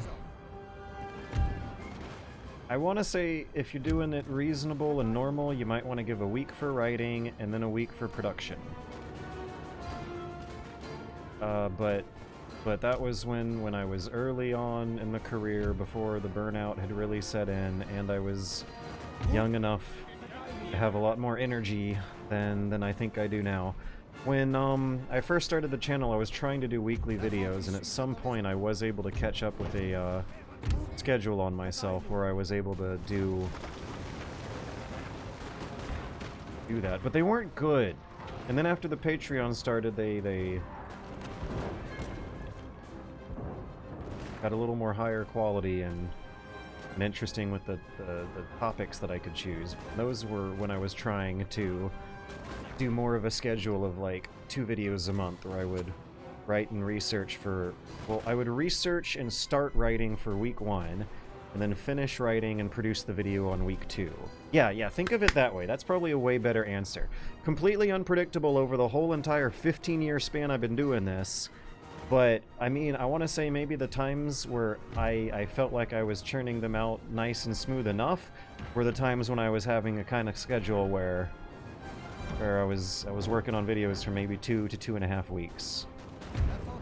2 videos a month. One of them I paid more attention to than the other, but in both cases I would want to spend about at least a week researching the stuff, and then a chunk of a week writing the stuff, and a minimal amount of the time video editing the stuff. L'infanterie suisse attend les ordres.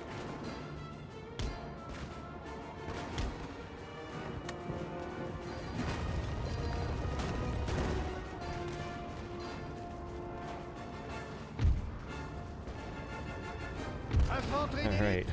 Blast them, men. The artillery's not doing jack shit up there. The AI is apparently... Yeah! The Prussian AI is really good. Oh, that was nasty. Prussian AI is apparently One of our units has really used good all its at ammunition, sir. in cover.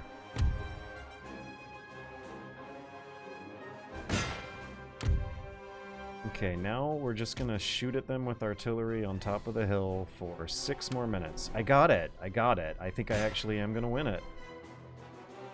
Cavalry is going to the chasseurs, yeah. Oh, where's the... we have no ammo. We're making our stand in this house. We need to survive for 6 minutes. The Prussians don't seem interested in using up the rest of their men on this stuff.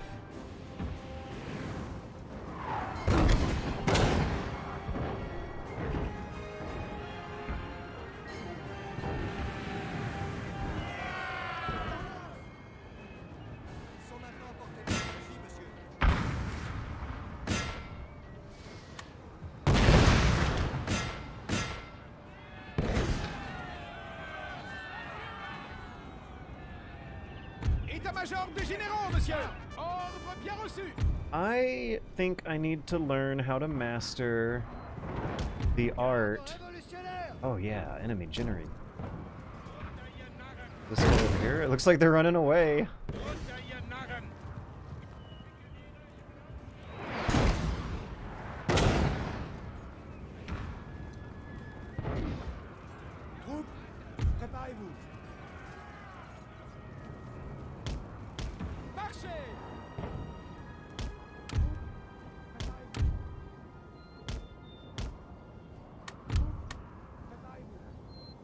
I think we can just fast forward it. It looks like neither me...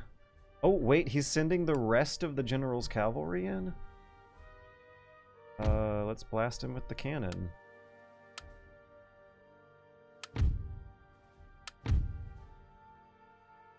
Why do I feel like I used to have more cannons on this hill?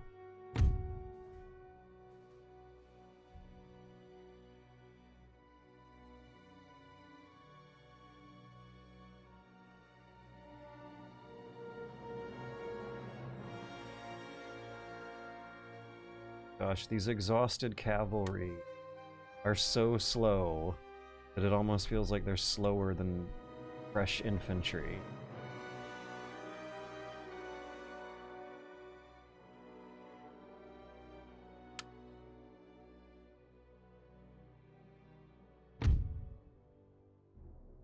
The ammo situation for some guys is absolutely dire.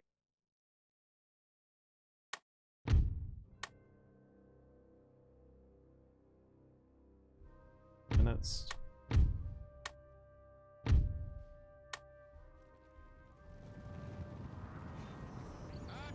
Infanterie d'élite!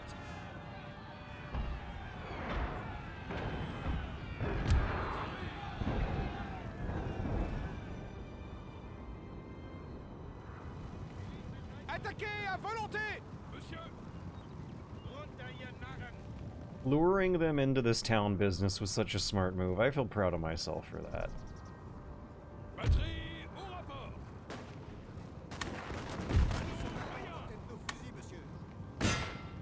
Down!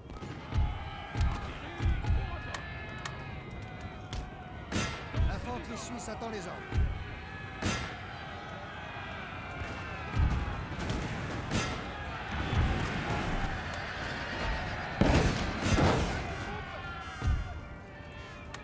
État-major des généraux, monsieur.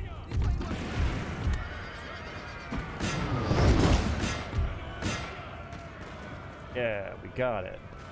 3 minutes. Schnell! L'infanterie suisse attend les ordres.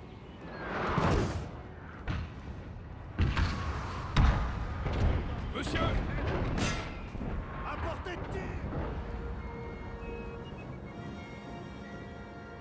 Okay, so the first battle with the Prussians probably could have gone better, but I definitely won.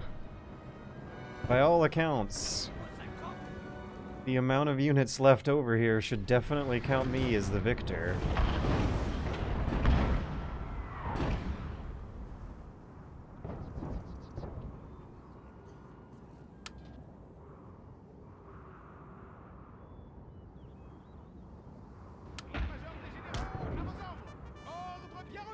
What direction are they going? I don't think they'll get anywhere in minutes. Oh, those were some good shots.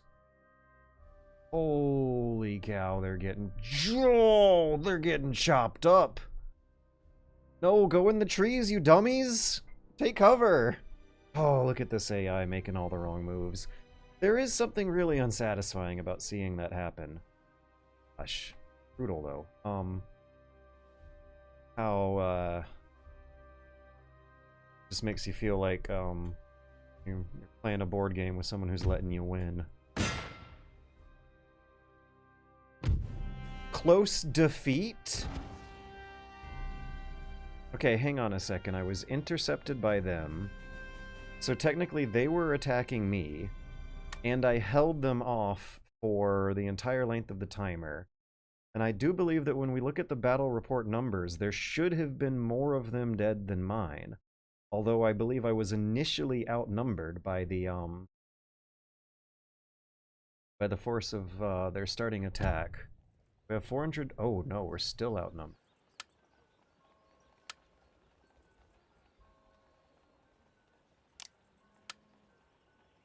The Prussians did lose a lot.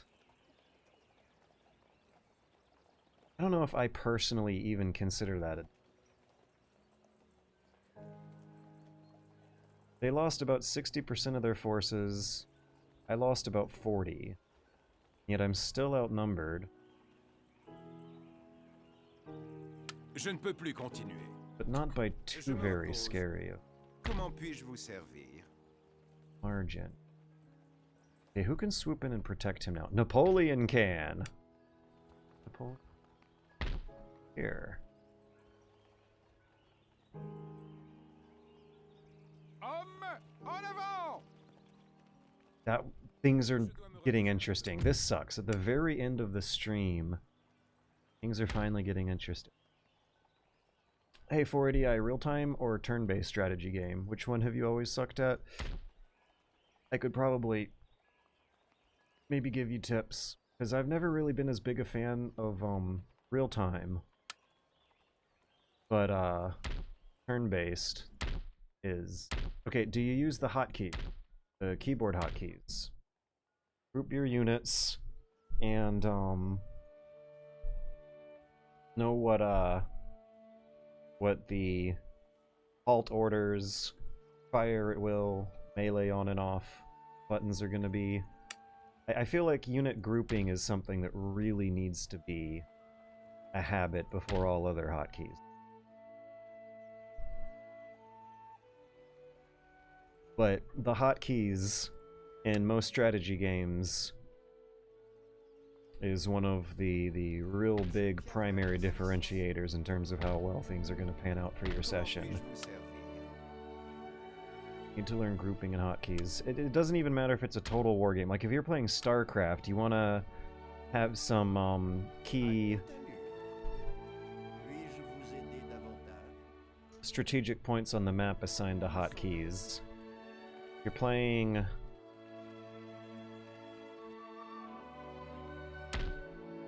you're playing Total War, you want to get into the unit grouping hotkey. Turn-based strategy, I don't know if I have so much advice for that, though, because I've always had a pretty swell time with those games and fell in love with them during my first attempt. But real-time strategy games, it was a matter of whether or not I started learning hotkeys. Oh, and also time control. Yeah, oh my god. So, real-time freaks me out sometimes, but in these Total War games, you can slow time down or pause time, and use that to think of your next move or wrestle with the control scheme of the hotkeys. Are you ever returning to YouTube? Yes, oh my god, in like a couple weeks. If you looked at the project I've been working on, you'd realize I never left. Also, if you looked at the second channel I've been working on, you'd realize I never left either. Are you returning to YouTube? Yes, yes. Let me link you to the YouTube I have returned to. Oh geez. I'm sorry for losing a bit of patience. A fraught question.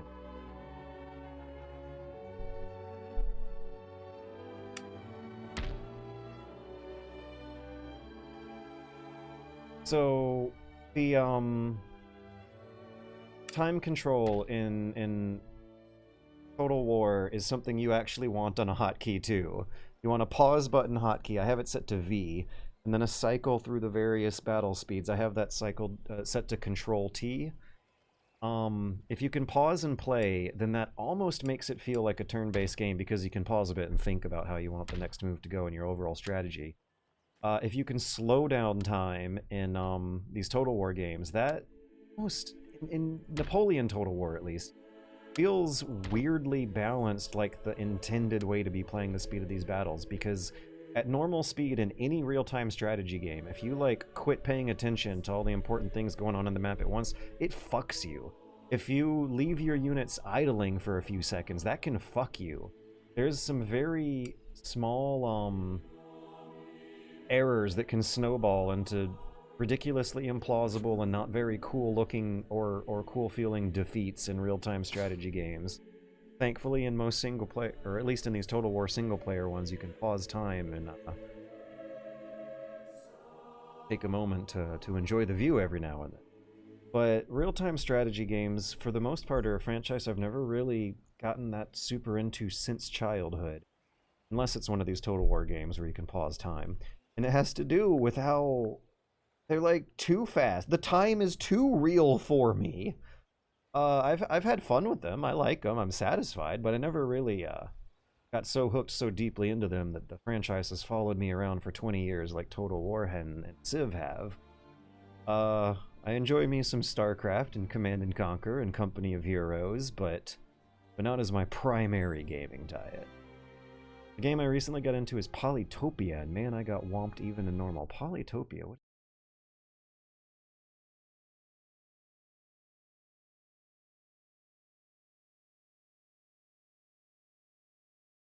Also, what is a Nightbot command? Oh, Polytopia looks cute. I'd like to press the end turn button and end the stream now, though, because it's actually 15 minutes after midnight and I went way over schedule. And I think all these positions I'm leaving my guys with are more or less where they should be at the end of the turn. Although I don't like pressing the end turn button now because I'm worried that a whole bunch of bad stuff is going to happen when I do. But that's good. I've been waiting for that feeling this whole time. It's been too easy up until Prussia just declared war on me, and that was a tough battle to lose gracefully.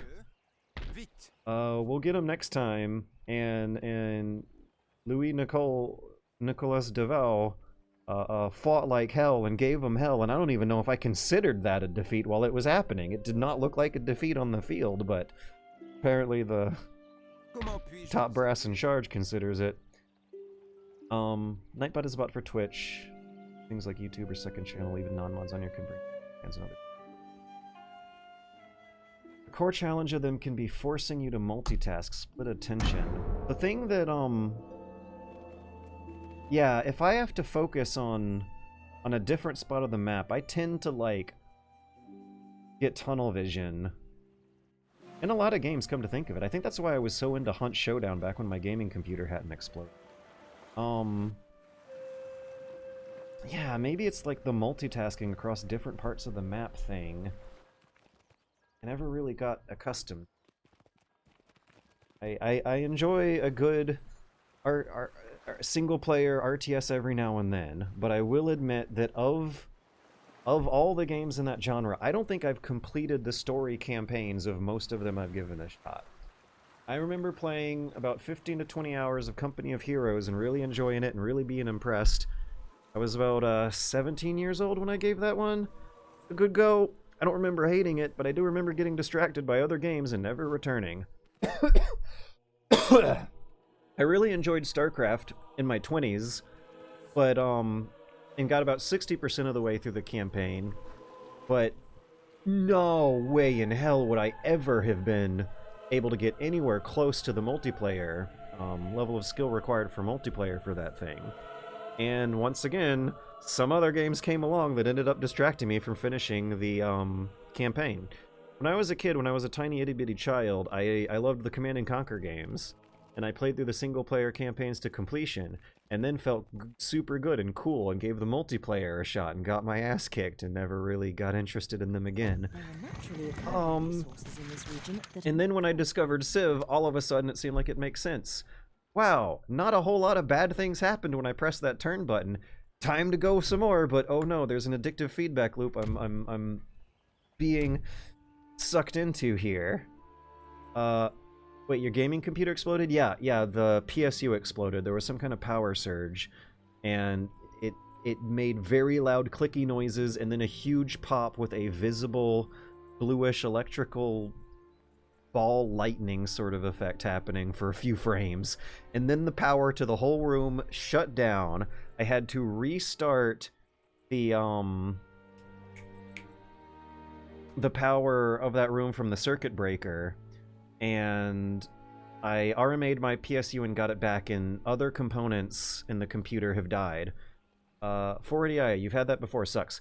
I would like to know details. Oh, I don't know if you're in a Patreon.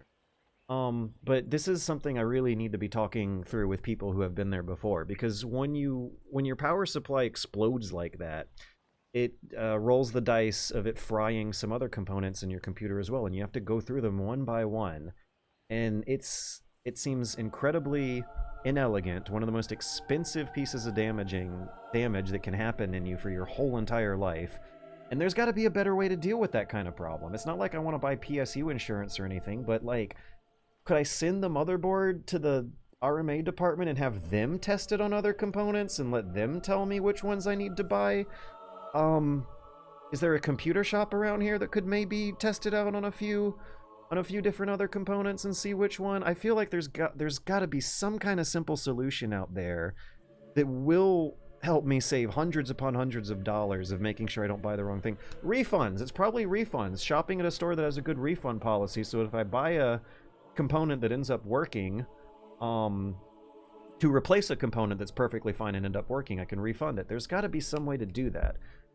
Homeowner's insurance or renter's insurance can sometimes cover this. Oh boy, not in my case, it sure won't. Oh man, but unfortunately, despite now the fact that I'm finally sucked into this game I've been playing for the whole entire stream, and that we just invented the Steam engine, and that a gentleman spontaneously appeared on the grass in front of town, Eddie's gonna want food, and I'm gonna have to feed him. So, good night, everyone.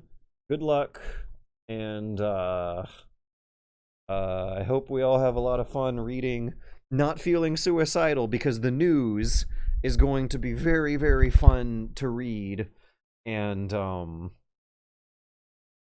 world is going to be a very, very interesting place to struggle to live through. And I'm game for the challenge.